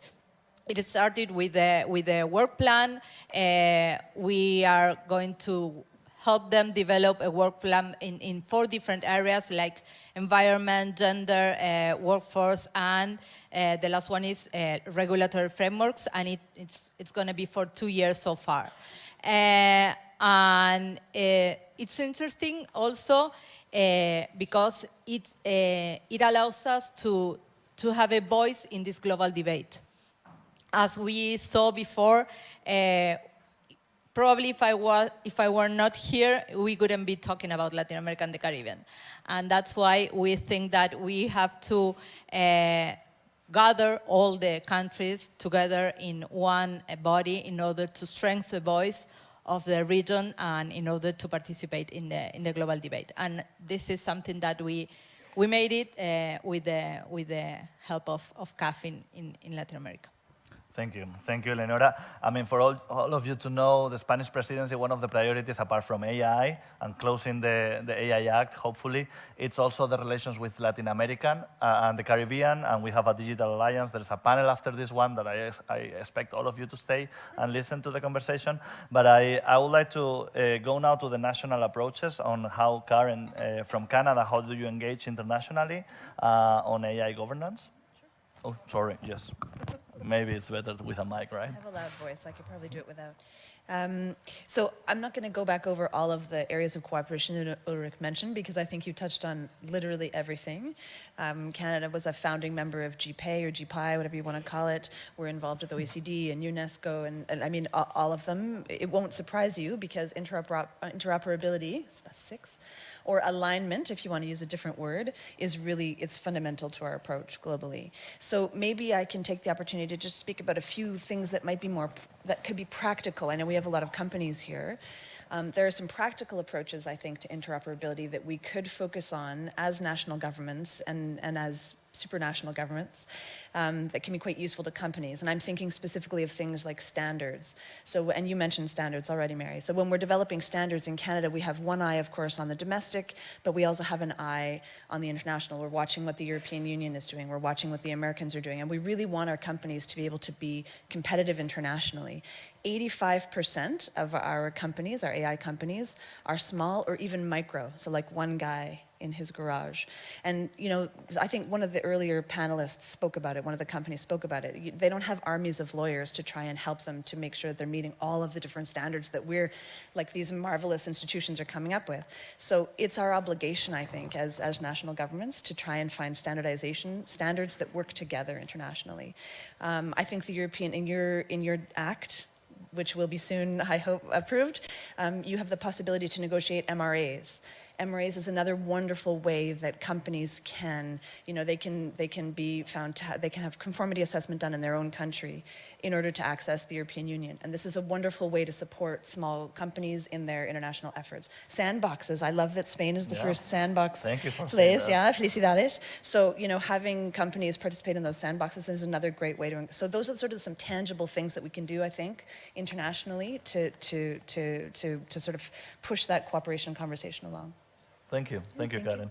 Thank you for doing promotion for Spain as well. Mary, if you want to tell us a bit how you engage as well internationally, or you know, react to the points made on international cooperation. Sure. So everything that has already been discussed, the United States is participating in, and so I won't. Should I list them off again? No. We're involved in all of the efforts that were discussed before, and we're engaged multilaterally, bilaterally, multi-stakeholder, academia, private sector. We're engaged across the board. And I was actually looking at the matrix that we have developed internally on how we're going to essentially implement the executive order and all the lines of effort. And all the different agencies and offices that are involved and the various streams. I mean, it's impressive. It really is a whole of government approach of how we're addressing this issue. And they link with essentially any major international organization that was mentioned today. And so I think I'll just kind of go off of what Karen was saying in terms of other ways that we can cooperate. Risk management frameworks are also really important. I think we all agree that risk-based approaches is a common thread that we've heard throughout. And by establishing, risk management frameworks or cooperating on that, collaborating our frameworks, that's a really great way to signal to industry which direction we're heading, in addition to standards. Simple things like nomenclature. So someone mentioned the US-EU TTC that's coming up. I think it's really interesting to note that AI has been part of the TTC before AI popped up in many other fora, and so it was part of the first work stream, actually, and so developing a joint roadmap for how to do things like definitions and terminologies and methodologies is really important. It all comes down to the details and how we carry out these rather high-level commitments. And with the EU, we're also, under the TTC, engaged in the US-EU AI Administrative Agreement, which is linking our fellow researchers together to develop a great ecosystem where we can exchange on best practices and talent.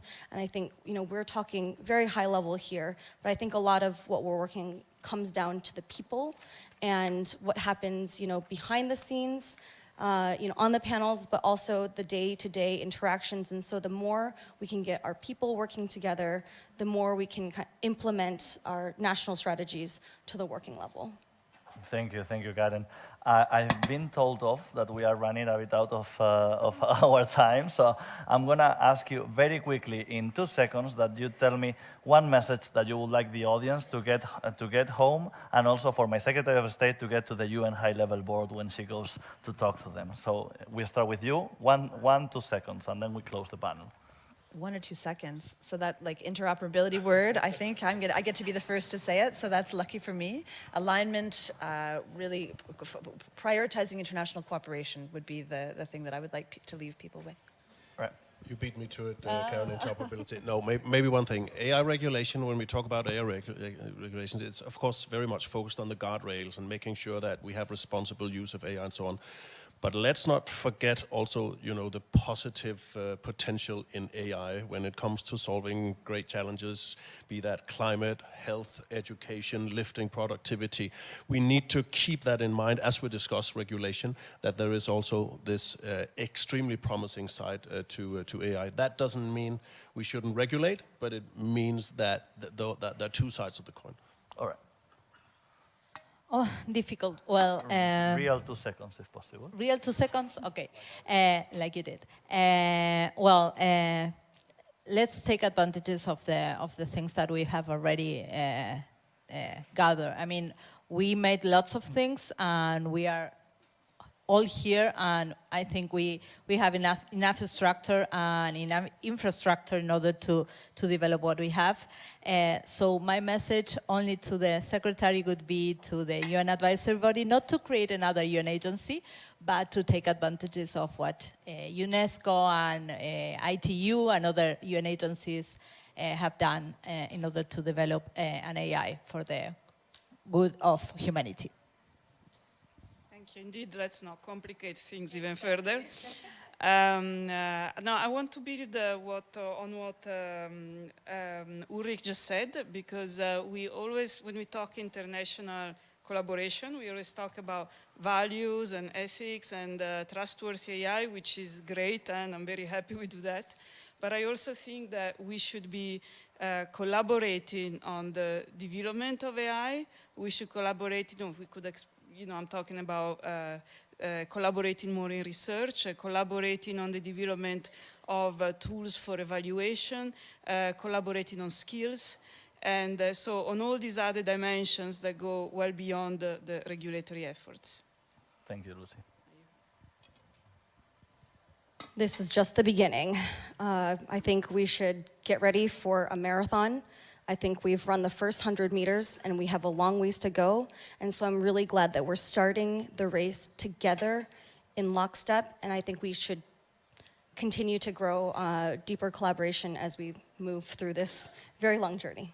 And we will exciting do so. journey. Yeah, we will do so. Thank you very much, everyone, for being here and for you for listening. And I am the one presenting the video, so as you can get down on the stage, we have a video. Thank you very much, Ulrich. We have a video from the. I don't know if we have the image of our Indian colleague, because they are hosting now the presidency of the G20. Can we play the video?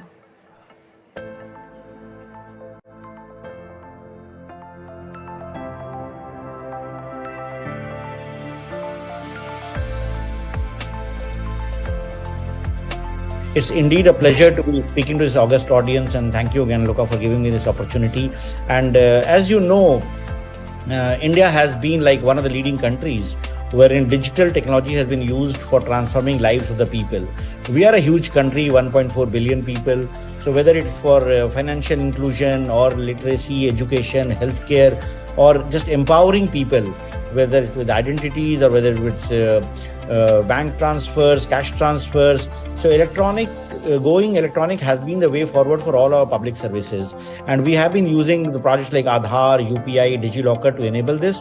And as we go forward, using these platforms to offer better healthcare, education and skilling and agricultural services, and using technology for addressing climate change, all these have been our focus. And as we go into the age of AI has been around for a long time, but the advances that have been made in the field of AI in the last few years, this has led to using AI for better delivery of services and ensuring that the cost of accessing the services go down for our citizens. So we have developed AI-based solutions for healthcare, whether it's for detecting breast cancer or for diabetic retinopathy or for cataract, or for offering better services to farmers, whether they can make better decision support systems, for using for disaster management, for giving early warning to people who are in the flood affected areas. In the field of education, AI has been used to give personalized learning plans to students. And another big use of AI that we are making is, as you might be knowing, India is a diverse country. We have 22 official languages. So using natural language processing for ensuring that information and services are available in all languages. And as we go forward, using voice-enabled technology like speech-to-text technology to ensure that people are able to access services even through the voice command in their mother tongue. So all of this has been the kind of focus for our AI-based initiatives, and they all stem from the India's national strategy on AI, which focuses on use of responsible AI for social empowerment. And this results in such a way that we incentivize innovative use of technologies, AI-based technologies, for building these solutions, and at the same time being aware of the risks and the threats and the bias and the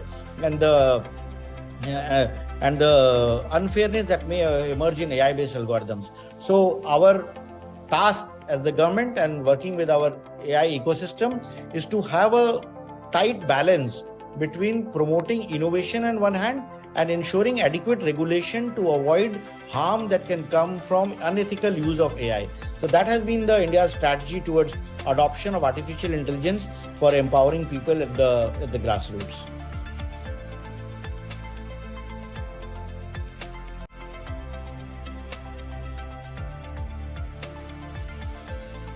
Any strategy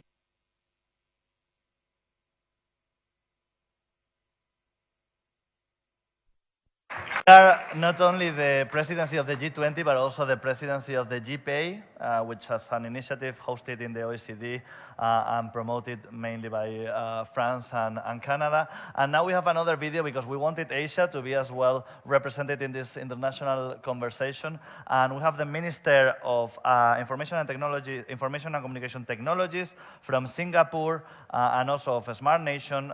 We have a short video from her as well to play.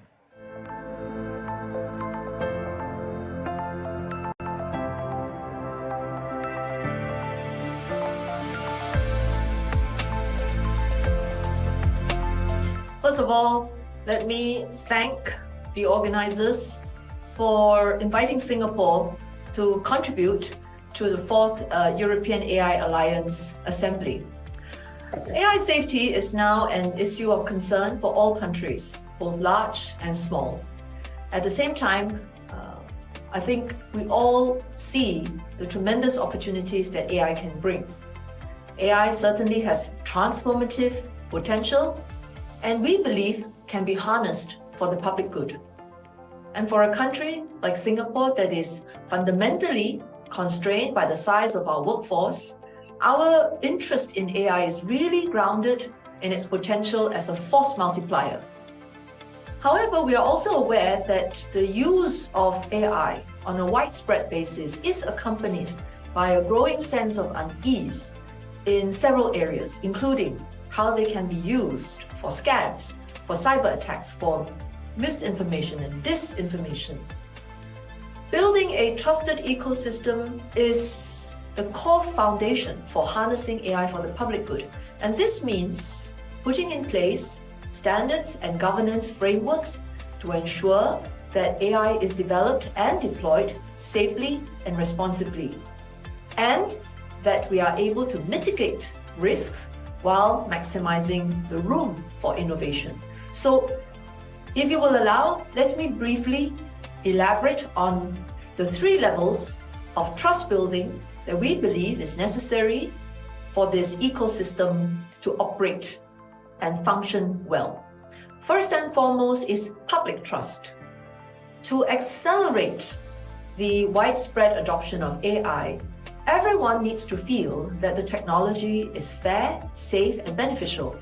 And governments play an essential role in helping to build the public trust. To address concerns that AI will bring disruption to workplaces and livelihoods, that's one area that we must work on. We must also set out guardrails for the ethical development and use of AI. And critically, we must also ensure that organizations are accountable and transparent about the use of AI. As a result of this thinking, Singapore was probably one of the first countries in the world to put in place a governance framework, an AI governance framework. We did this in 2019. At the time, we were probably the first in Asia. Now, building public trust is not just for the government alone. Industry must also communicate to the public its commitment to uphold standards and adhere to AI governance. Organizations must at the same time help their workers to adapt to AI adoption. So these are the foundations of public trust. Second, the trust between government and industry is also very important. Harnessing the best of public and private sector capabilities allows us to experiment with AI technologies in a safe and responsible way. In June this year, Singapore open-sourced our governance framework and testing toolkit called AI Verify, which Gianluca, you also mentioned. AI Verify allows us to crowd in model and app developers, third-party testers, and the research community to collectively contribute to more trustworthy AI. I'm glad to share that over 90 companies, including major players like IBM, Google, Microsoft, Salesforce, Red Hat, are now part of the AI Verify Foundation to help us make this toolkit work in a more robust manner. We also welcome European companies to participate in AI Verify.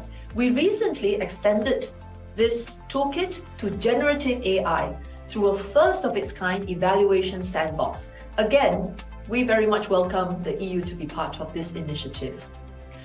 The third area is the trust that we will need between governments. There is certainly a need for countries to come together to harmonize their approaches around AI governance.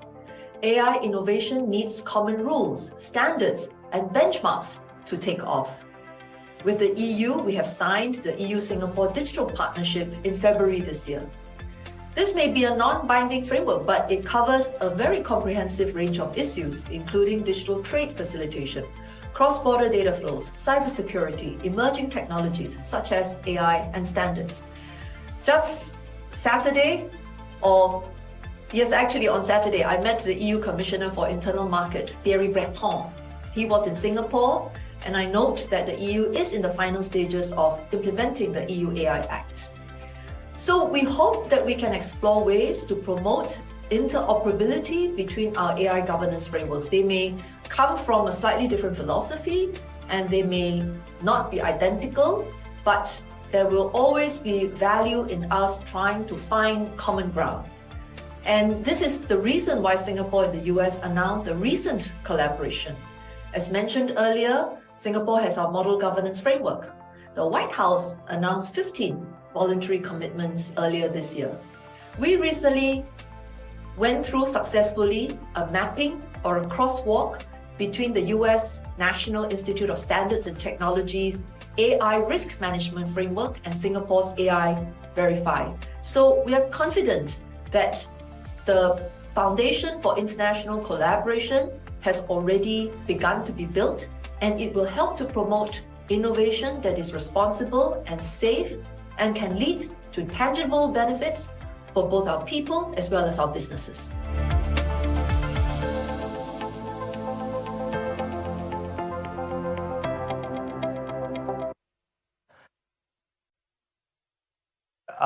You see that the European companies can also go to AI Verify, but I also welcome you to come to the sandbox of AI of Spain that we are putting in place. And now I give the word to Irene, our Master of Ceremonies, to come back on stage and present the next panel. Thank you.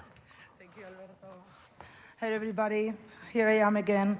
It's been a long afternoon, but we have the last bit, and this last bit is going to be very interesting. Continuing with the topic of international collaboration, this panel is going to focus on the EU-LAC collaboration towards regulatory convergence on AI. And I'd like to invite on stage the moderator, Juha Heikkilä, International Advisor for AI at DigiConnect, who is going to be your host. Please. Welcome. And I'll help you with this. Ta-da. Thank you. The floor is yours.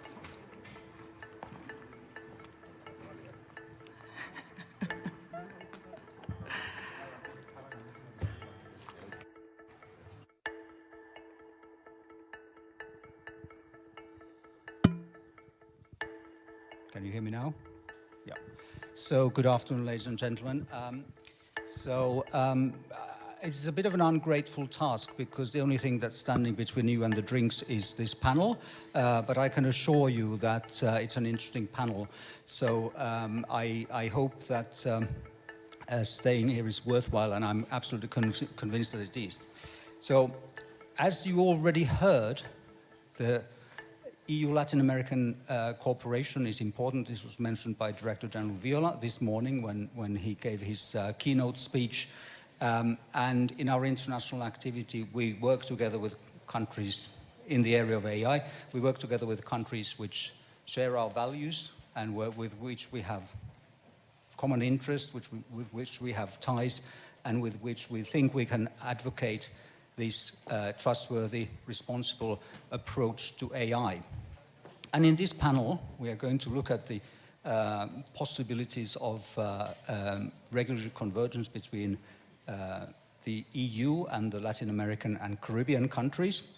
And this is what we're doing here. So we have two parts in this panel. So we first have a keynote speech, and after that, we have then a panel with representatives from the Latin America. So I would first, without further ado, invite Felix Fernandez Shaw, who is Director for Latin America and the Caribbean in DG International Partnerships, to give his keynote speech before the panel.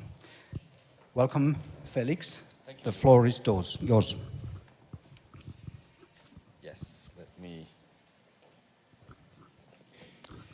Well, good afternoon to all, and thanks a lot to Spain for organizing this very interesting day on the Alliance of Artificial Intelligence.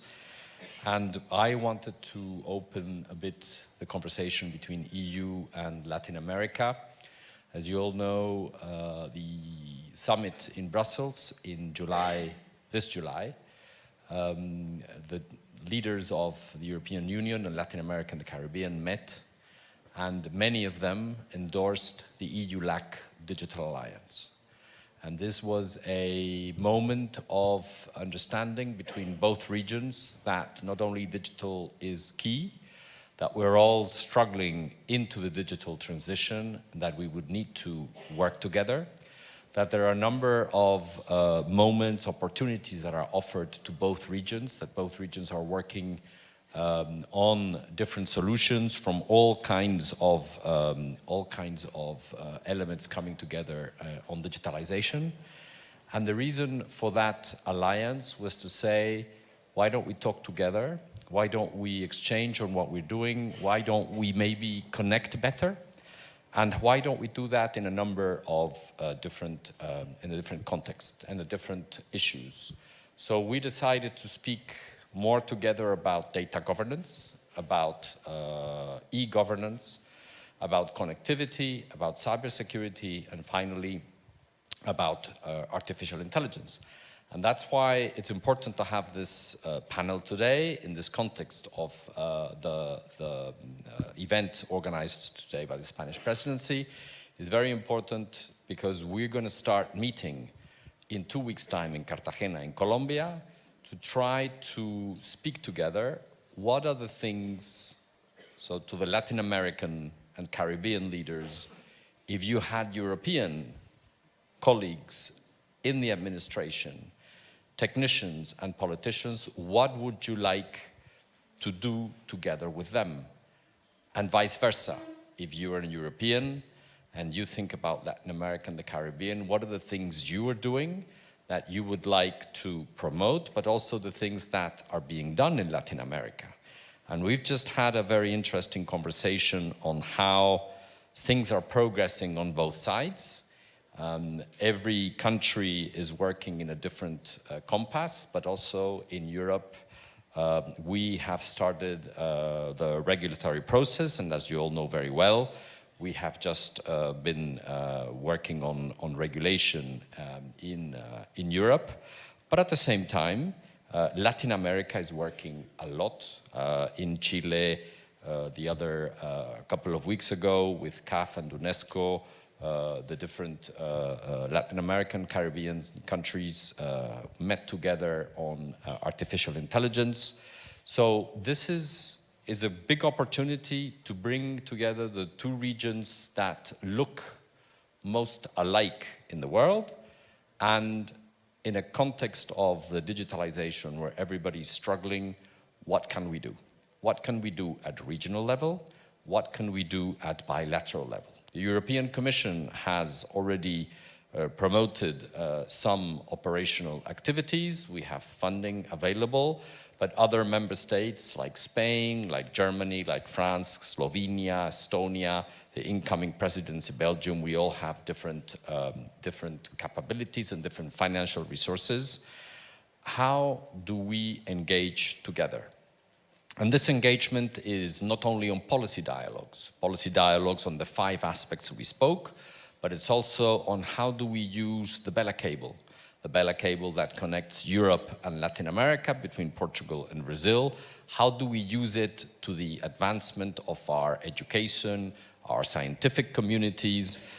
How do we use, for example, Copernicus? You all know that the first country to have a Copernicus mirror station is Panama. And it's not by coincidence that Latin America opens the first Copernicus station. There's going to be another one in Chile. There is another one in Chile, and we're opening a third one in Philippines. What does Copernicus bring? And we all started talking already about the different uses you can give to Copernicus data. So all these things, we need to put them together in a bi-regional political context. But then what we want to create is a technical dialogue. And a technical dialogue in artificial intelligence looks like the thing to do. These days are all opportunities, conversations running around. And I would say, Juha, that what I would like to hear from the panelists, who are all leading politicians, senior administrators in their countries countries that I think have distinguished themselves in both regions as being leaders in not only in the concern on artificial intelligence, but also in the opportunities that artificial intelligence can bring. What are the issues that you would like to talk with Latin America and the Caribbean, but also what are the kind of issues that you would like to do together? So it's not only about exchange of information, lessons learned, comparing solutions, but can we do things together? Can we develop things together? Because I think that we have a very important capacity, a strong similar way of doing things, a very, I would say, technological challenge that we can all work together. So that would be my introduction to the panel, Juha, is what do we do in Cartagena? What is the work we should be doing in the next 2 years between the two regions? Thank you. Thank you very much indeed, Felix. So let's hope we'll get those elements then and see how this panel gets underway. So we have certainly now got a good introduction and let's say indications of what to expect and how to move from here. So now I would like then to move on to the discussion part of this session, and I would like to introduce the speakers. So first I would like to invite to join us on the stage Mr. Mauricio Lizcano, the Minister of Information Technology and Communications in Colombia. Please join us and take a seat. Next, I would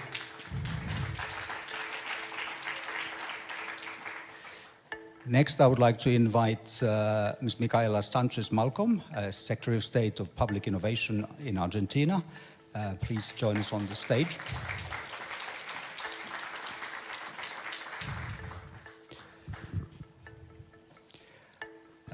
Then we have online, we have Mr. Mathieu Michel from Belgium. Do we have the online connection?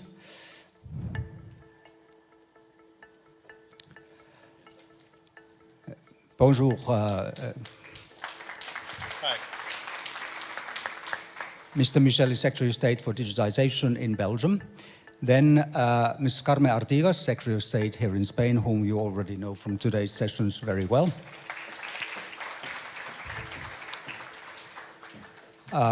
Ambassador Tadej Rupel from Slovenia. He's also National Coordinator for External Aspects of Digitization, AI and Cybersecurity. And then we have Hebert Baguas, Executive Director of Agisics from Uruguay.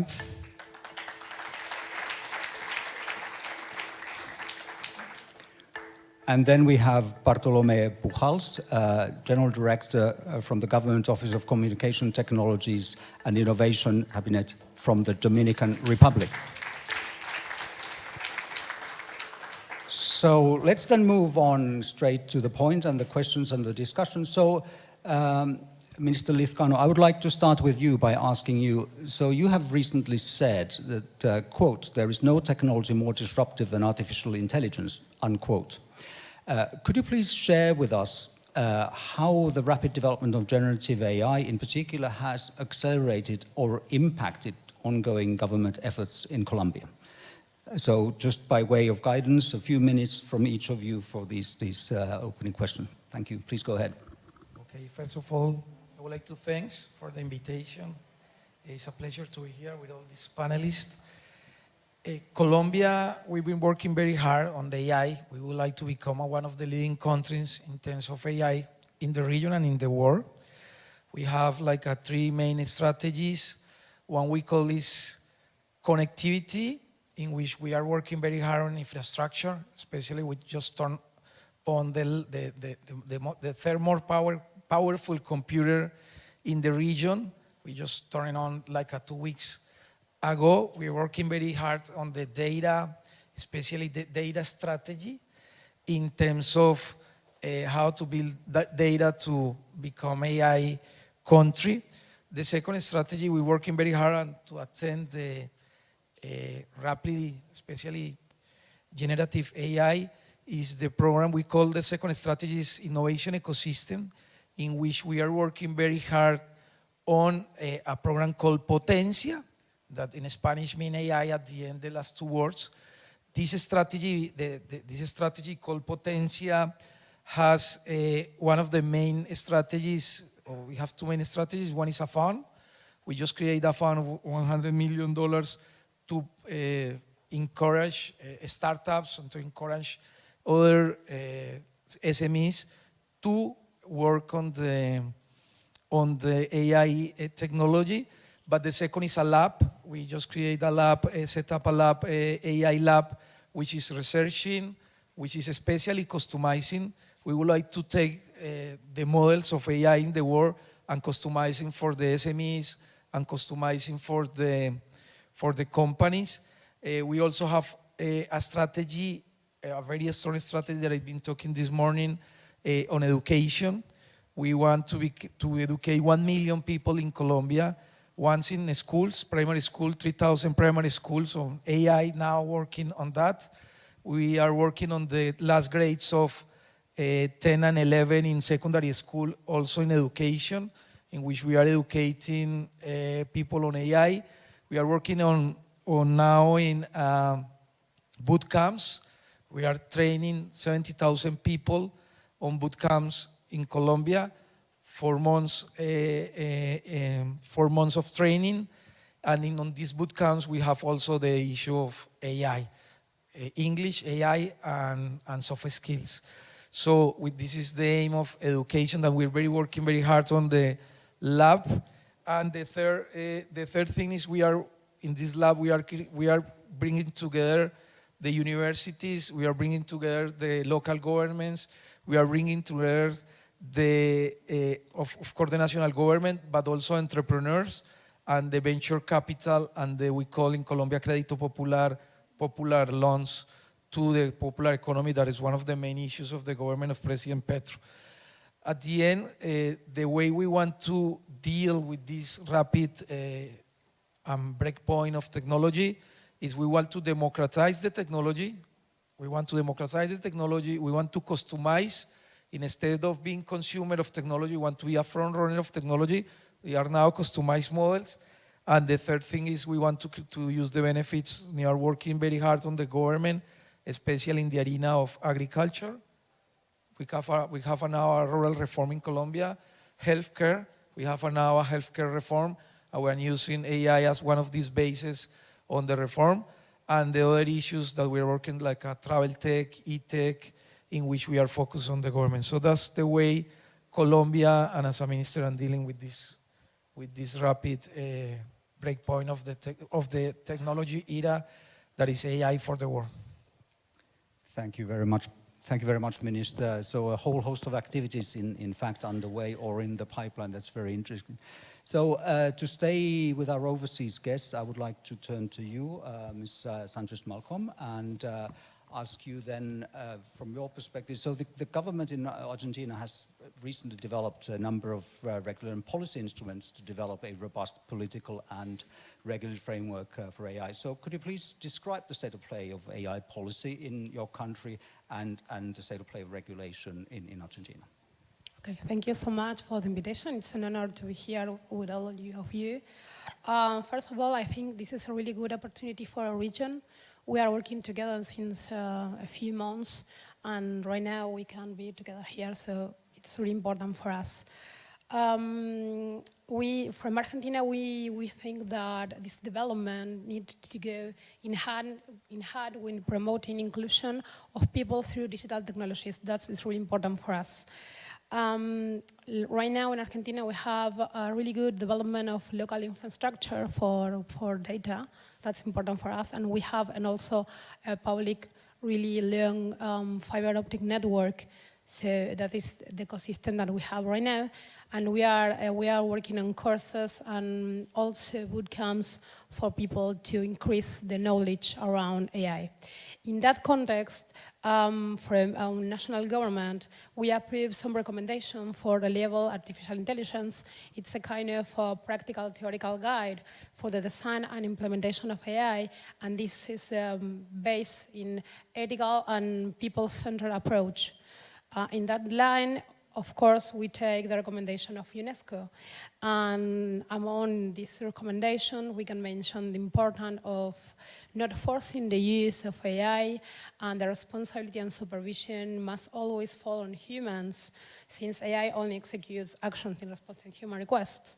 In the same sense, Sadowski Foundation, dependent of the Ministry of Science, had approved a roadmap to how innovate with data in the public sector. In this line also, we have a high-level symposium on feminist contribution in artificial intelligence, and the objective of this journal was to agree in an output document that I can share with all of you, based on gender perspective related with AI and data governance that include a feminist and human rights approach, to be presented at the Summit of High Authorities or Artificial Intelligence Latin America. In this same context, we participate in the ministerial and high-level authorities in the Caribbean and Santiago Declaration, as you said. That's really important for us. And at least we have an interministerial table around the local government to approach issues like health, work, education around AI, and we are already working on all of that. Thank you. Thank you very much. So similar elements there then, in some respects, to what we heard from Colombia. I would then like to move on to the neighboring country, Uruguay, next, and ask Mr. Paguas. So you have recently aligned with UNESCO's ethical recommendations for artificial intelligence. So how do you anticipate that this alignment will influence your national AI regulation? And what regulatory changes do you expect in comparison to the current national regulatory landscape? Yeah, thank you. It's a big pleasure for me, and it's a big pleasure for Uruguay to be part of this excellent panel. First of all, Uruguay already has a AI strategy since 2019. And now we are evolving and revising that strategy with the support and partnership of UNESCO and CAF, as we were one of the first countries to adhere to the UNESCO recommendation. Protection of human rights, protection of human dignity, environmental sustainability, fairness, inclusion, and gender equality. Why we are talking about that? Because something changed last year. And we were, all of us, heavy users of AI since, 20 or 30 years. But we are living the exponential growth of this technology. We realized that our governments, our countries, need to protect our people from unacceptable risks, but without stop the technology evolution. And of course, that here we are with this big regional and worldwide challenge. The first conclusion is that we need to look at what we got in our countries and where do we want to go. The second is about governance. Who will be the owner of the regulatory environment in our countries? And third, I think, beside our national initiatives, we have to look forward to international standards. It is not possible for us to regulate technology as we used to regulate ordinary laws. We need coordination, we need international collaboration to achieve better solutions, because with the citizens or for the citizens as a center. I think that we cannot regulate technology per se. We need to regulate the environment, for instance, our data protection standards, our transparency standards, our accountability standards, and of course, algorithm transparency. In 1860, the first petrol car was invented, and it was not until 1949 that in the Geneva Convention we established the first rules of automotion. Then we established safety rules for the cars, and then environmental rules for the cars. But we never regulate the size of the piston or the size of a cylinder. So I think it's similar to what is happening with the AI. We need to enforce the environment of where we deploy AI, because people use AI, companies use AI. We need to give them the best possible environment for development in a human rights respectful way. Thank you very much. Very interesting comments, and I'm sure that sparks reactions from the other panelists. Now, I would like to move over to this side of the Atlantic, and I would invite Secretary of State Michel to comment on the fact that Belgium will be the next presidency of the Council of the European Union. And I would like to ask you what you can expect in relation to digital transformation or the agenda for digital transformation, in particular AI, and how will this then affect the future cooperation and convergence between these two regions? And what is your vision for the kind of future cooperation and convergence then between the Latin American Caribbean region and the potential effects that the AI Act will have on the future of relations with the region? Well, first of all, thank you for the invitation. I'm sorry for me not being with you. It would have been a pleasure. As you mentioned, so Belgium will take the presidency of the European Union in the coming years, in 2024. And for us, it's a big opportunity because it will end a commission, and it will give us the opportunity to work on the agenda of the future of the digital agenda for the coming years. So it's really important for us. In general, one of our main messages we would like to give is to say that in Europe we've had a lot of regulation those last years, and we think that it will be really important to give time to the actors, government and all SMEs and companies, to implement those regulations. That will be the same for the AI Act. And I would like to thank Spain for the amazing job that was made on the AI Act. For the agenda that will be brought by Belgium, there will be 4 main topics. The first will be the skills. We speak a lot about the skills, the talent we need to support the new economy. That will be really important. We want to work on it. A second topic that we want to bring is the topic of the blockchain. Blockchain, to our point of view, is an infrastructure that can build interoperability, and in Europe, but also all over the world. And then the identity. And the first topic is what you expect from me. That's AI. And as I mentioned, there has been made a beautiful work about the AI Act. Now it will be time to implement it.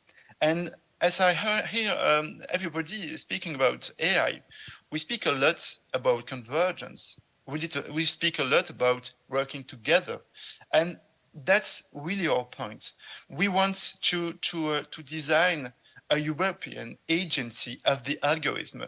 We see that today everybody work on AI, but the work we are doing right now is really fragmented. We work in silos. We are confronted, everybody, we are confronted at the same questions, at the same opportunities, at the same problems as well. And so we are convinced that we must build the same manner to govern the AI. That's why we will propose a European agency of the algorithm. But of course, if we speak at this challenge at the European level, that's a more global level. And that's why such an implementation must work deeply connected to other countries all over the world. So we want to build it and to design it and to define it, because it will be important to define what we expect from such an agency? Is it a regulatory agency? Is it an authority? Is it a council agency? That will be important to define it. And that's what we want to bring at the European agenda in 2024. And I'm sure I'm convinced that such an agency will have to work deeply with other countries all over the world. So that's how we imagine the coming months for the Belgian presidency. And I think that's through those kind of initiative that it was mentioned a few minutes ago, that we will be able to reconcile the power of innovation and the necessity of trust we need to have all the benefits of the innovation. Thank you. Thank you very much, Mr. Michel, for this sneak preview, if you like, of your presidency priorities and ideas that you want to bring to the table. Now, I would like then move on to you, Ambassador Rupel, and I would like to ask you, because you've been engaged in cooperation with Latin America and Caribbean.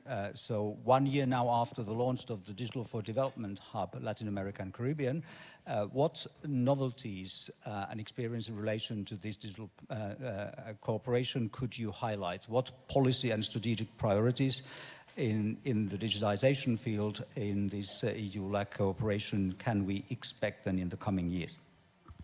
Thank you. Does it work? Okay. Thank you so much for inviting me, and of course Spain for organizing such a in-depth discussion about the AI and trustworthiness, which is of course very important for all of us and the future generations to come. Speaking about D4D, Digital for Development Hub, actually it's been 2 years now since it was established for Latin American countries. It was during our presidency to the Council in the second half of 2021. Then we had a additional summit on that in 2022, and I'm grateful again Spanish presidency to organize and such important event with EU and Latin American countries. So usually we are asked, Slovenia is a very small country, 2 million people only, and why we are so much engaged in AI, and especially why with EU-LAC countries. And it's actually that AI is, we have a very long history of AI research and development in Slovenia, more than 50 years. We have one of the oldest labs in the world, and there are many expertise has been done, as well as our experts were working on the legislative and other formation of the AI in the past. But let me say that Latin American countries, of course, since it's a very like-minded area, we share the same values. We wanted to create a global governance, especially on ethical and trustworthy AI, which is, I think, the natural place to start for Latin American and Caribbean. We want to find partners in a digital like-minded partners, despite our limited diplomatic presence, and we want to contribute to the EU-LAC dialogue as well as relations. Since European Union has 27 members, we find a niche where we can make the highest added value in this relation. So that's why we think that AI is the area where we can contribute the most. So to answer to your question about the priorities and more concrete actions ahead, I think that political will and general ambition is set. We have tools. It was mentioned the D4D Hub, Digital for Development Hub. And I think next week in Cartagena in Colombia, there will be an active roundtable discussion, which is co-organized by Spain, Slovenia Commission, European Commission, and CEPAL. And it will define concrete steps. But with our internal discussions, we are having some working groups on D4D for LAC. We identify 4 pillars where we can intensify and where the work can emerge. There is the first one is research, development, and innovation. The second one is policy and regulations. The third one is infrastructure and enabling ecosystem, and the fourth one is the digital skills and education. Since the regulation is the topic of today's conference, I think that we would be very much interested to have some kind of a regular EU-like policy dialogue, which would, on AI of course, which would bring fruitful results in the years to come. Thank you. Thank you very much, Ambassador. Then let's go back across the Atlantic, and I would like to turn to you, Mr. Buchholz.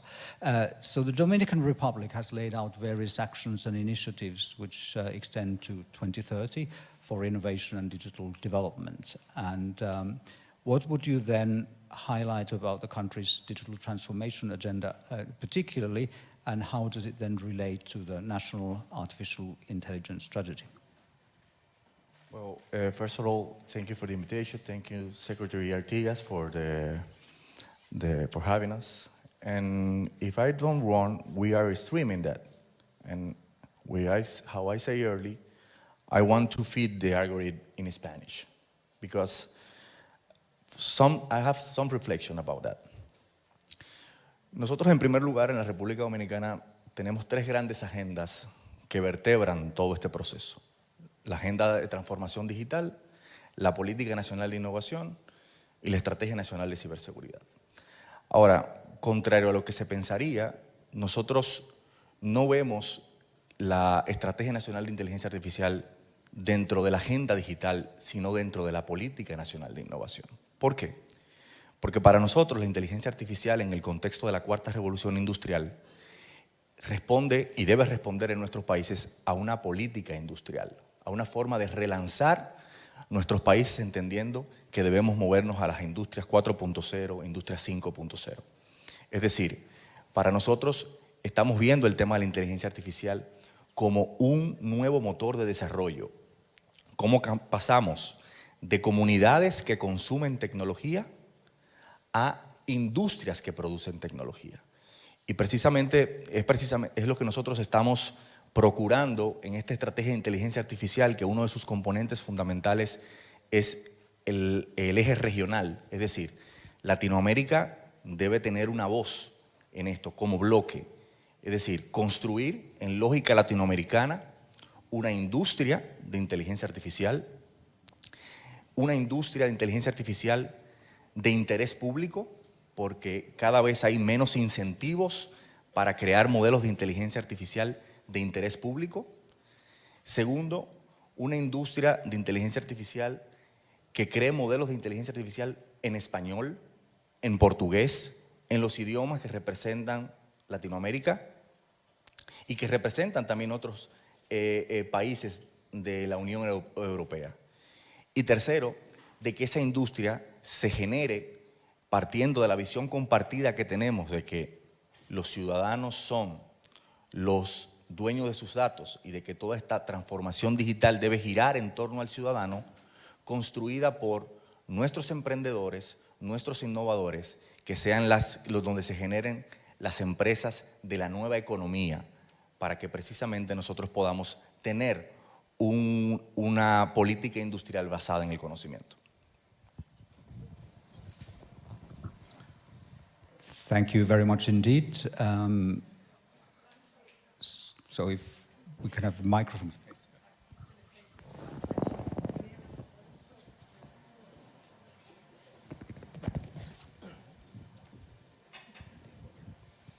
Okay, first of all, I would like to make reference to the fact that the Dominican Republic has agendas. It has 3 agendas, and this is the way we are going to take on board the subject of AI.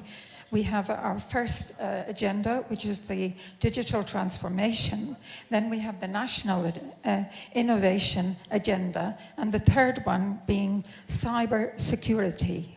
Now, I would like to go forward and say that this AI should be on a sort of a policy or on our political agenda. AI for us is going to be like the 4th industrial revolution. We're going to have a policy where we will find AI as 4.0, 5.0. AI should be the new engine, the new motor for development. as I say. And the communities are the ones that will be consuming AI. And the industry will have to be the producers of AI. This should be done, as I say, on a regional level. And we want the Latin American voice put forward with the industry, IA. Always with the public interest in the industry. Where there are less incentives nowadays, as we know, for public interest all the time. And we want to have on our agenda, as part of the IA, a model, a Spanish model, a model in the Spanish language, a model for the different countries in South America with their own languages, such as Portuguese as well, and the other countries as well in Europe, that they will have it in their own languages. And thirdly, I would like to talk about this industry as a shared voice. We as citizens in our countries are the owners of data. And it will be the entrepreneurs that will give us the possibilities of using IA. And the companies will form part of what we call the new economy. Thank you very much indeed. Now then, finally, as to conclude this first round, we come back to the home ground, the host country, and the presidency of the European Union at the moment. Ms. Artigas, what has Spain done on AI that can be of interest to the EU, Latin American, Caribbean cooperation? Could you outline a bit what your kind of main activities have been? Yeah, so first of all, I want to thank very much that my colleagues have taken the effort, the flight, and the days to be here. I think it's unique that during an event of the European presidency, we invite the ministers, the most important relevant policymakers on artificial intelligence. It was the right moment to do so.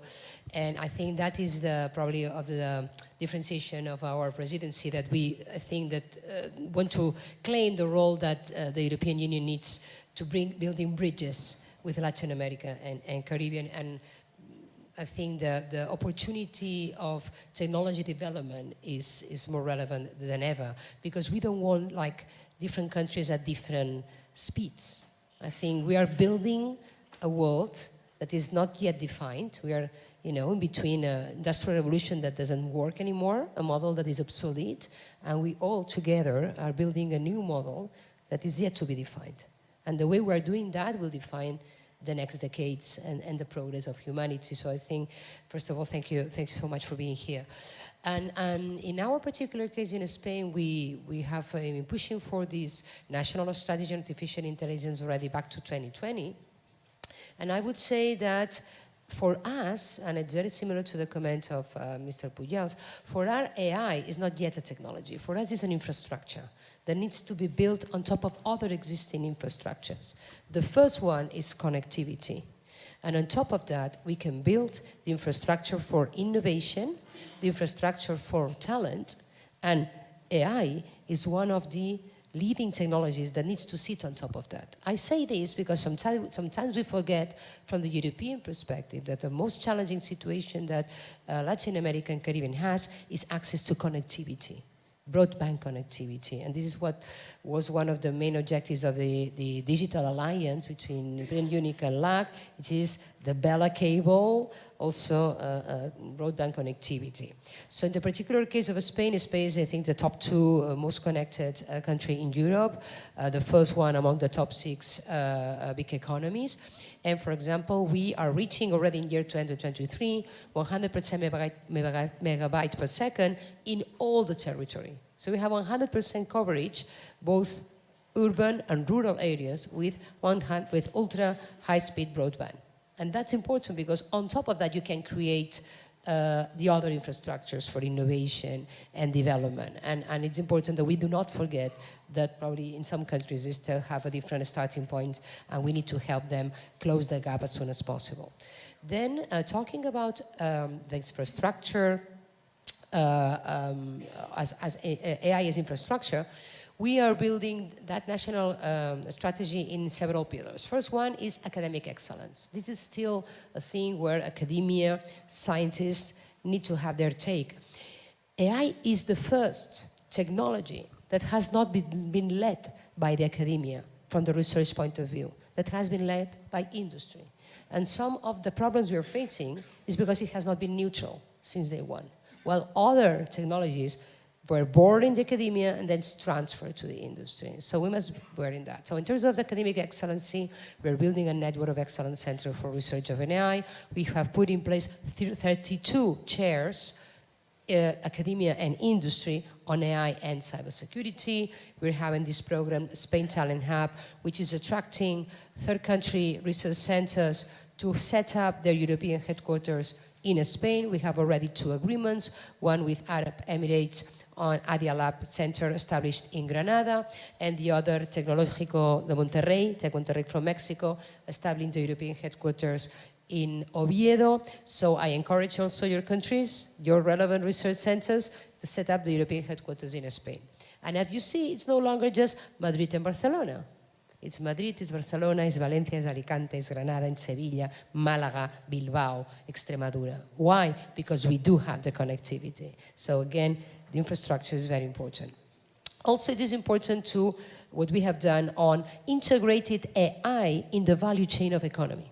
So we set up a program of 220 million euros to facilitate the fact that small and medium businesses adopt mature AI in their own business processes to gain operational efficiency. We thought that was like a program that not more than 100 companies would apply for. 2,000 companies applied for that. The small and medium businesses. We had enough money just to cover 250. So we probably need another opportunity to repeat that program. But it shows that sometimes the level of adoption is more mature than we think. And especially among the small and medium businesses, we can already count that 18% of the companies in Spain are already using some kind of artificial intelligence. Third leg on this is that we also, from public administrations, must use AI for our own transparency, for our own productivity, to reduce bureaucratic burden. And that is what we have done already in a program called Digital Toolkit, Kit Digital, in which we have used robot process automation to facilitate the access to a very important loan. Digital Toolkit is 3 billion euros aimed to digitalize 1 million small and medium businesses in Spain. In 1 year, we have already mobilized 1.5 billion, aiming to 300,000 companies.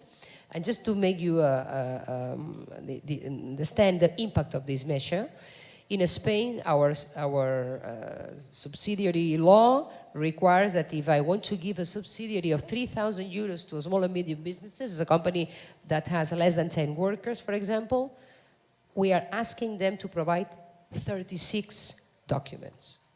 So the process is absolutely heavy in terms of bureaucratic terms. Thanks to these RPAs, robot process automation, now we are asking them 0 documents. So the process of 3-4 months before they are approved is reduced to 10 days. And we're calculating the savings. And it will be equivalent, what we have done, mobilizing 1,500 million euros to reach so far 300,000 SMEs and involving more than 10,000 digital agents, just in 1 year, would have meant 6,000 civil servants working 24 hours per day. So that are the type of operational gains that AI can provide also to the private administration. Then we want to develop AI, but based on rights. So the important pillar is people. In 2 dimensions, digital skills. So if we do not build the infrastructure of digital skills, we will not be able to develop AI or reap the benefits and opportunities of AI, because as I mentioned this morning, we are only talking the last 3 months on all the risks, the future risk, the challenges of AI, but let's talk about the opportunities. Let's talk about the enablers, because otherwise, why are we investing such money if it doesn't have benefits? So we know it has benefits. Let's put the focus on the benefits. For that, to capture those opportunities, we need to have high-skilled people. So we cannot bridge another divide with the skills. So far in Spain, we are very happy because in the last Digital Decade report, we have 10 points above EU average, both in basic digital skills and in high qualified digital skills. And de facto, in Spain, which as you know, is growing 5 times more the EU average in terms of GDP growth, we are now witnessing the impact of our investments, because 26% of the new jobs are in the fields of digital, technology, and science. So we are changing the pattern of growth thanks to the digital agenda. And last but not least, it is important that we base all this development in the digital rights. So the Charter of Digital Rights that we published, trying to say, okay, we are in favor of technological progress, but not at the expense of fundamental rights, not at the expense of missing in this process fundamental rights that we are acquiring and we have been enjoying in the physical world. In that sense, we share with Latin America these principles, and we all signed the Ibero-American Charter of Digital Rights. And another topic we are very, I would say, concerned about is sustainability of AI. We all know that AI is good for sustainability because it helps us, for example, minimize the consumption of energy or water in the agriculture, in farms. It's going to be a very useful tool to achieve sustainable development goals, but we need to start measuring the environmental impact of AI development itself. And that's what we have launched, the national program on green algorithms. That means that we want algorithms that are green by design, because nowadays the development of large language models or blockchain is not sustainable from the environmental point of view. And I think these are one of the interesting topics. And the only thing that we can provide as experience is all the efforts we have done on regulation. Not only that we have now the chance to be the leading voice of the Council on the final trialogues of the EU Act, the AI Act, but also because we have been the first country in the world to set up a national agency for supervision of AI. And we are leading the AI regulation sandbox. So I think this is something that, of course, we can share with our colleagues as best practices. Thank you so much. Thank you very much, State Secretary.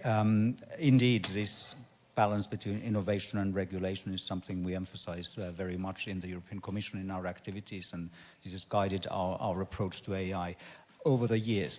Now, Minister Lizcano, I'd like to turn back to you and ask then, what potential benefits do you envisage that this kind of, for the Latin American Caribbean region then, if there would be more regulatory convergence in the future between that region and the European Union? Well, but there's a lot of benefits. As we may know, all are very aware that this kind of technology of AI is globally. If each country does the regulation by itself, but it's a very silly or bad idea, because then the companies or the innovation or the startups will move to another country in which the regulation is better. So it's not a good strategy to do regulation by ourselves. It will be a very stupid idea. So the way we should deal with this convergence or this strategy of regulation has to be globally. And I salute, and we are really promote, and that's why I am my person as a minister here, is because we really want to create a block or a strategy, a common strategy in Latin America. And if we can partnership that with Europe, I think it's a very good idea, because now, as you also may know, it's a war of regulation between United States, Europe, China, UK. So everyone wants to be the front runners in regulation. Everyone wants to be the leaders of AI in terms of regulation.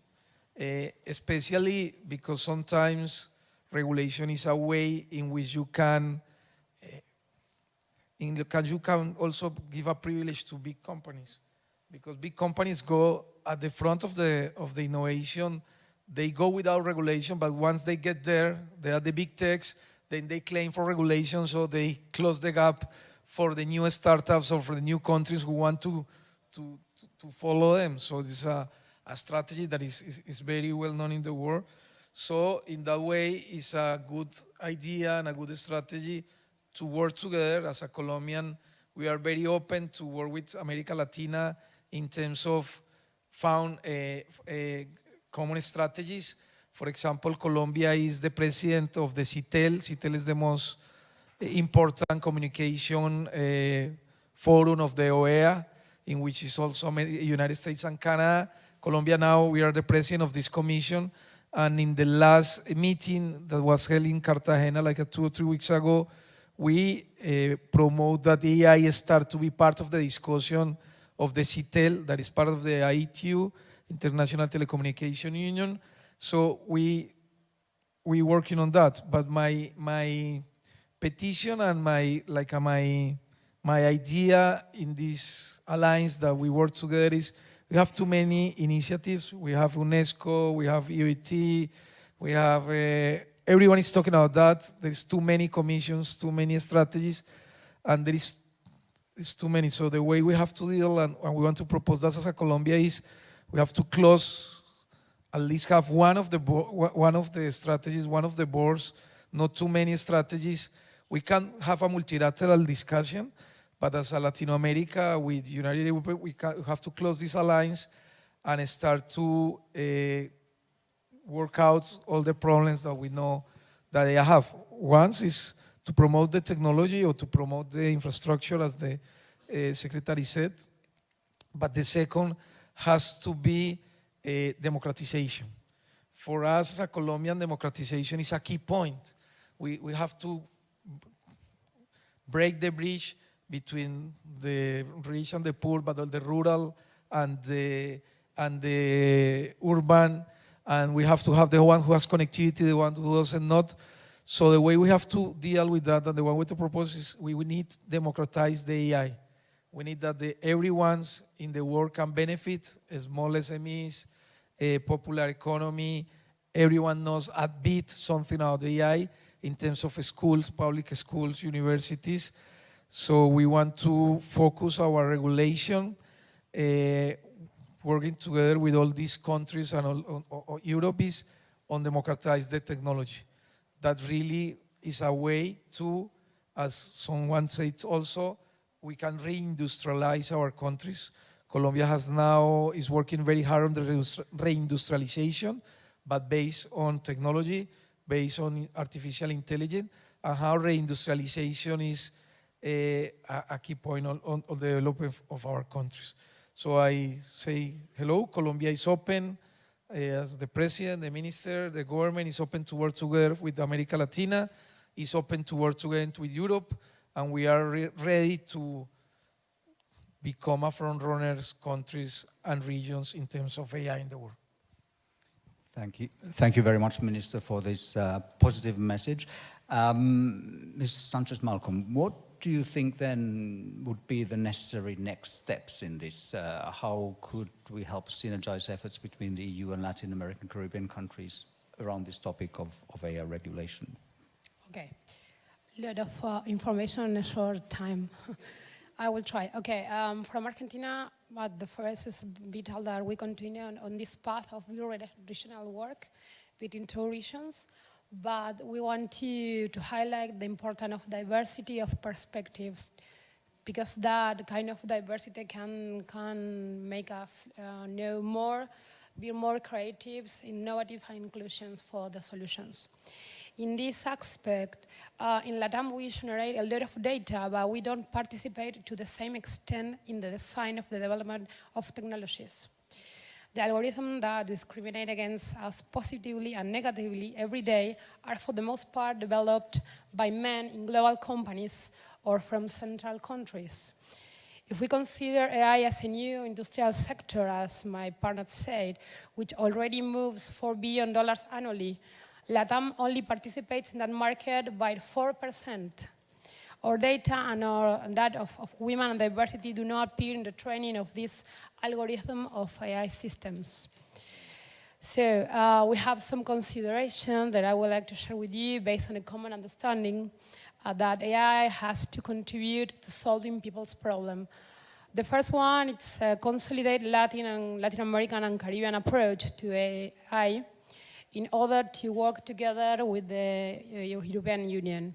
For us, a Latin American approach to AI that takes into account the particularities of the region and does not fall again into bases and data based on other regions is essential.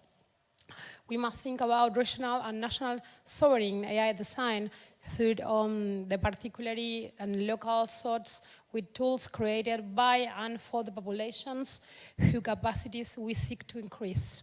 The second point, it's a human approximation. I already said some things about that. The third one is a gender perspective, implementing ethical practices with a gender perspective in data governance and in the entire life cycle of technological development based on AI in order to reduce the structural inequalities that women, girls, diversities, and young people suffer at all levels of economical, cultural, and social life. Finally, an evolutionary approach contemplates the development and advancement of technology, especially the AI system. It's necessary to maintain a continuous dialogue between experts, AI developers, regulators, legislators, and society in general. Through this dialogue, we can identify new problems and develop appropriate solutions. Of course, we need to keep working together in all of these issues. Thank you. Thank you very much, Mr. Sanchez-Malcolm. Now, Mr. Bacuas, what challenges then does Uruguay or has encountered in reviewing its national AI strategy and setting up a data strategy? Do you think actually that regional and international cooperation can help navigate some of these issues that you've encountered?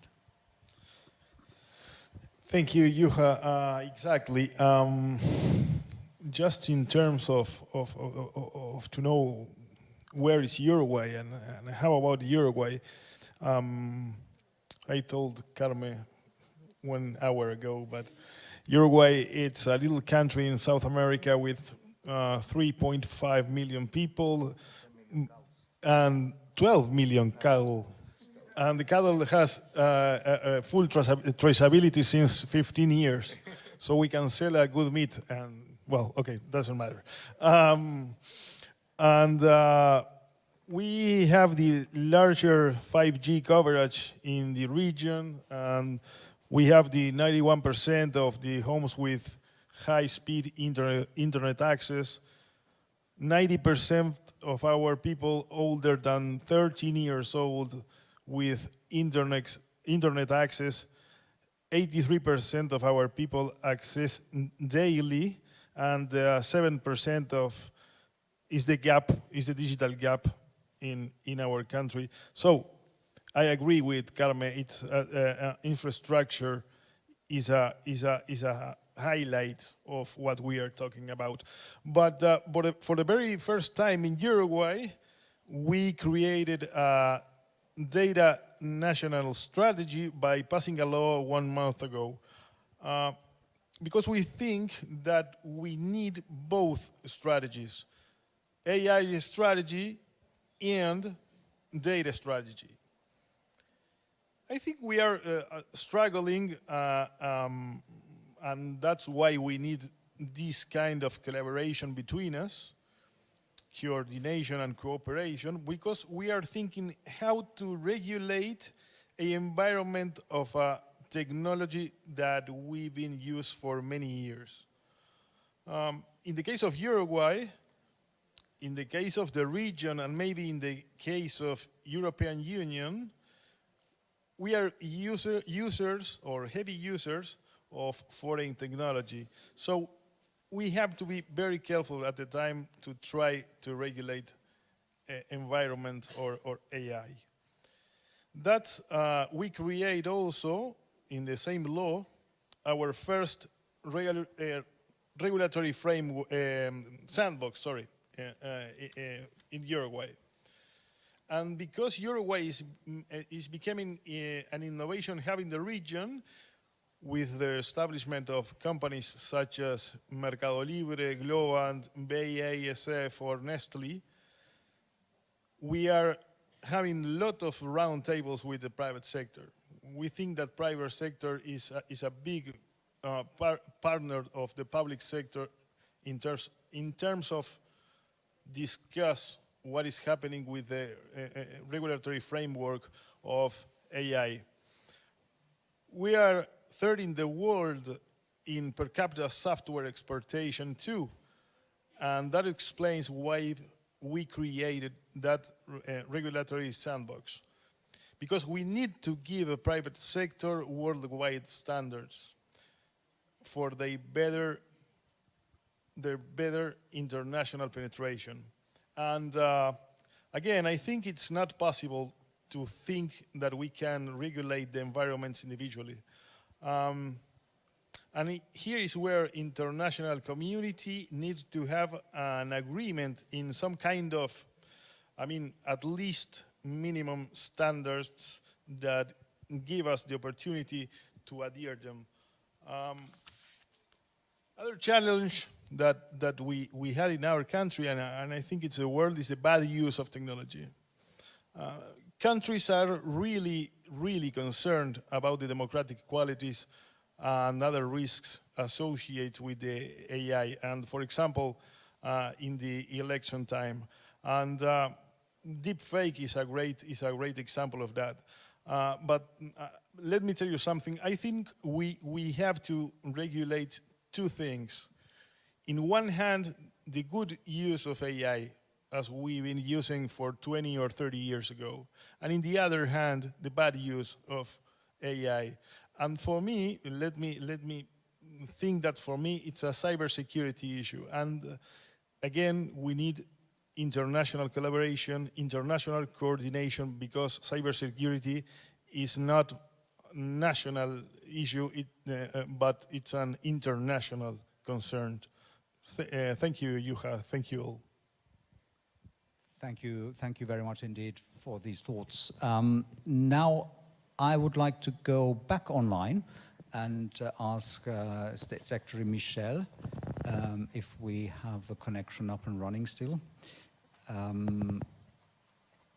We seem to have lost, so maybe I'll change the order then and go back to you, Ambassador, and ask you then, so your emphasis in Slovenia on digital transformation, particularly with a focus on AI and other technologies for digitization, and this is the cornerstone of your economy from what I've understood. So where can we then expect upcoming policy and regulatory convergences that will enhance cooperation and alignment with Latin American countries? Yes, thank you. I think that we, both regions, European Union or continents and Latin America and Caribbean are advocating the same thing. So user-centric approach where AI is developed and used for the benefit of the humans, and that we work on the ethically trustworthy AI. So that requires taking into account all the aspects, be it legal, be it economic, social, philosophical, as well as technical aspects. And I think that our cooperation can be twofold. One on the international stage, and the second on our, let's say, bilateral region-to-region cooperation. Slovenia has established first international research center for artificial intelligence under UNESCO auspices, and it's based in Ljubljana, and it's very much present already in Latin American countries as well as Caribbean. And I think that it works on many topics, on the risk assessment to the framework of incident monitoring, as well as innovative AI projects for reaching sustainable development goals, etc. So there are twofold. So one is that we work together and lead projects which will increase our capability to ensure public confidence in AI, to educate all the segments of the society, and to build trust by the end users. We believe that a key factor is, of course, that we have a strong standardization, which is not just to regulate, but to enable even bigger or even smaller SMEs to develop and be effective in terms of the development of their products for the use of AI.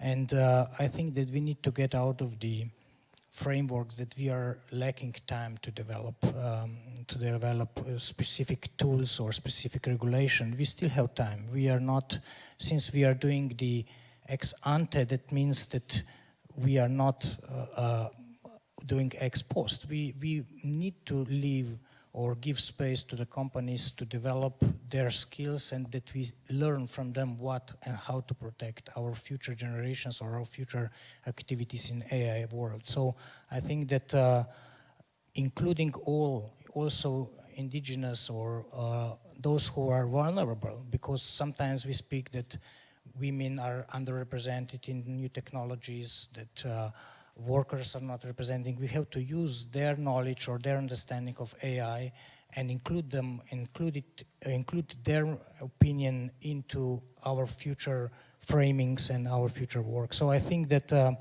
listening to our societies, exchange views, international cooperation, these are the most important things, and the dialogue. And dialogue has started, and we just need to continue with the full speed and on different levels, not just on the political, but also on the expert and other levels, which are, of course, crucial for multi-stakeholder approach, as we usually say in UN format when we speak about cyber or other responsible behaviors. But multi-stakeholder approach is crucial for all of us to develop something which will be usable, efficient, trustworthy, and make some economic benefits for all of us. Thank you. Thank you very much, Ambassador. So let's see if we've restored the connection to Belgium in the meantime. State Secretary Michel, do we have the connection? No, we seem to have unfortunately lost the connection. So, Mr. Puchals, I'll turn to you again. And then where do you see then the possible areas of collaboration between the Dominican Republic, the Latin American Caribbean region, and the EU in the face of these AI regulatory frameworks? How do you see that? How do you view that? Siendo breve, creo que suscribo lo que dice nuestro colega de Colombia y Argentina, de que nosotros, por contextos distintos, más que regular, tenemos que ver cómo creamos parámetros para crear una política industrial en este tema, porque hay tres grandes abordajes respecto a modelos de uso de inteligencia artificial: los que consumen, los que customizan y los que crean. Y la mayoría de nuestros países en América Latina solamente consumen inteligencia artificial. Algunos customizan y pocos o nulos o ningunos crean modelos de inteligencia artificial. Creo que hay aspectos en derechos de autor, inteligencia artificial para uso de interés público, en donde debe haber regulación basado en valores como la democracia, la libertad, prosperidad. Ahora, fundamentalmente creo que, y sobre todo viendo el fondo Getaway, yo creo que es una gran oportunidad para cómo podemos construir guidelines para una política industrial, América Latina, Unión Europea, que permita construir una nueva industria de inteligencia artificial, de tecnología, que ponga sobre el escenario global otras alternativas, porque el tema de la inteligencia artificial tiene un carácter civilizatorio. Apostamos más que todo a regulaciones de soft law.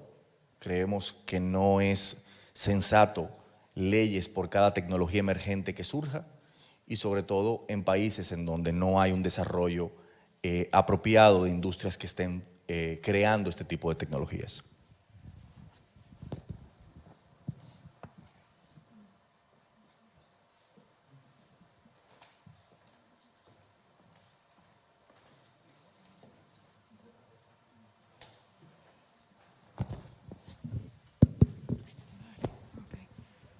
Right. I would just like to say that I'm totally in agreement with what Colombia has said and the agenda that we are thinking of following there. Of course, we are talking about different contexts at the same time. We want to know exactly how we can create parameters for an industry. We want, as I say, this to be part of industrial use. And of course, we are talking about different countries and different ways of using technology and of talking about consuming technology, particularly in Latin America. In Latin America, we seem to just consume it. There are very few production models there. And this is why, of course, we will be regulating for the use. Talking about regulation, it's important that we have global regulation which will offer democracy above all and freedom for our citizens while using AI. The guidelines we would like to have a policy for both Latin America, Europe, and other countries in the world, so that our AI becomes an industry, the new industry, a technological industry in the global scenario. And we also, Claro, would like not just to have laws for the countries that are going to be producing this, but also for particularly for the countries that are producing it, and also, of course, for those that are consuming it. Thank you very much, Mr. Pujals. So, to close the circle, Ms. Artigas, Ms. Artigas, how do you think, what do you see as the next steps, also in the light of what we've heard so far in these very informative contributions during this discussion? How do you see then the next steps for this EU, Latin American, Caribbean cooperation? I would say that thinking about this regulatory convergence is more timely than ever, as we have already raised the discussion on governance of AI at international level.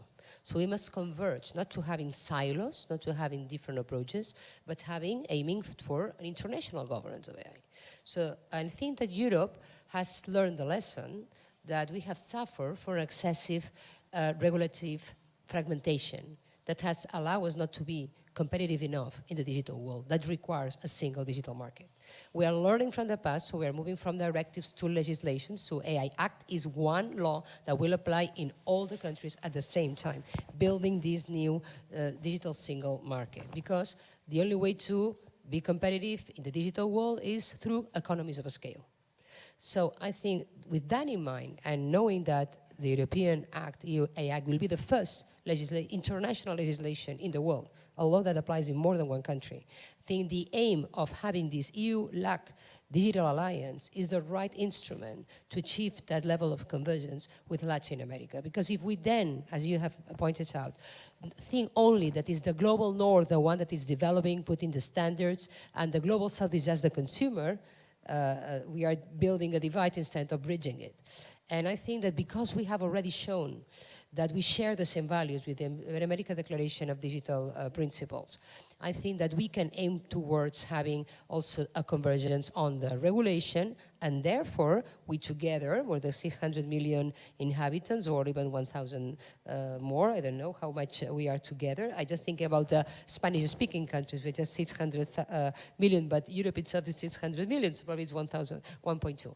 I think we can be very influential also in the way we want this to regulate at a global level. So I think the moment is very timely. We have already the instrument with this, the Digital Alliance, and this afternoon we have committed to a very important statement, is that we are going to work together, at least the 10 countries represented today, 4 from you and 6 from Latin America, to establish this bilateral conversation in which each of us can influence and provide feedback to each other's legislation towards the objective that in the 2025 summit, we can arrive with an EU-like initiative on AI that can be built on exchange of knowledge, best practices, peoples and systems in the basic of our common values and principles. So I think the right way to go is the right way we have started today, aiming for, I would say, eliminating the divides, not building two speeds, that we all benefit from the opportunities of AI together. And for that, we need a common framework. I think today is the start of this new reality. Thank you. Thank you very much, Mr. Artigas. Now, certainly I think we have learned an awful lot. It's been a very informative and inspiring session. And I think, Felix, you probably agree with me that for us, in the European Commission, in the digital and in the international partnership part, respectively, there are many elements here. that we can reflect on food for thought, maybe new questions as well. I think that is also normal and natural, given that we're dealing with very complex issues. But I think that certainly this has taught me a lot. It has opened my eyes in many ways to aspects which I wasn't aware of before, and I hope that this has also had the same effect for the audience. So thank you very much indeed for all the panelists, for your contributions, for your efforts, for your travel here to Europe across the ocean, and those who came from nearer. Also, a big thank you to all. So this closes the panel now, and I invite you to join in giving the hand to the speakers now at the end of this panel. Thank you very much indeed.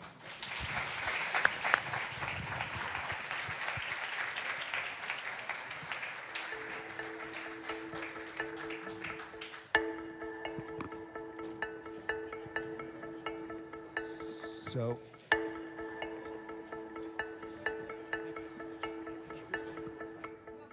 We haven't finished.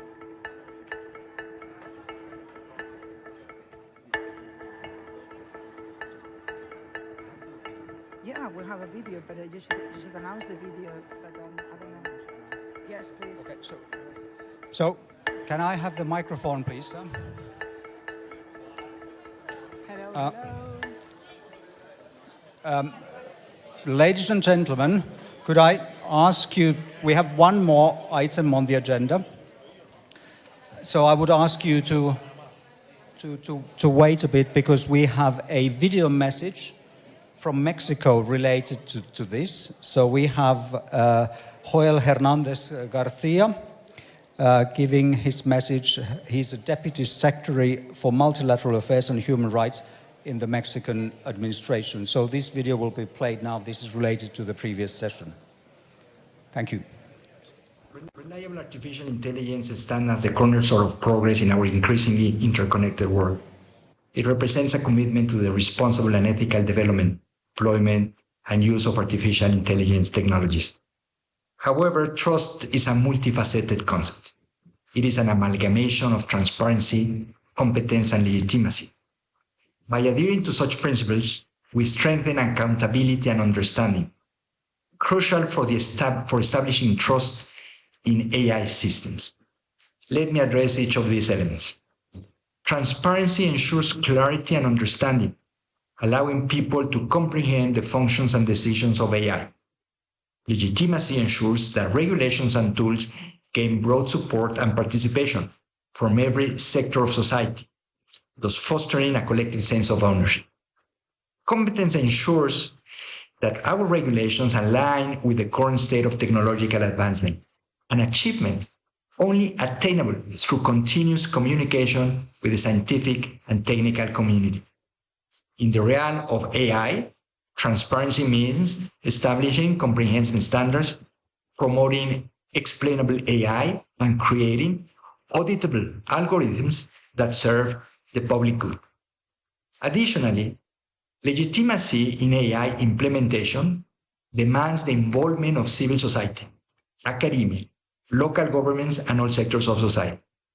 A collective effort ensures that resulting regulations and tools not only reflect the diversity of perspectives, but also gain broad social support. The aspect of competence in AI is crucial. By engaging in ongoing dialogue among policymakers and the scientific and technical community, we ensure that the rules and standards that we disseminate are at the forefront of technological advances, thus fostering trust in the capabilities and reliability of AI. Mexico has been actively engaged in numerous initiatives crucial for driving responsible regulations of artificial intelligence through comprehensive and multidisciplinary international dialogue. As a founding member of the Global Partnership on Artificial Intelligence since 2020, our commitment to shaping the ethical landscape of AI is long-standing. We have also been an integral part of the early adopters network following the UNESCO recommendation on AI ethics.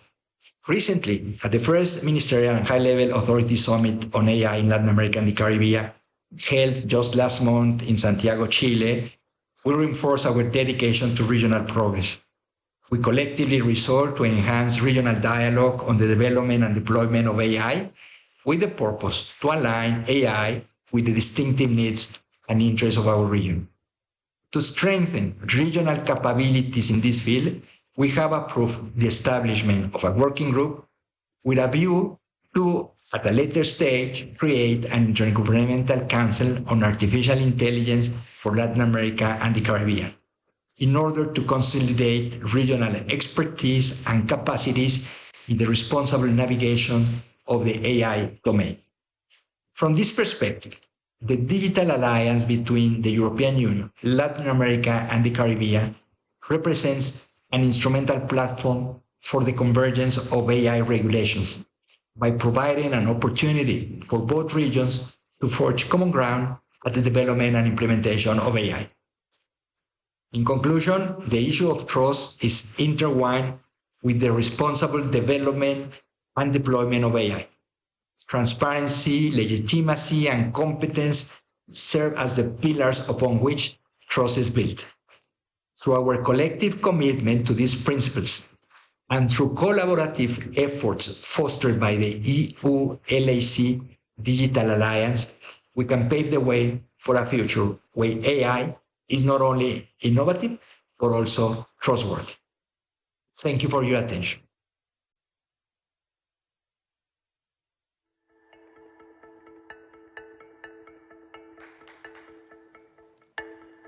Do I have the mic now? Thank you very much, Joha. This was an excellent discussion. Thank you very much. Okay, this is the end of the day. And of course, I'm going to show you the Slido results. Great, super excited. How should we approach an international governance on AI? One word. Here are the results. Oh, there? Can we please have the results of the Slido?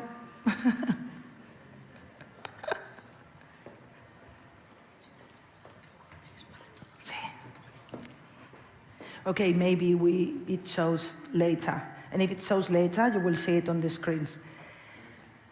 To wrap up, I'd like to say a few words about what are the key takeaways of the day. Oh, look, there it comes. So, this is interesting. How should we approach an international governance on AI? Peace. I didn't see that coming. Standards, cooperation. Very good. Thank you for your input. So to close the day, I'd like to say a few things about what have been the key things that I've taken away from the day. And I think it's important to reflect on what we've heard today. Obviously, every single of you will have a different perspective. I'm going to give you my view on the different panels and the different things that have been said. We have seen today a commitment to conclude the negotiations on the AI Act. This will be the world's first regulation on the use of AI. And a call of interest to join an AI pact was launched today. Check it out. Just do it. This is important. We have also seen today that there is a fair amount of work on generative AI in Europe.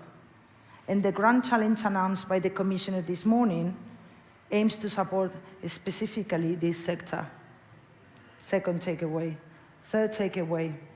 We have heard from various panels that the development of trustworthy AI needs a combination of measures: access to computing, access to finance, talent, regulatory convergence, not just one regulation, but the convergence of regulations that affect the development of this type of technologies, ecosystem support. But above all, it needs data, and it needs access to data at scale. And finally, and we have heard that in the afternoon, AI has no borders. We need to come together for regulatory, but also for practical purposes. And that's it. Now, one more thing. There are drinks upstairs, thanks to the Spanish presidency. So please, join me and the rest of the speakers upstairs for some networking. Thank you, and I hope to see you all tomorrow.